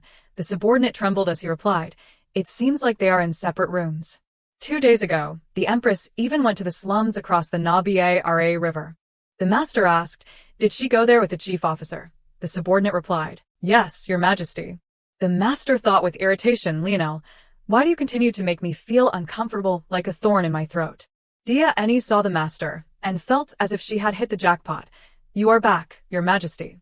The master remained silent and did not respond. He walked past Dia Eni, causing her to feel awkward. The master sat down in a chair and then asked, "What are you doing here?" Dia Eni stammered, It is that." Suddenly, she saw something, her eyes widening. Who was that? Dia Eni wondered, her curiosity piqued as she caught another glimpse of that maid. The maid smiled and said, "I will organize the documents, Your Majesty." Dia Eni thought, "That is the maid I saw earlier." The sound of rustling paper echoed as the maid meticulously organized the documents. She asked, "Your Majesty, I have finished organizing. Can we discard this document?" The emperor replied coldly, You have worked hard." Suddenly, Dia Eni remembered Madame Git's words about how many girls with golden hair and green eyes are younger than her 29 years. The maid then stepped out of the room. The emperor suddenly spoke up, "If there is nothing else to say, you can go back now, Dia Eni." Dia Eni cautiously inquired, "It seems the maid in charge of the documents has changed." The one who just left seemed quite careful. Seeing him silent, Dia Eni tried to suggest, "Actually, since I moved, I have been short-staffed, so it is a bit inconvenient. Could you transfer her to me?" The emperor remained silent, then replied, "Whatever works." Dia Eni felt a bit happy and said, "Thank you, Your Majesty." The subordinate standing next to the emperor silently watched him. After returning, Dia Eni angrily shouted, "I told you to manage the maids properly. Can't you do anything right?" Lunat tiredly said, "Why are you like this? I've already told you. The Empress and Madame Git have the authority to manage personnel, so I can't bring people in or kick them out." Dia Eni let out a sigh. Dia Eni lowered her voice, saying, "The maid in charge of the Emperor's documents will be under my command, so you better handle it well." "Understood." Lunat shouted, "Are you crazy? That is the maid from the Emperor's palace. If something goes wrong..." Dia Eni interrupted her brother, who said, "You should kill her, just give her some money to keep her quiet, and tell her to leave the capital. That would be enough." Lunat forced a smile, trying to advise his difficult younger sister, "Dia Eni, you are being too sensitive. At most, if the Emperor intends to call that maid into his bedroom, I will handle it." Dia Eni loudly said, "No, that would be too late. We need to act before that." The sunset gradually descended upon the luxurious, yet scandalous palace. The maid just granted to Dia Eni by the Emperor, Patio, was now desperately trying to flee. Watching the small figure of the maid, Madame Git replied, "Yes, after all, another similar maid will come to the palace. The maid will become the second Patio." Dia Eni, who was sitting and doing her makeup, was astonished when informed that the maid had disappeared. What disappeared?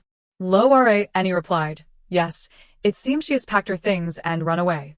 Dia Eni turned and wondered, why would she suddenly run away? Could it be that something scared her?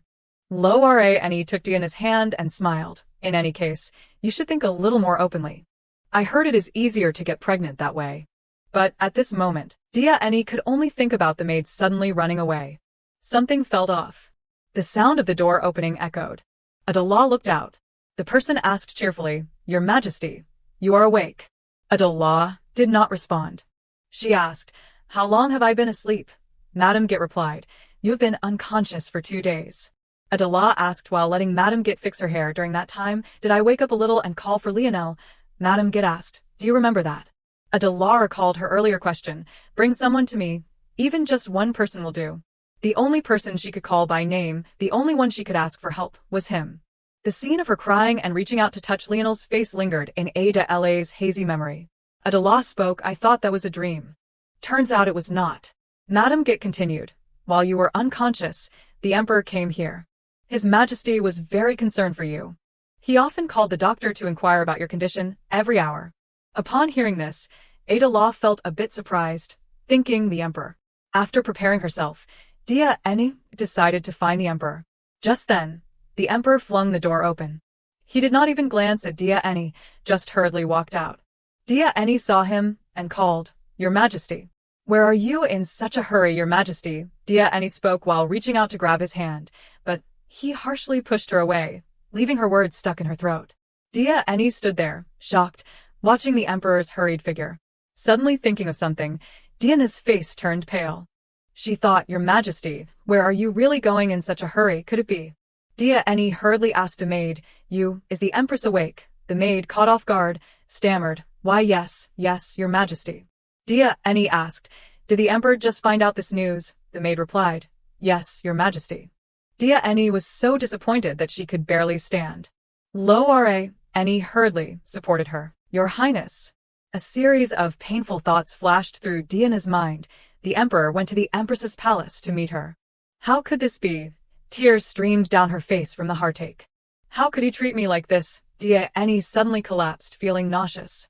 As for the Emperor, he had arrived at Ada LA's room, just as Dia Eni had thought. He gently called, Your Majesty. Adala slowly turned her head to look at him, but she did not respond. The Emperor's heart skipped a beat at Ada LA's stunning beauty. Adala spoke, Please come in, Your Majesty. The Emperor stepped closer and gently inquired, How are you feeling? Adala replied without looking at him, I feel much better. In her heart, Adala held some suspicion. Why was he suddenly pretending to care for her? Did he have some ulterior motive? Both of them sat down to chat. The Emperor asked, while it got Ron, Did you occasionally faint like this? Adala replied, No. But why suddenly the Emperor was asking but then abruptly stopped his sentence. The Emperor said, It would be better if you receive regular treatment from the doctors. She was silent for a moment, then spoke, I understand. Let us do that. The Emperor remained silent, only gazing at Adala with a contemplative expression. He could not escape her exquisite beauty. She was truly beautiful. Seeing him stare at her, Adala wondered why he kept looking at her so intently. The Emperor looked into Ada LA's eyes, silently praising them, which sparkled like sunlight. He shifted his gaze to her silky hair, which was as smooth as silk. Her demeanor was elegant and graceful. Even though he was captivated by Ada LA's beauty, the Emperor maintained a cold expression. Suddenly, he remembered his mother. He thought, I am my mother's son, and subtly compared, she is different from that person. The Emperor called her name with a strange smile, Adala, you rich Itiman. Adala jolted when he called her name, but the Emperor did not pay attention and continued to immerse himself in his thoughts. Yes, I am married to this woman. She is my queen. He recalled when she wore the beautiful wedding dress, walking beside him. He once thought the desire to trample her was a momentary impulse when he saw her majestic presence commanding the crowd, worthy of being a queen, but he was mistaken. If it was only to trample, he thought while standing up and moving closer to Adala. I will not bow my head to her, he said, taking hold of a lock of Ada LA's hair. Not smiling in front of her, he gently inhaled the faint fragrance from Ada LA's soft hair. After a series of his strange actions, the Emperor finally spoke while preparing to leave. It is great to see you awake. I will be going now. You should rest. The door closed, and Ada stood in shock at his peculiar behavior, wondering why he was like that. It was clearly not normal at all. Didn't he want to turn her into a nominal queen, living like a feather on the tip of a pen, like a flower in a vase? Why was he like this? I will build a large wall. You are mine. Suddenly remembering, Ada's eyes widened in surprise when the Emperor's words echoed in her mind. Ada asked Madame Gith, Madam, what did the Emperor say when I fainted? Madame Gith replied, I apologize. I stepped out at that time, so. Madame Gith continued, Your Majesty, although I am not sure why, it seems the Emperor has changed his attitude towards you. That is not necessarily a bad thing, is it? Ada pondered. Ada tightened her grip on her dress and said, No, I need strength, not the strength based on the Emperor's favor that might vanish at any moment, but my own strength. Ada recalled Leona's words, You should let everyone recognize you as a sorceress. That way, you will have the right to speak at meetings with the high officials. Thinking of that, Ada said, Perhaps I need to meet Duke Detpon. Leone exclaimed in surprise, Your Majesty. Leona's brother calmly sipped his tea and said, Yes, Leone. She is awake. Leone immediately stood up. His brother quickly stopped him. Wait a moment, Leone, calm down. He added, The atmosphere in the palace is very strange. If the relationship between the Emperor and the Queen changes, you should also prepare to withdraw from that quagmire. Leone fell silent, a hint of sadness on his face. Leone said, If you're talking about the assistant position, it is still not the right time. We have not obtained information about the tower, and the Queen has something she wants from you. Leona's brother said nothing further. He thought to himself, Leone, is the reason you do not want to resign as an assistant really just that? Leonot hurriedly threw the door open and asked, Dia Eni, are not you feeling well? Dia Eni, resting on the bed, smiled when she saw Leonot and called out, Brother. Leonot wondered at her bright smile. Dia Eni, I heard you were not feeling well, but what is with this radiant expression? It was as if his eyes suddenly lit up. Leonot saw Diana's hand resting on her belly and asked, Dia Eni, could it be that you are pregnant? Dia Eni joyfully replied, tears of happiness welling up, there is a high possibility I am pregnant. It seems it has not even been a month. My doctor said he would come by regularly to check on me. Leonot happily approached her bedside, taking her hand. Well done. You did great, Dia Eni.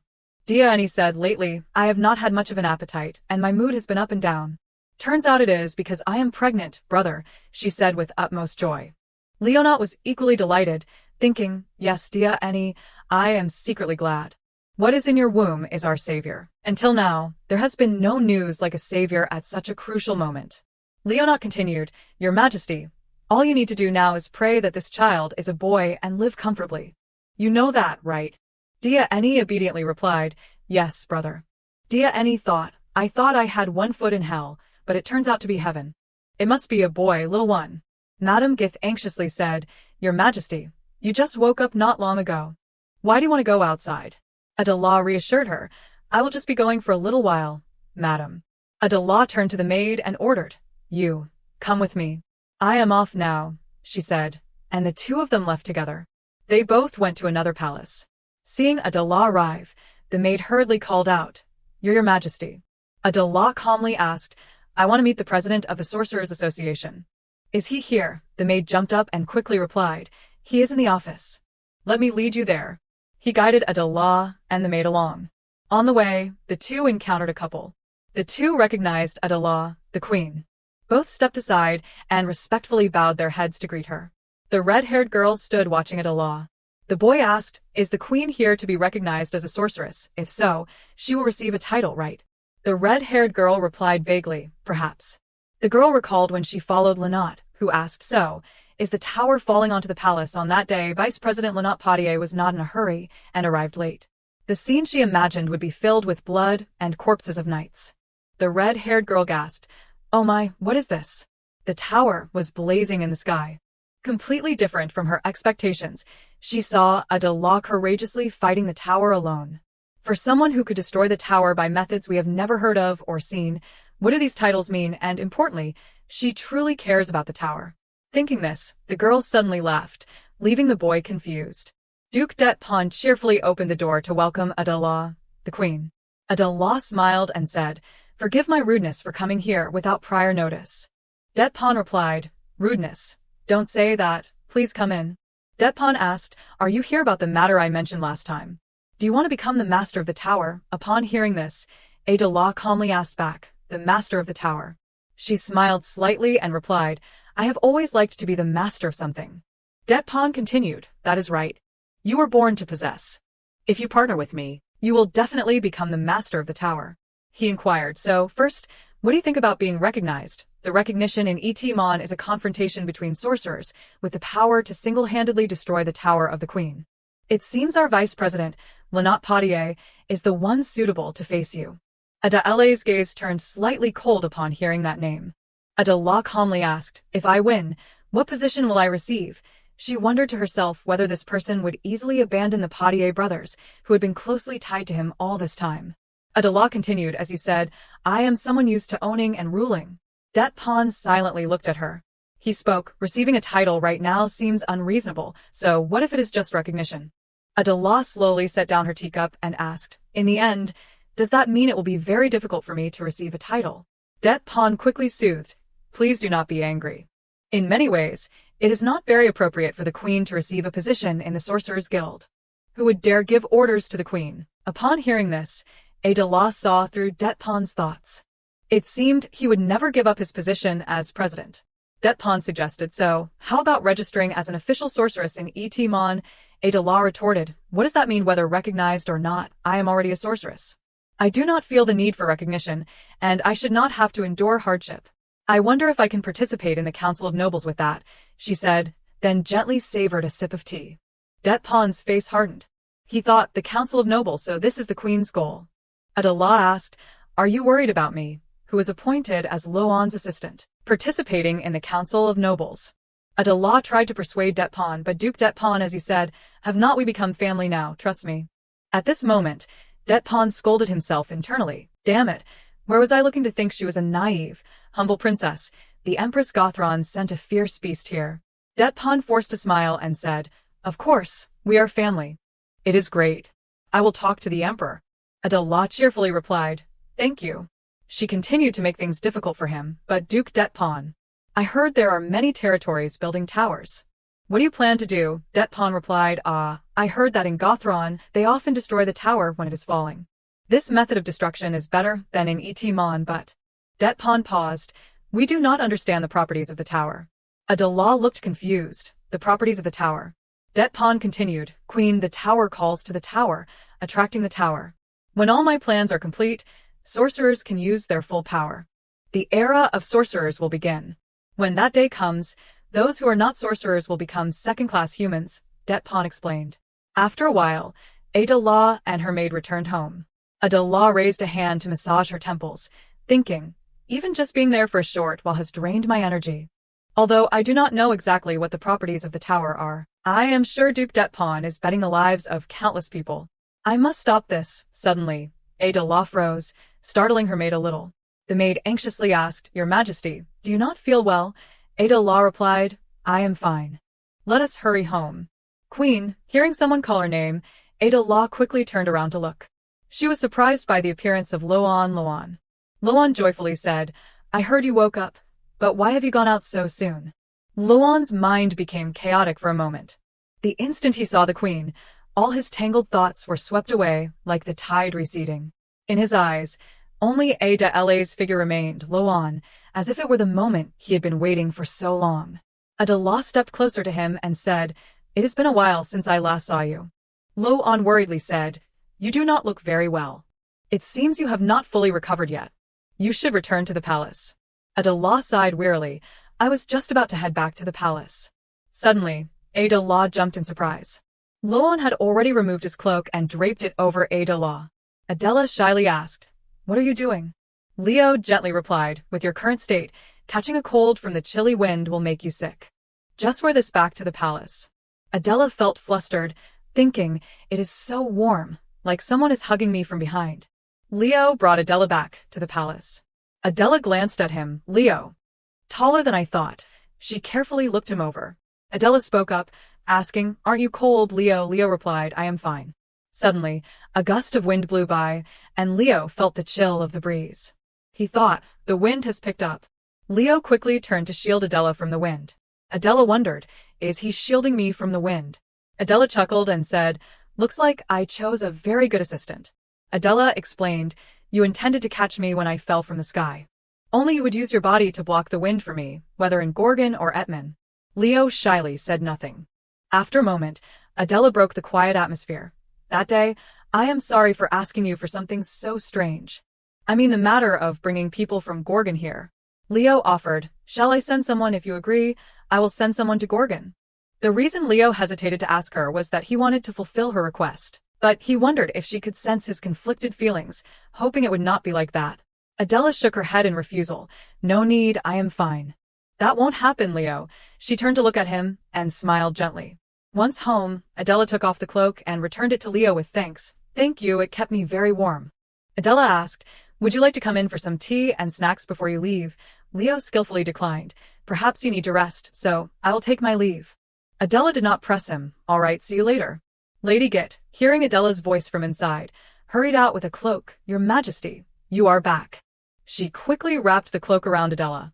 Leo stood there, watching her figure gradually disappear. He tightly gripped the cloak in his hand. Meanwhile, at the Gorgon Palace, the Gorgon Emperor, who had left the palace for some time to hold the late Emperor's funeral, returned. Lucy called, Sister Adela. Lucy thought Adela would be there and turned to look at her. But in front of him was only an empty room. Lucy looked at her with a heartbroken expression. Sister. Lucy angrily asked the nurse, when did she leave? The nurse cautiously replied, a month after your Majesty left the palace. He said, so before I left, she already knew about my marriage. Lucy continued to shout, Nurse, you knew, did not you? Why did not you tell me?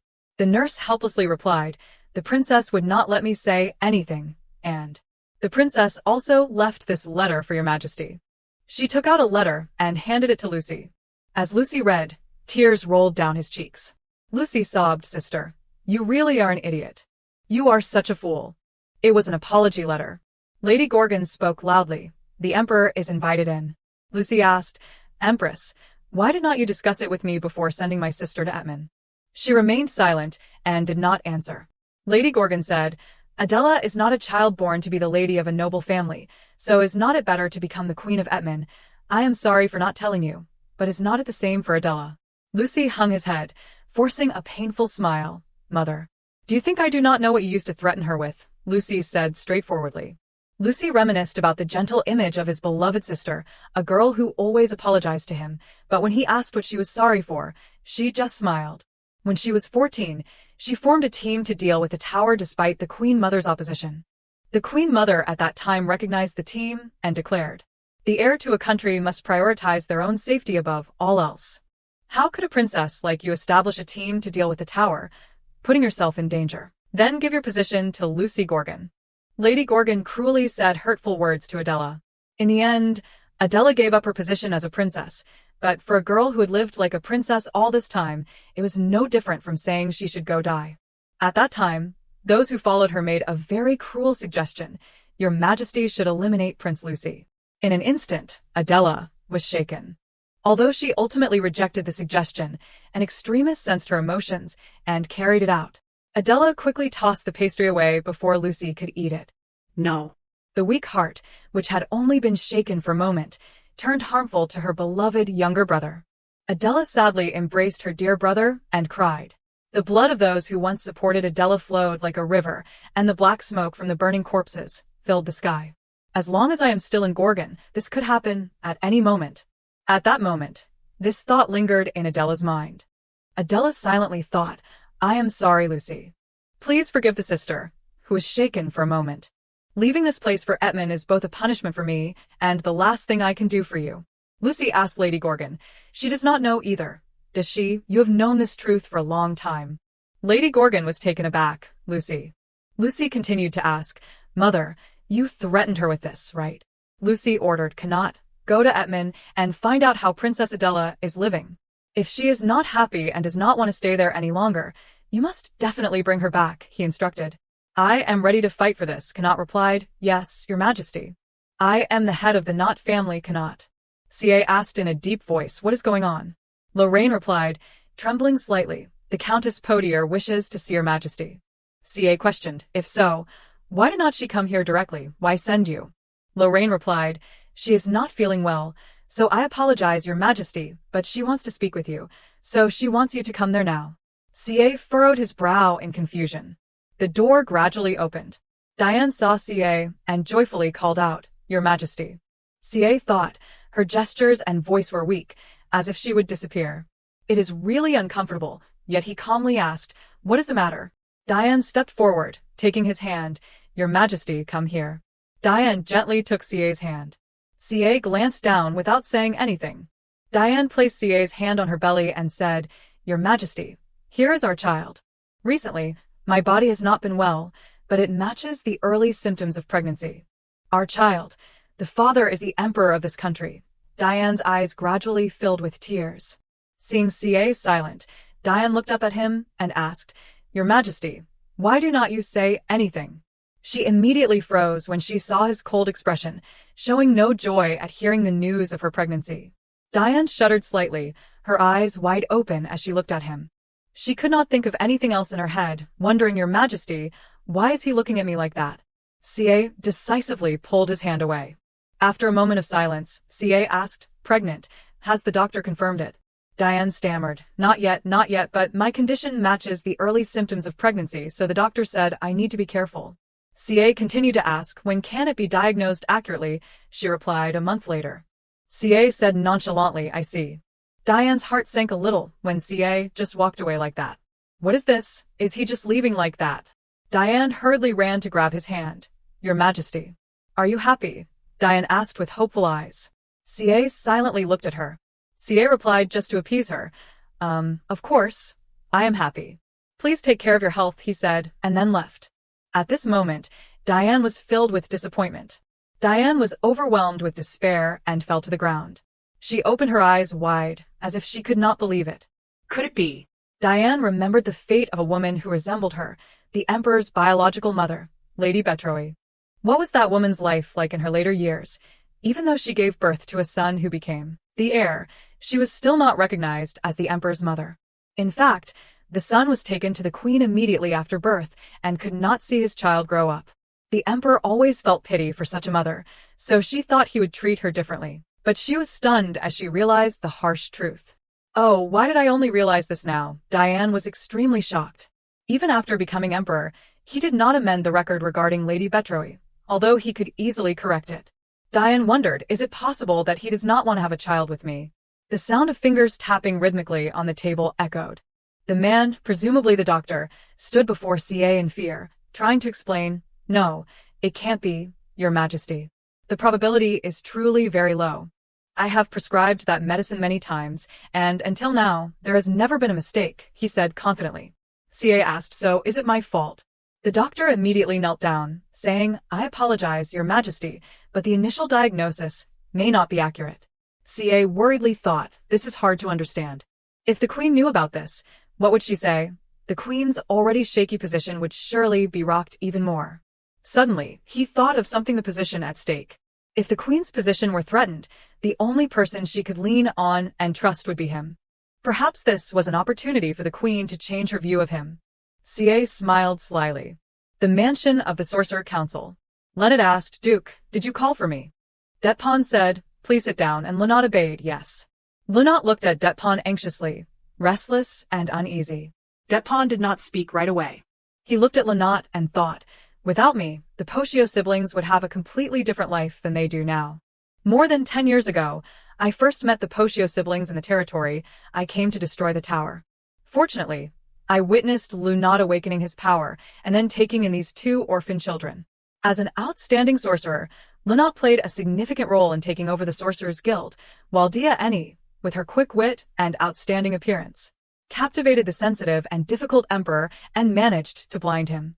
Dia Eni was the first to lose her effect. A flower only blooms for a season, and it seems the Emperor's feelings are fading. Now, Dia Eni must be removed from the palace, and the Empress should be lured to replace her. After a moment of thought, Detpon finally spoke, Lenat, and he replied immediately, Yes, Your Grace. Detpon asked, Can you win if you fight the Empress? Lenat replied, slightly trembling, Yes, I can. If you want, I am ready to compete. Please trust me, Your Grace. Hearing Lunat speak so confidently, Depon thought, are you so sure? What if you lose, but this is not bad? After all, dealing with a fool is easier than dealing with a smart person. Seeing him say nothing, Lunat summoned all his courage to speak, thinking back, Your Grace, I have something to tell you. Dia Eni is pregnant, he added. Depon was slightly surprised by this news. What? He repeated, Dia Eni is pregnant. Lunat affirmed, that is right. Depon rubbed his chin as if contemplating something, then he burst into laughter. Really, that is good news, very good news, thinking about it. You probably do not need to compete with the Empress anymore. Your abilities are quite clear. And there is no need to hurt the Empress, right? Lunat joyfully replied, yes, indeed. Depon asked, so, what gift should we give to our Empress? Suddenly, he thought of something. Clapping his hands, he said, how about we go back to the Sanjie Palace? Hearing this, Lunat was very happy. Really, Depon explained, throughout history, pregnant women must be relaxed. No matter what, the place they used to live will be more comfortable. He said, I will secretly support the rent. You should quickly go notify them to rent the Sanjie Palace. Lunat smiled brightly, quickly standing up to thank him. Thank you, Your Grace. Truly thank you. After Lunat left, Depon sat down to contemplate. Is Dia Eni really pregnant? It is strange. The Emperor, who has always felt inferior about his bloodline, would not want to have a child with an ordinary woman like Dia Eni, so he would not stop using contraceptives. Depon said to himself, it does not matter. Whether it is true or not, pregnancy is what is important. After all, the financial department is under my authority. As long as I receive the rent for the Sanjie Palace, I originally intended to pressure the Empress, but it is good now. If the Emperor's mistress is pregnant first, the Empress will surely worry. Lady Gith gently combed Adela's hair. Adela glanced at her and thought, I thought she would complain about me going outside when I was not feeling well, but she did not say anything. Adela looked up at the ceiling, remembering Lionel. Meeting him in between and borrowing his coat was truly fortunate. If not, my health would have weakened even more. Adela recalled the feeling back then, suddenly remembering the warmth that enveloped her shoulders and back, and the strong, broad shoulders that shielded her from the cold wind as if protecting her. The beautiful image of Lionel appeared in her mind. Adela struggled with her thoughts. Protecting, that word seems unsuitable for me. I have always been the one to protect others, not the one to be protected. But, honestly, I do not dislike his actions. For the first time in her life, she thought about wanting to lean on someone's shoulder, and her heart was filled with warmth. Lady Gith broke the silence. Your Majesty, may I ask where you have been? Adela replied briefly, I went to see Duke Depon. Lady Gith responded, I see. Lady Gith reminded, Your Majesty, you must be careful with Duke Depon. He is the one who has taken in and nurtured the Poshio siblings and has supported them until now. Adela remained silent, saying nothing more. A knocking sound echoed from outside. The maid brought a stack of papers to Lady Gith, saying, It is a document from the administration. Lady Gith asked, Administration? Adela sat down to read the document. Lady Gith curiously asked, What does it say? Adela replied, It is about renting the Sanjie Palace. Lady Gith asked in astonishment, What? Are you talking about Eni Poshio?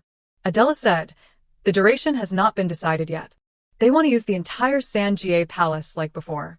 If that is the case, the rent will be very high.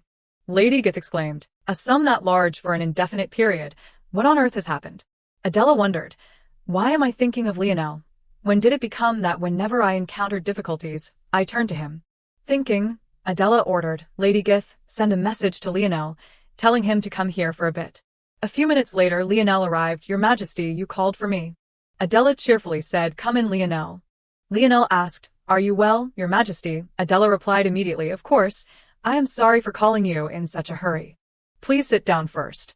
Lionel guessed you called me because of the rental of the Sanjie Palace by Eni Poshio, right? Adela was a bit startled.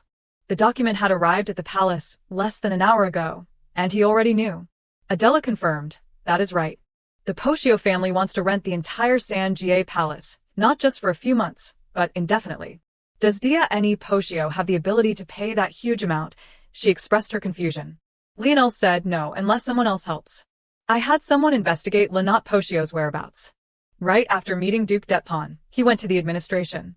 Lionel stated firmly, Duke Depon will surely secretly support the rent for the Sanjie Palace, then reclaim the money spent because he is currently in control of the finance department.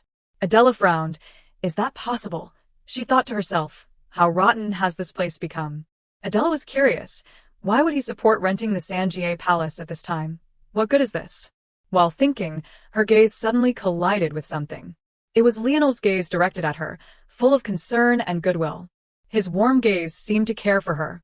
Indeed, Adela thought to herself. Adela expressed her thoughts. It seems that Diane Pocio is pregnant. Is that right? She asked again, uncertain. Lionel felt a pang of sadness, as if salt had been rubbed into a wound. This time he could not do anything. He could only helplessly watch, just like when the Emperor was beside him while he was ill. Feeling utterly powerless, Lionel remained lost in his thoughts without responding to Adela. Lionel asked, "Are you alright?"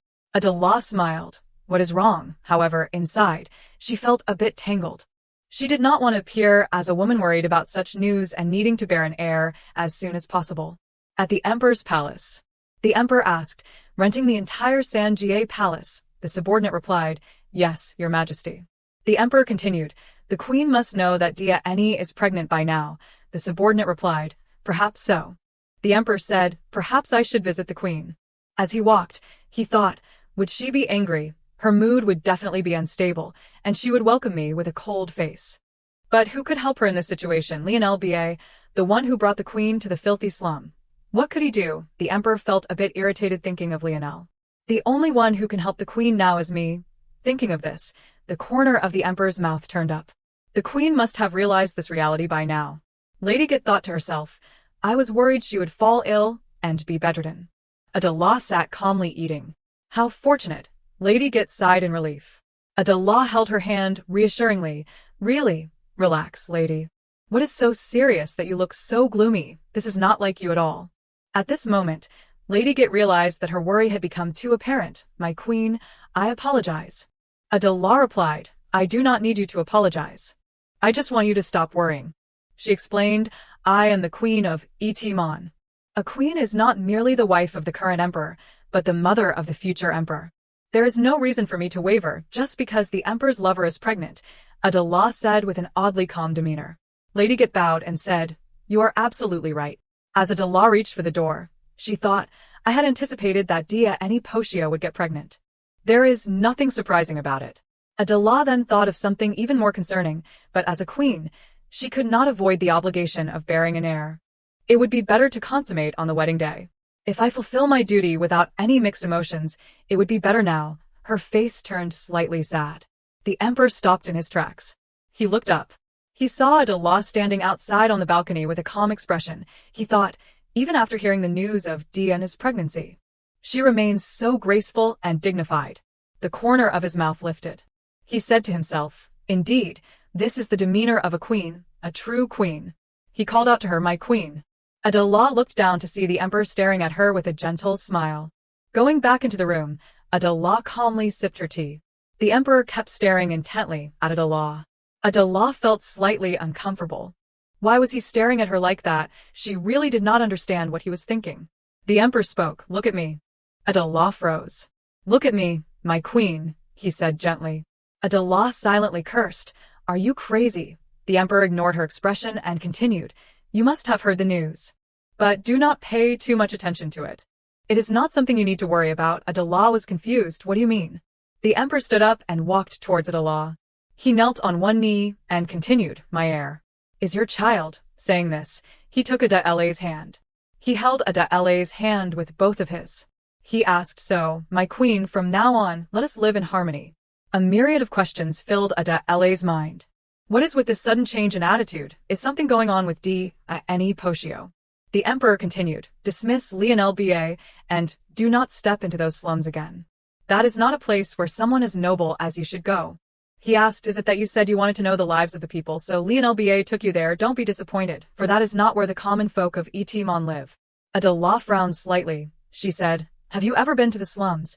It can't be left like that forever. The emperor coldly replied, One day, I will eradicate the slums in the capital. Adela immediately argued, What your majesty needs to eliminate is not the slums, but the tower. The slums are where people who lost their homes due to the tower settled because they had nowhere else to go. So if you eliminate the tower and return their homes, then there won't be anyone left in such a wretched place, your majesty, Adela earnestly advised. The emperor remembered that Lionel had once said that to eliminate the slums, the tower must be destroyed first. Suddenly, he let go of Adela's hand. He lowered his voice and asked Lionel Ba, he asked you to say that, did not he? Adela was taken aback. What? Adela hurriedly explained, no, I wanted to go to the slums myself. There are no hospitals, schools, or even a water system. I have heard that slums like that are spreading all over the empire. Then she suggested, Your Majesty, we must eliminate the tower. But the emperor was uninterested and increasingly annoyed. That bastard Lionel Ba. He recalled how, since childhood, he always sought his mother's recognition, the queen. But the queen always favored Lionel more than him. Lionel Ba was so handsome even at a young age. His bloodline was perfect, his abilities outstanding. If I had a daughter, I would betroth her to Lionel Ba. The emperor could only stand silently in a corner, sulking with anger. These insecurities made him susceptible to the Duc d'Etpon. Would those noble aristocrats bow to an emperor of lowly origin, he must hold the leash on their necks with a tower. Thinking this, he shouted back at Adela, the tower is the foundation of my power. Without it, do you think the aristocrats will bow before me? Adela, half sad and half confused, stammered, how can you use a disaster as the foundation of power? She wondered, if there is no tower, will the aristocrats submit to me? Is this the words of an emperor? Adela continued trying to explain, the people in the slums can't pay taxes because their lives are so miserable. What could weaken your majesty's power more than having fewer citizens paying taxes? But the emperor waved his hand dismissively. That is enough. Don't say anything more. After finishing, he turned away. But Adela grabbed the map of the tower's location. She unfolded it and said seriously, look, do you know what these are? This is a map of the tower's area of influence. See how many safe areas are unaffected by the tower and the monsters. Hell is what this place is hell. With a situation like this, how can we eliminate the slums? If we eliminate them, where will the people go? It is no different than telling them to go die. Then Adela used a pleading gaze to advise, Your Majesty, please destroy the tower. If you use the lives of the people to strengthen your power, that knife will turn back and stab you. She silently hoped, please tell me you understand. Even though I do not love you, I at least do not want to hate you. Thinking this, she continued to propose, Your Majesty, destroy the tower, and I will help you. But the emperor coldly replied, do you think that if the tower disappears, you will be safe? She still did not understand. As long as you hold my hand, you can live comfortably. Why do you keep pushing yourself into difficulty? Come on, my queen. Do not think about this complicated issue anymore. You suit flowers better, he said gently, moving closer to Adela. Adela then responded helplessly, that is the first time I have heard that. He repeated her words, you said you would help me destroy the tower. His gaze did not leave her as he thought, will that beautiful face wander in hell? Although she had once destroyed a tower by herself, was not it just a mid-level tower, surely back in Gotron, she received various privileges and traveled everywhere. He continued, if so, my queen, the next time a tower falls, try it. I will let you take the lead. Upon hearing this, Adela seemed quite pleased. That is what I want. The emperor looked very pleased. I will push you into the harshest place, just as you wish. So that beautiful mouth will never say, I will destroy the tower, again. Meanwhile, at the Empress Dowager's palace in Gotron, the Empress Dowager asked the servant again, what did you just say? She repeated once more, cannot, and Gib Lin Lu Han secretly arrived at the port. It seems that the emperor has given them a letter, but I could not investigate what it says. The Empress Dowager coldly said, clearly, the emperor misses a sister, so he probably told her to return if she feels too tired. Does that boy think my heart is at ease letting my daughter go like that? Adela is so much like me. Although she and I have become this way due to differing views, if she shared my vision, I would have become her ally, her most reliable support, she thought sadly. Just thinking about this makes my heart ache. Adela is more suitable for the throne than anyone else, yet she is also not suitable. Water that is too clear has no fish. That child is the ideal emperor, but paradoxically, she is an emperor only in ideals. The servant seemed worried and asked the Empress Dowager, what if they bring the princess back? The Empress Dowager decisively replied, that will not happen. Before leaving here, Adela secretly received poison from a royal family member. She thought sadly, my daughter Adela, I can never meet you again. Then she continued, just like your personality, rather die than ever return. At that moment, the ship carrying Ken Not and others had set sail. Ken Not stood at the bow of the ship, staring off into the distance. Suddenly, a voice came from behind him. Tut tut, how lamentable. It was Gib Lin. He gently reproached, you should have expressed your feelings before leaving, begging her not to go. Ken not quietly reminded, it is too noisy. Gib Lin, while questioning himself, if I persist, will she change her mind? In fact, many people have tried to hold on, but she still ruthlessly left. Gib Lin then casually asked, I wonder if the princess will be happy when we arrive. If life does not go well, should we take her back? If your highness is someone who will return to Gotronwen, feeling tired, then it would not make sense for her to leave like this. Kino declared firmly to Canet, if we bring her back, it can only mean one thing. She has been dethroned. The moment he said this, he felt his own anger rising, shouting, no, just the thought of it makes me furious. If that happens, I will level Etman. Canet remained calm, gazing into the distance, towards Etman where she might be. Meanwhile, Adela was informing Madame Git, Madam, I am going for a walk. She worriedly grabbed her cloak, saying, let me accompany you, but Adela quickly refused, no, I will go alone. Madame Git continued to insist, you can't, the sun is about to set, to which Adela gently replied, I won't go far. I will return before dark. Madame Git watched her silhouette fade away, thinking, she resembles Princess Elizabeth strangely. Then she sighed and said to herself, that is why I am even more worried. What had happened to Princess Elizabeth? A political marriage to Duke Ba, someone she had a good relationship with, but then a divorce, followed by her being sent away, as if she had been exiled. It was not until later that I learned the reason for their divorce. Duke Detpon and the Emperor intended to pass a law stripping political power from the princess's husband. Upon learning this, she resolutely divorced him and left the capital. Madame Git uneasily wondered, what will the future hold for the Empress? Meanwhile, outside, Adela was strolling, deep in thought about Canet's words, using the tower as a foundation of power. She knew he used the towers to subdue the nobles. But was that all there was to it? Too many towers were being neglected just for that purpose. What was the real reason? Frustrated, she silently cursed, damn it, what about the people suffering because of the towers? Suddenly, she spotted a familiar figure across the way. Adela raised her eyes slightly. Leon stood tall before her, shining like the sun. He gently called out, Your Majesty. Adela replied softly, Leon. She asked, Are you on your way home? Leon answered and then asked her, Yes, Your Majesty. Where are you going at this hour? Adela invited, If you are heading this way, let's walk together, Leon. Leon thought to himself, with each of her steps, she seems to lack energy. Why is she suddenly moving so slowly? Then he concluded, no, she is pretending as if nothing is wrong. Adela noticed Leon deep in thought without responding and called out again, Leon. Suddenly, he spoke up, catching her off guard, Kino, Gibelin Luhan, Theodo Sinet. If you want, I can bring them here, at any time. Adela was momentarily taken aback. His goodwill felt like a warm blade, gently cutting into her heart, revealing its softest spot. Thus, it was very dangerous. She smiled lightly at the thought of his words. Adela chuckled teasingly, Looks like I chose a very good assistant. You are even thinking about me like this. At that moment, Leon asked, Who are those three? Adela did not hesitate to explain, They have helped me destroy the towers before. Leon continued, They must be the ones responsible for dealing with the towers. I have heard of the Knot family in Garen. Adela added, Kino is the only son of that family. The only precious son is following me around destroying towers. Every chance he gets, the head of the Knot family complains to me. Leon curiously asked, He must have asked you to kick him out of the tower response team, right? Adela giggled and replied, Exactly, but Kino can destroy towers just as well as I can. Leon looked at her and thought to himself, I pretend to be curious about Garen just to see her smile. I wonder what she would say if she knew this was my intention. Suddenly, Adela remembered, Oh right, the cloak you lent me last time, which store is it from? Please ask them if they make cloaks for women. It is so warm. Leon answered, I will find out. Adela then inquired eagerly, Also, what perfume do you use? The scent on that cloak is one I like. Leon gently replied, I do not use perfume. Adela appeared quite surprised.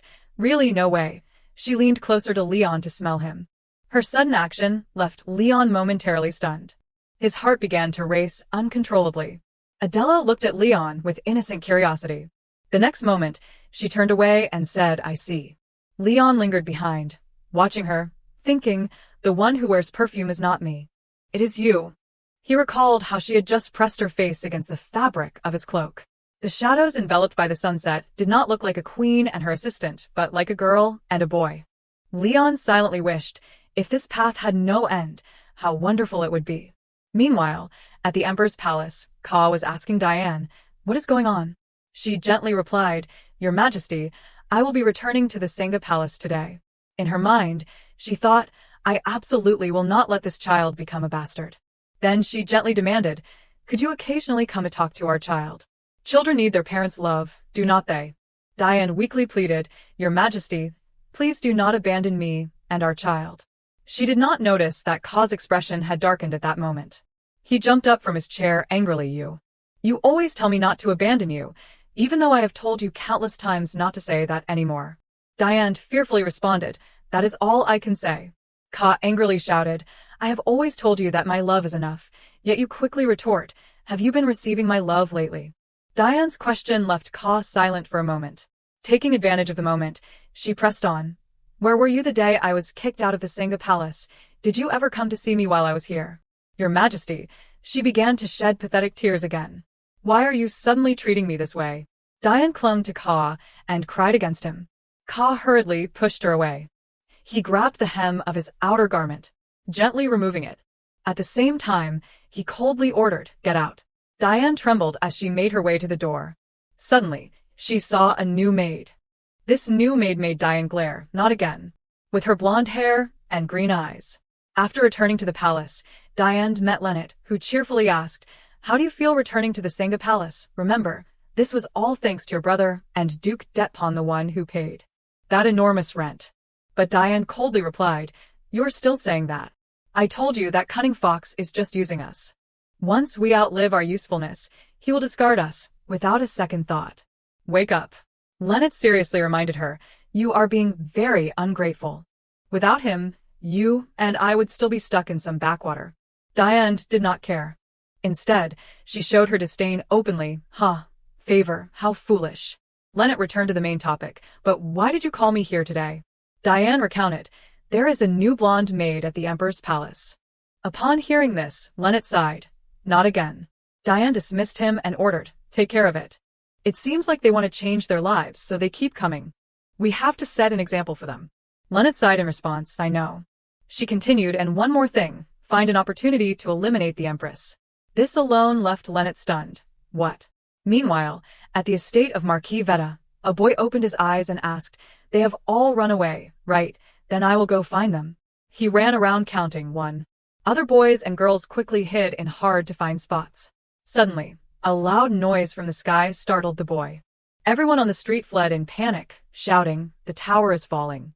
In the sky, a gigantic tower was gradually becoming visible. Marquis Veta, witnessing the scene, trembled and stuttered, "And no, this can't be."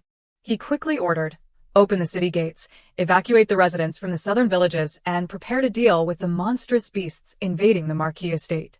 He turned to a guard and said, "Quickly, go set off fireworks and release carrier pigeons to inform the capital that the tower is falling." The guard quickly replied, "Yes." Marquis Veta anxiously thought to himself, "I hope the capital will dispatch troops here.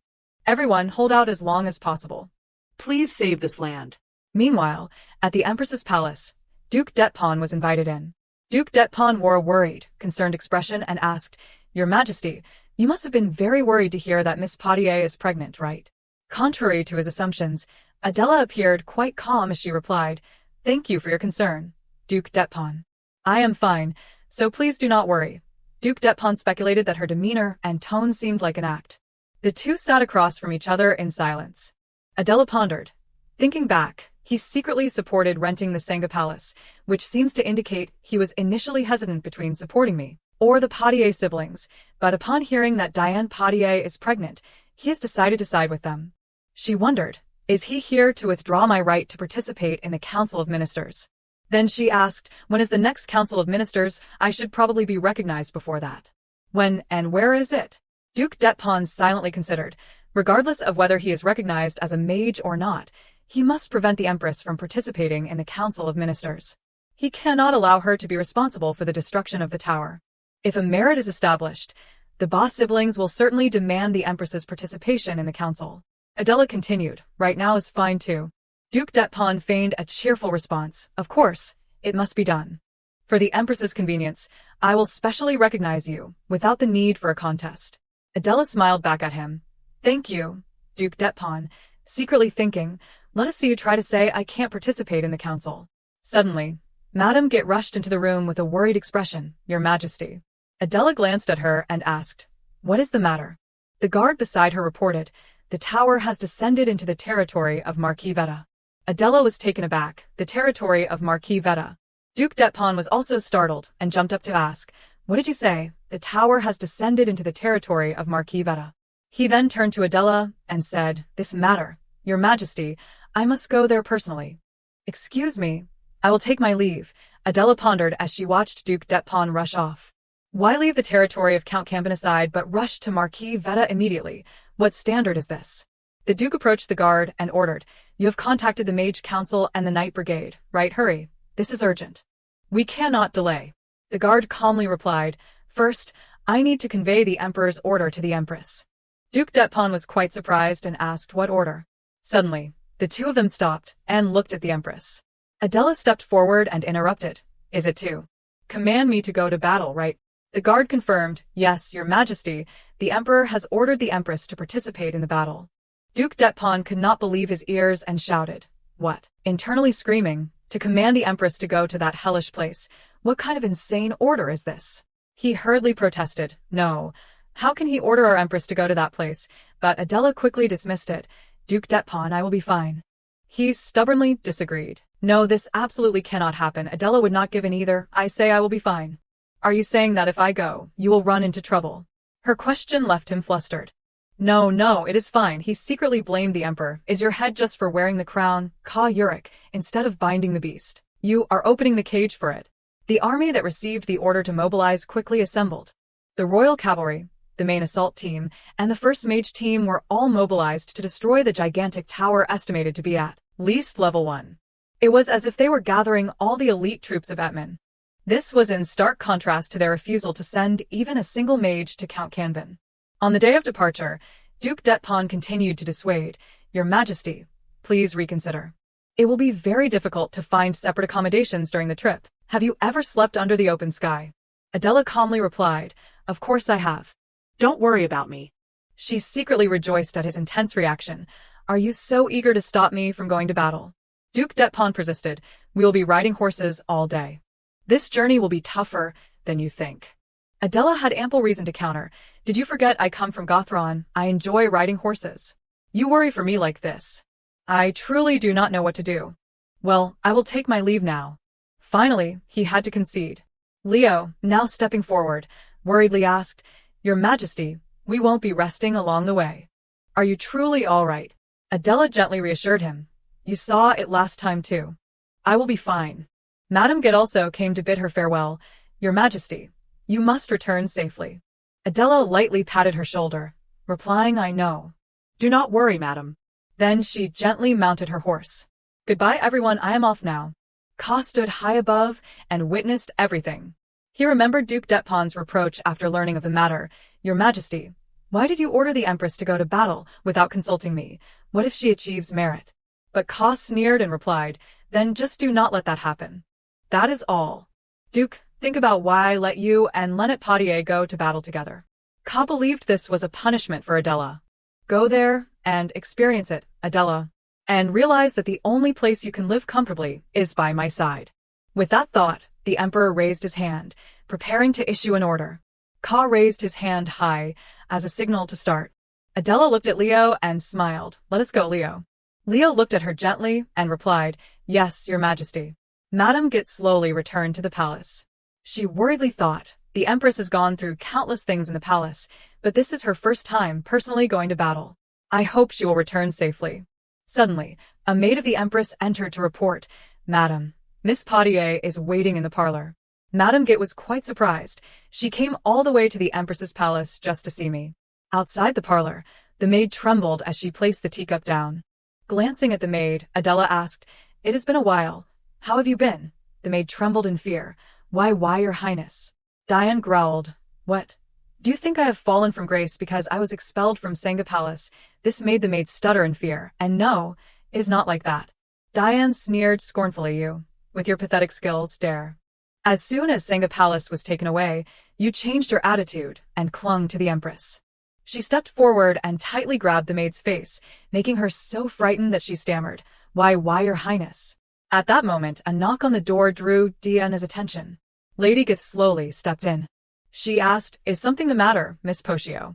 Diana regained her gentle demeanor and replied, I wanted to have a private conversation with you, so I came here.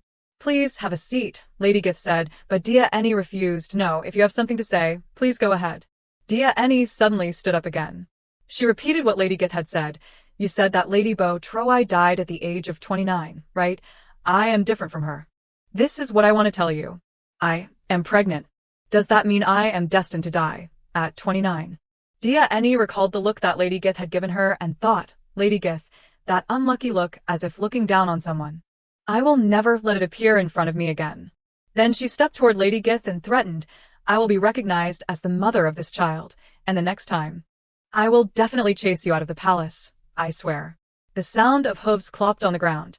Adela sat on her horse, pulling the reins while leaning slightly forward, guiding the horse to run quickly. Henri, behind her, looked at her and could not help but tilt his head, saying to Lionel beside him, The queen is amazing. She does not look tired at all. The corners of Lionel's mouth curled slightly, revealing a bit of a smile. Gazing at the figure in front, he softly called in his heart, Your Majesty. Riding all day must have tired her out, so as they rode until the afternoon, they decided to stop and set up a tent for the night.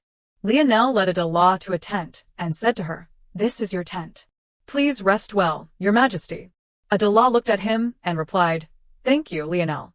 You have worked hard as well, so go rest in your tent. Then she turned and lifted the curtain to enter inside. Lionel tilted his head to instruct Henri behind him, Deputy Commander, enhance security around the Queen's tent and check frequently if she needs anything. Henri respectfully replied, Yes, I understand. In the dark of night, someone was sneaking into a tent. A man entered the tent and called out, Did you call for me, Lord Leonat? Leonat, sitting inside the tent, said to him, Yes, I have something for you. He handed a letter to the man while saying, From here, go in the southwest direction to reach the territory of the Duke Luen. Once you arrive, go to the place indicated on this paper, and deliver this letter by tomorrow night at the latest. The man took the letter and replied respectfully, Yes, I understand. After assigning the task, Leonat smiled sinisterly, thinking, The opportunity came sooner than I expected. Diana, you should feel grateful to have such an excellent older brother. Before reaching Veta, the queen you hate will die beautifully. All responsibility will fall on Lionel. It is perfect, is not it? Meanwhile, at the territory of Grand, there were quite a few people outside the city gates. Refugees kept pouring in, and Duke Grand stood on the high wall, looking down at the crowd gathering. Earlier, as soon as the rumor spread that our territory helps refugees, more and more people came. Now the territory is in a saturated state. We have no more resources to help them, Duke. Thinking of this, she could not help but curse silently, damn it, while tightening her fist. She thought Duke Detpon, the only thing in his mind is how to fill his own stomach. He does not want to bear the weight of the throne but wants power equal to the emperor. And the one playing the damn puppet is none other than the emperor. Duke Grand turned to leave, not forgetting to remind his subordinates, I will go to the capital. Prepare quickly. The subordinate replied respectfully, Yes, sir. I will take the troops with me. But in his mind, he kept thinking, the queen is a sorceress, capable of destroying the tower alone. Somehow, I must meet the queen. Meanwhile, on the other side, the group kept riding their horses. Suddenly, the group felt something unusual. It turned out they had entered the range of the magic. The magic range is the area affected by the magical power emitted from the tower. Sorcerers can use the tower's magic while within this magical range. And the activity range of the magical beasts can only exist when there is magic, which is precisely this magical range. The feeling of release when entering the magical range sometimes also comes with a sense of guilt approaching. She looked at her hands emitting her magical power. Outside the tent, a voice rose, Your Majesty. It is me, Lionel. May I come in? Adela responded to him, Of course, please come in. As Lionel entered, he asked her, Are you feeling uncomfortable anywhere? She replied to him, I feel very comfortable, as if I were in the royal palace. Do not worry. Lionel, concerned, advised her, I am very close by. If anything happens, just call for me. Adela thanked him for his kindness. Okay, thank you. Suddenly, Ada Law opened her eyes wide, awakening from a sleep that felt wrong. Her hands kept trembling, and she wondered, what is going on? I can't move, as if someone has tied my hands and feet. It is not just sleep paralysis. The power was pressing down on her entire body. Not even her fingers could move. It was magical force. Ada Law was completely frozen, only able to open her eyes and lie there. She looked around, silently thinking, who can use such sophisticated magic? A shadow entered the tent from outside, and his sneaky demeanor made it clear he was definitely not a good person. Although she did not know what he wanted. He held a sharp sword in his hand that glinted in the light, and Ada Law exclaimed, "No, you can't." She remained motionless, lying there, while the man approached the bed. The man felt a bit panicked, but reassured himself that he had to act quickly. Then he swung his dagger, intending to strike her. However, as the dagger struck the air, it was halted. There was a cracking sound as if something had shattered. Ada Law, now sitting up in bed, grabbed the man's throat and coldly said, "Didn't I say you can't?" The man, terrified, stuttered. "How is this possible? I was told it would not make a sound." Ada Law coldly told him, "If you want to kill me, you need to find a stronger sorcerer." The man looked at her in horror, and Ada Law asked him, "Who is the mastermind?" In the next moment, he bit down on something in his mouth. Then he fell to the ground and died. Ada Law approached to inspect the situation, wondering, so he is dead now. He bit down on poison. There must be someone among the sorcerers accompanying him who assisted him. A top sorcerer could control magic so finely that they could invisibly bind their opponent's limbs. I need to discuss this with Lionel. Then she turned and went outside. On this side, Lionel was still asleep. His calm eyes were extraordinarily handsome. Ada Law approached, thinking he sleeps so straight. "I am sorry for waking you." Then she reached out to touch him and softly called, "Leo." In the next moment, Lionel, lying in bed, turned over and pinned her beneath him. His large hands gripped her wrists, pulling them above her head. Upon realizing who was beneath him, Lionel was taken aback. "Your Majesty." Looking at the girl he longed for day and night, Lionel could no longer distinguish reality from dreams. "Am I dreaming?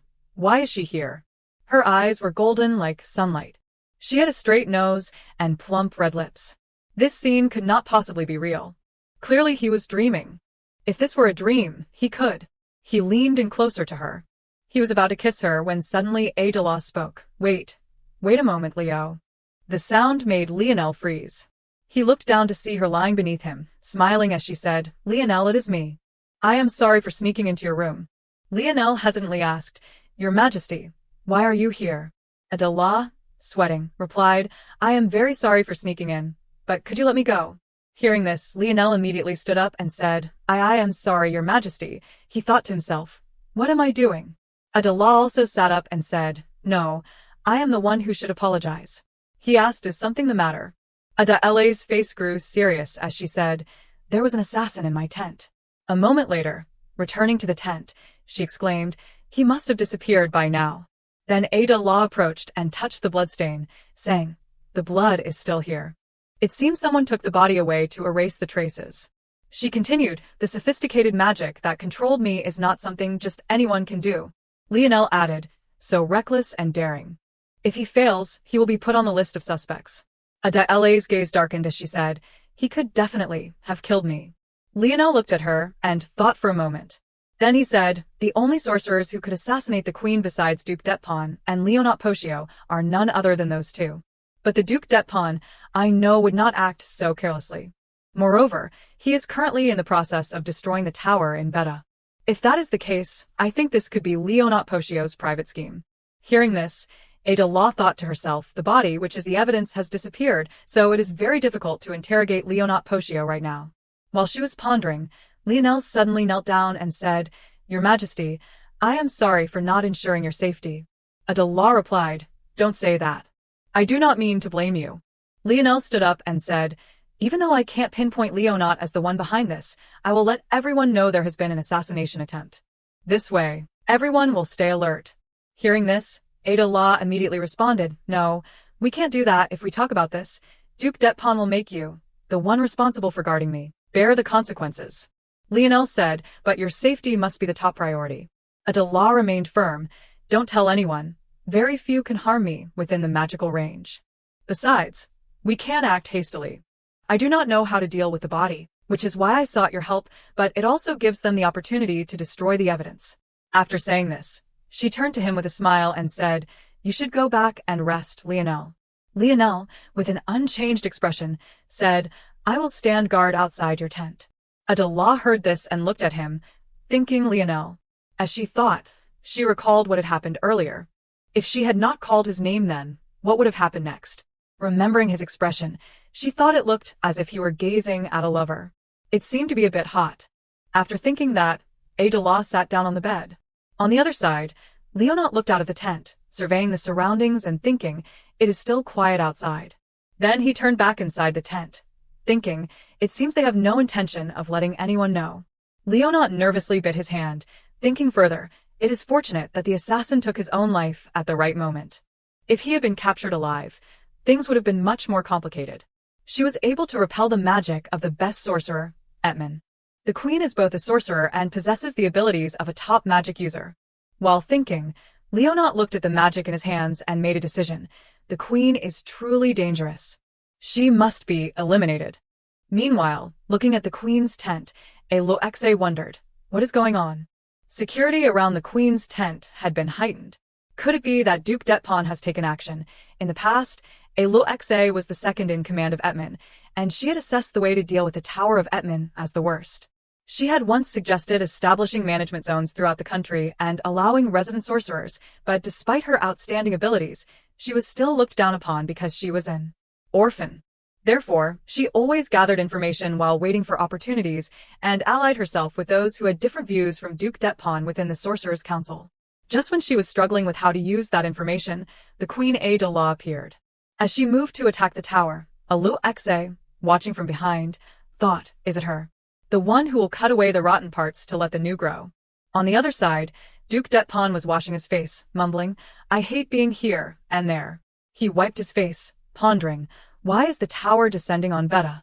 Then Detpon spread out a map, thinking, but I will have to endure it. The black color marked the current position of the tower, while the red. After looking at it, Duke Detpon said with a smile, that is where I will bring the tower down. He recalled the magical circle and thought, on the day the tower descends, all the positions I marked will make Etman the first magical country that can freely use magic anywhere. The tower is truly marvelous. Its position and strength will affect both existing towers and future towers. After thinking this, Detpon stated, the tower cannot appear in Veta. Otherwise, it could descend into my territory. In reality, Duke Detpon has been using this to adjust the tower's position to his liking. While writing on the map, Duke Detpon said, if the tower in Veta is destroyed, where else can it descend? Here is level 1, and here is level 3. The magical radius will be this size. This is the capital, he pointed to the center of the map. Duke Detpon stroked his chin and said with a smile, that is good. Anyway, I am hoping the tower will descend somewhere near the capital.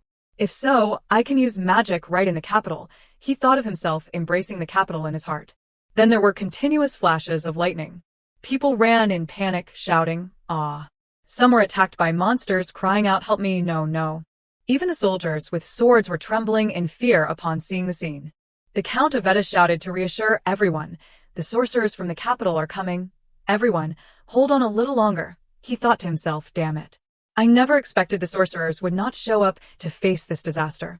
Do they want everyone to die? After thinking this, the Count of Veta looked to the side and said, that. Oh no, it is Gaivan. It is the dragon that just appeared in the lightning. All the soldiers quickly fled, shouting, retreat. Everyone retreat. They silently prayed, asking the gods for a miracle. Just as they finished praying, suddenly a surge of power attacked the dragon, causing it to fall from the sky. The Count of Veta, astonished, stuttered, how is this possible? Meanwhile, the soldiers shouted, it is the sorcerers, reinforcements from the capital have arrived. Someone stepped forward. Both the Count of Veta and the soldiers stood still, watching. Adela walked over and asked, are you the Marquis of Veta? Adela inquired of the man in front of her, you are the Marquis of Veta, right? He was a bit cautious, replying, who are you? She introduced herself, I am Adela Etman. The Veta remembered, Etman, if so, this person is the queen. Everyone gasped, exclaiming, reinforcements from the capital have arrived. Lionel commanded, Henry, you take the right side. Li, you take the left. Li Rin, go to the sorcerers for support. Team 1 and 2, advance. Luxe approached and asked, Captain, are we just going to stand back here? The queen has already rushed up to assist the knights. We can't just stay still. Duke Detpon frowned and grumbled, quiet. We will act as we always do. A voice echoed, the magical beasts are coming. A pack of fierce, gigantic monsters burst out from the tower. Lionel fought while issuing orders, hold your ground, don't retreat. Accompanied by screams, get out of the way, the pack of magical beasts is coming. Adela rode up to ask, Duke Detpon, are you just going to stand there? Why is not there a single sorcerer to support the knights? He smiled and replied, what are you saying, your majesty? We are all doing our own jobs.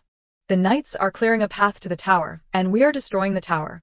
She angrily said, with so many magical beasts, how can the knights clear a path alone? Detpon's expression became serious. He replied, I do not know how to destroy the tower in Gotron, but Etman has its own methods. Another knight from the cavalry was taken down by the magical beasts. Adela looked at the situation and could not help but worry. The knights were dying one by one. She raised her voice, Etman's methods. Enough of that. What methods? I see you have no intention of destroying the tower or eliminating the magical beasts at all. Detpon was astonished. What do you mean? Adela guided her horse forward, glancing back, saying, look closely. Sorcerers and knights must fight together. When she reached her destination, she jumped down from her horse. Seeing this, Lionel worriedly said, Your Majesty, get back on the horse. It is dangerous. Adela drew the sword from her back. Lionel, I will hold the magical beasts. You must kill them and clear the path. Gripping the sword tightly, she thought, using this method will make it hard to control my body for a while, but there is no other way. It was not just because she could not bear to watch innocent people die. She also needed to make a contribution to build her power against the Emperor. The wind blew strongly around her. Detpon looked on, somewhat bewildered. That. Luxe next to him said, It is magic. She is drawing in magic. She looked toward Adela, analyzing in her heart. Through the sword, she is amplifying magic. The queen's magic is going underground toward the magical beasts. The magical beasts stood still then. Henry said to Lionel, Captain, give the order quickly. He regained his composure and commanded, The queen is holding the magical beasts. Team 1, advance. Team 2, eliminate the rest. The others cover the rear. Immediately, Lionel coordinated with everyone. The entire team charged forward. Lionel's voice echoed, Focus. Eliminate all magical beasts. Luxe watched from a distance. The path to the tower had opened in an instant. Detpon said, Now's the time. Let us go, Leonot replied from the back, Yes. Adela looked extremely tired, sweat pouring down her face, wondering to herself, Is this my limit? Not yet. I must hold on a little longer. Lionel also noticed she was unwell. Your Majesty. Flames blazed, consuming the tower. Leonot happily reported, The tower has been destroyed. Lionel searched everywhere for her, pleading, Your Majesty, please be safe. Then he ran over, saying, Your Majesty, the tower has been destroyed. It is over. At that moment, Adela's body trembled uncontrollably. She stood up and said, I wanted to save everyone, but I am sorry. If I had acted just a little sooner, then. All the knights listened moved. Before she could finish, Adela suddenly coughed up blood. Then she collapsed. Lionel rushed over, horrified, Your Majesty. Adela's eyes closed in exhaustion.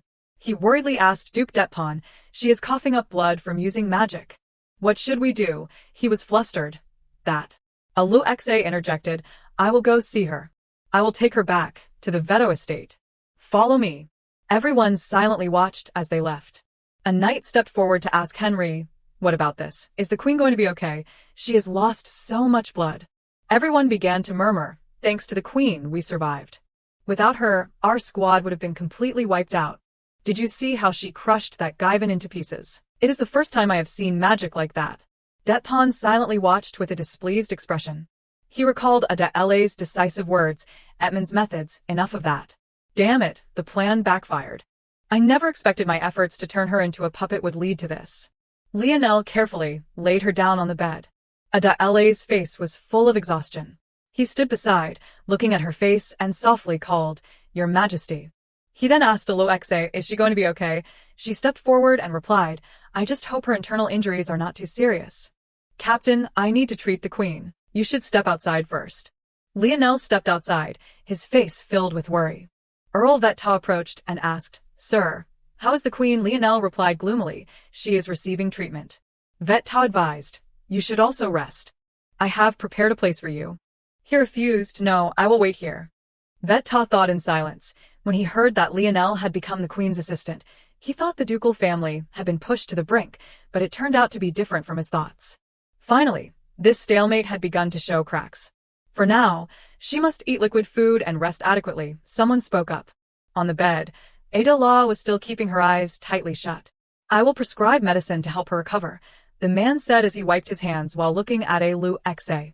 "Yes, I understand," A Lu Xe replied. "If anything happens, please contact me," the doctor said. As the doctor opened the door and stepped out, he was surprised and thought, "Huh." In front of him stood Ba, arms crossed, his face coldly staring at the doctor. Ba stepped towards the doctor. The heavy clanking sound of his iron armor echoed against the floor. "What is wrong with the Queen?" Ba asked in a dangerous tone, his voice low. The doctor thought in fear, "What kind of look is this? The pressure is too much. Although she has internal injuries, it does not threaten her life. As long as she rests adequately, it will be fine."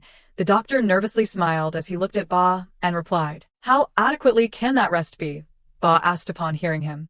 The doctor answered, "That needs to be monitored further, so I will take my leave then." As if granted a reprieve, the doctor hurriedly said before running off.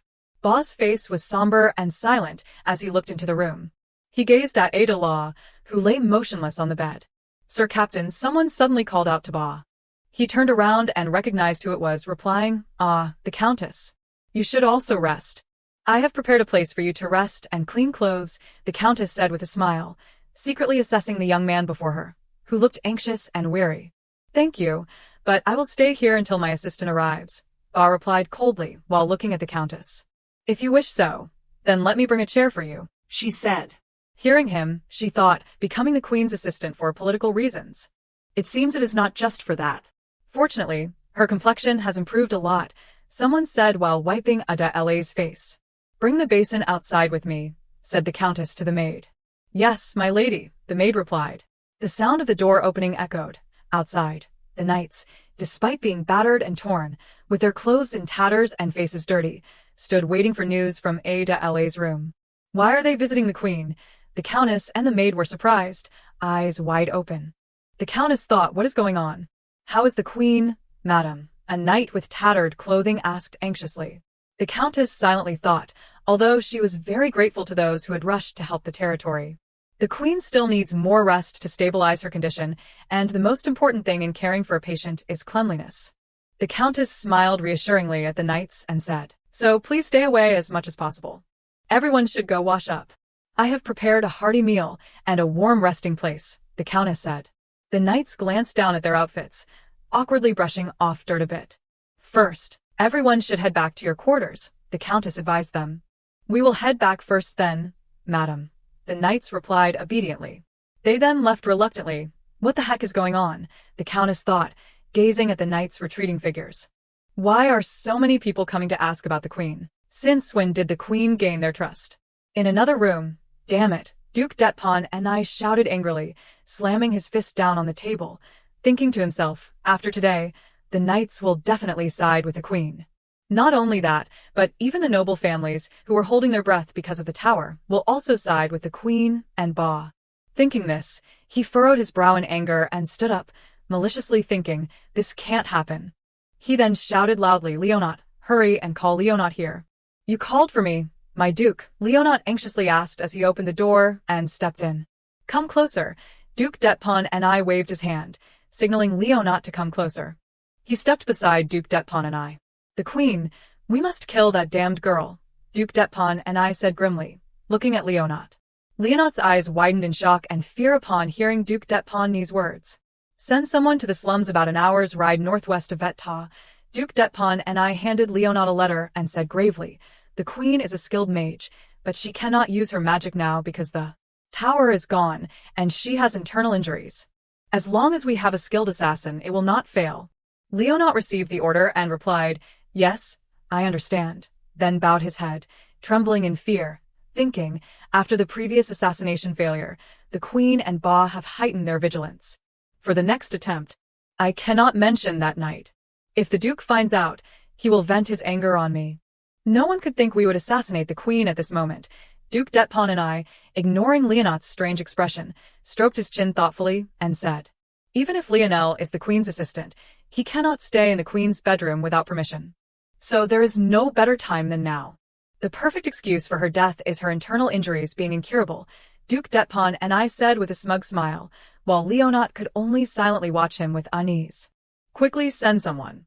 The queen, that toxic person, does not know when she will wake up. We are in a hurry," Duke Detpon and I said to Leonot in a low voice. Leonot then received the order and replied, "Yes, my duke." He waved his hand toward the Guy Ven and ripped its wings apart.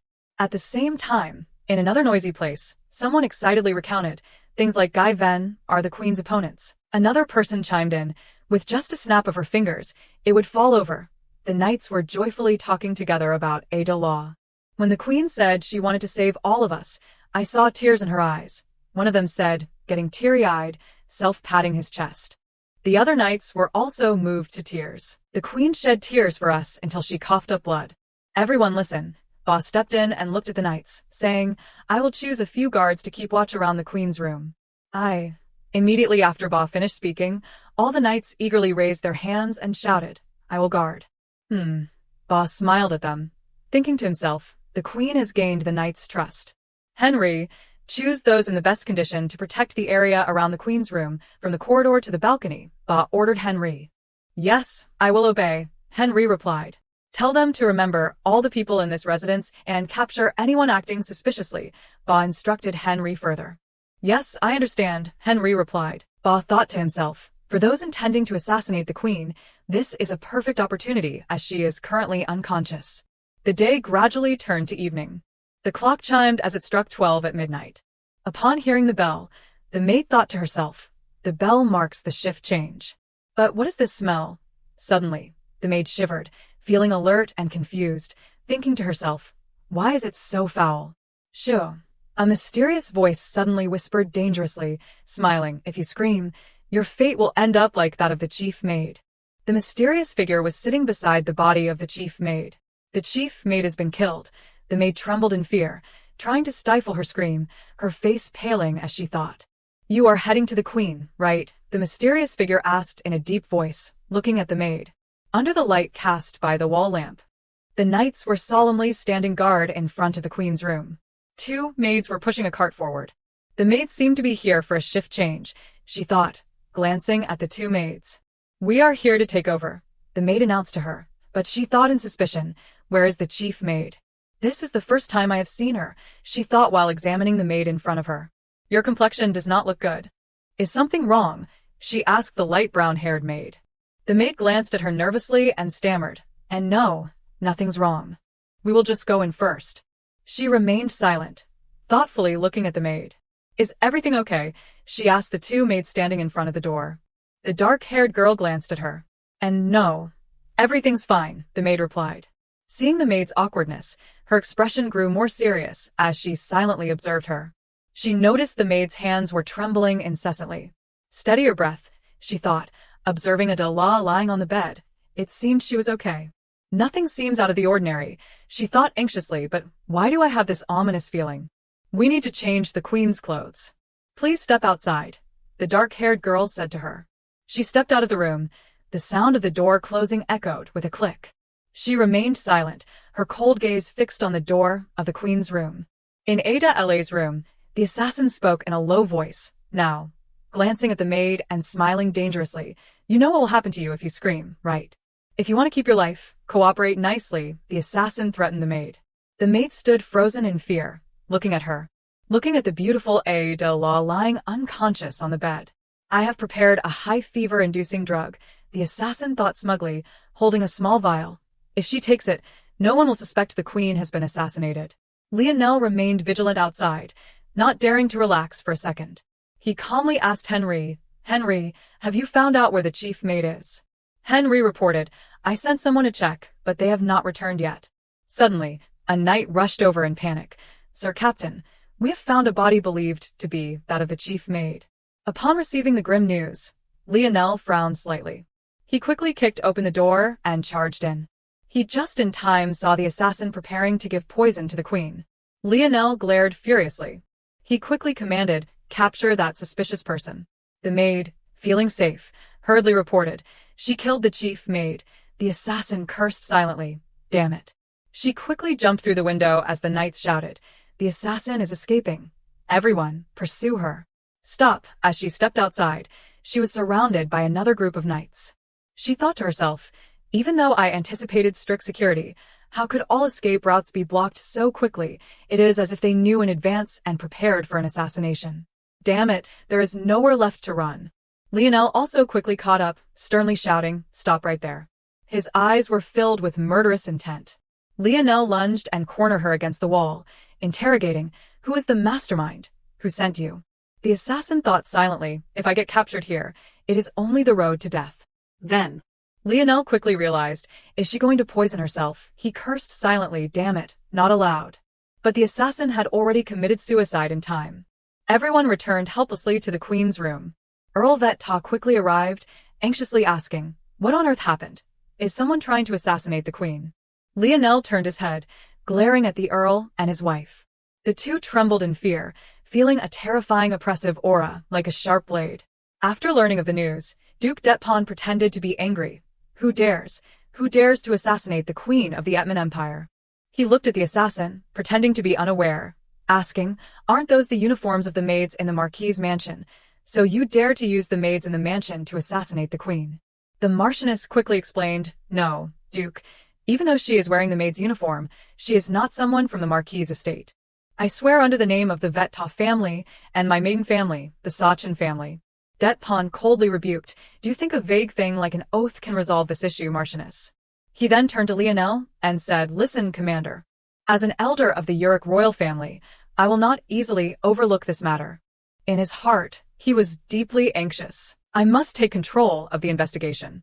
I can't let Lionel dig deeper into this." Lionel remained silent, saying nothing. The maid who had just run up began sobbing, stammering. My lady, the Marchioness asked, trembling, "What has happened?" The maid collapsed in despair, reporting, "The head maid is dead." The Marchioness, shaking, repeated in disbelief, "The head maid is dead."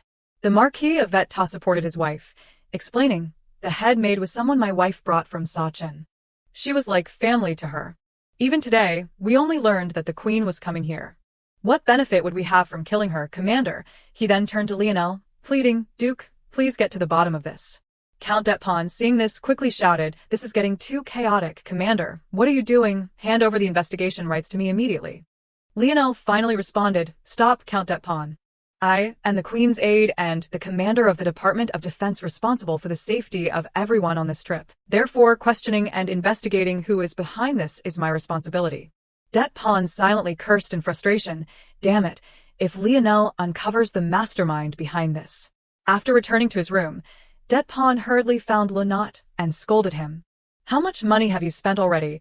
How is it possible that a woman lying unconscious was not dealt with properly? All you do is make excuses." Lenat tried to explain, but Duke Lionel had the place heavily guarded. "At least, we managed to avoid any real consequences." Det-Pon calmed down and said, "I did not expect him to verify every maid's face. It is almost like he knew an assassination was coming." After a moment of thought, the Count sharply questioned Lenat, "Did you act against the queen behind my back? Even Any mentioned you killed the queen." Hit by the accusation, Lenat stammered, How could that be, Duke? Any is pregnant right now. There is no reason to take such a risk, right?"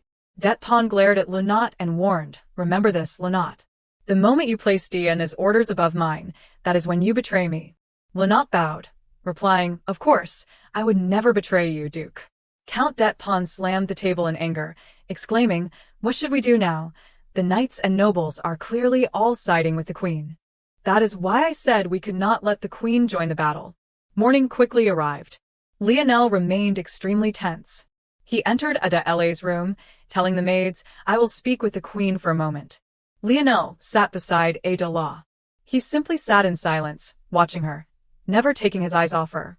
"The queen is like a flowing river. If I stay by her side, I will be like a levee on the verge of collapse, eventually swept away by the current." Lionel wondered, should I stop being her aide? Cold sweat forming, Lionel anxiously looked at her. As he held a towel, he remembered the past. The emperor had once wiped her forehead while she was asleep, but he could not bring himself to do the same. After all, he was just her aide. But Does being the emperor really mean that one deserves to be by her side? Lost in thought, Lionel suddenly heard Adela calling his name. He quickly snapped out of his reverie. Adela looked at him warmly and said, "Come closer, will you?"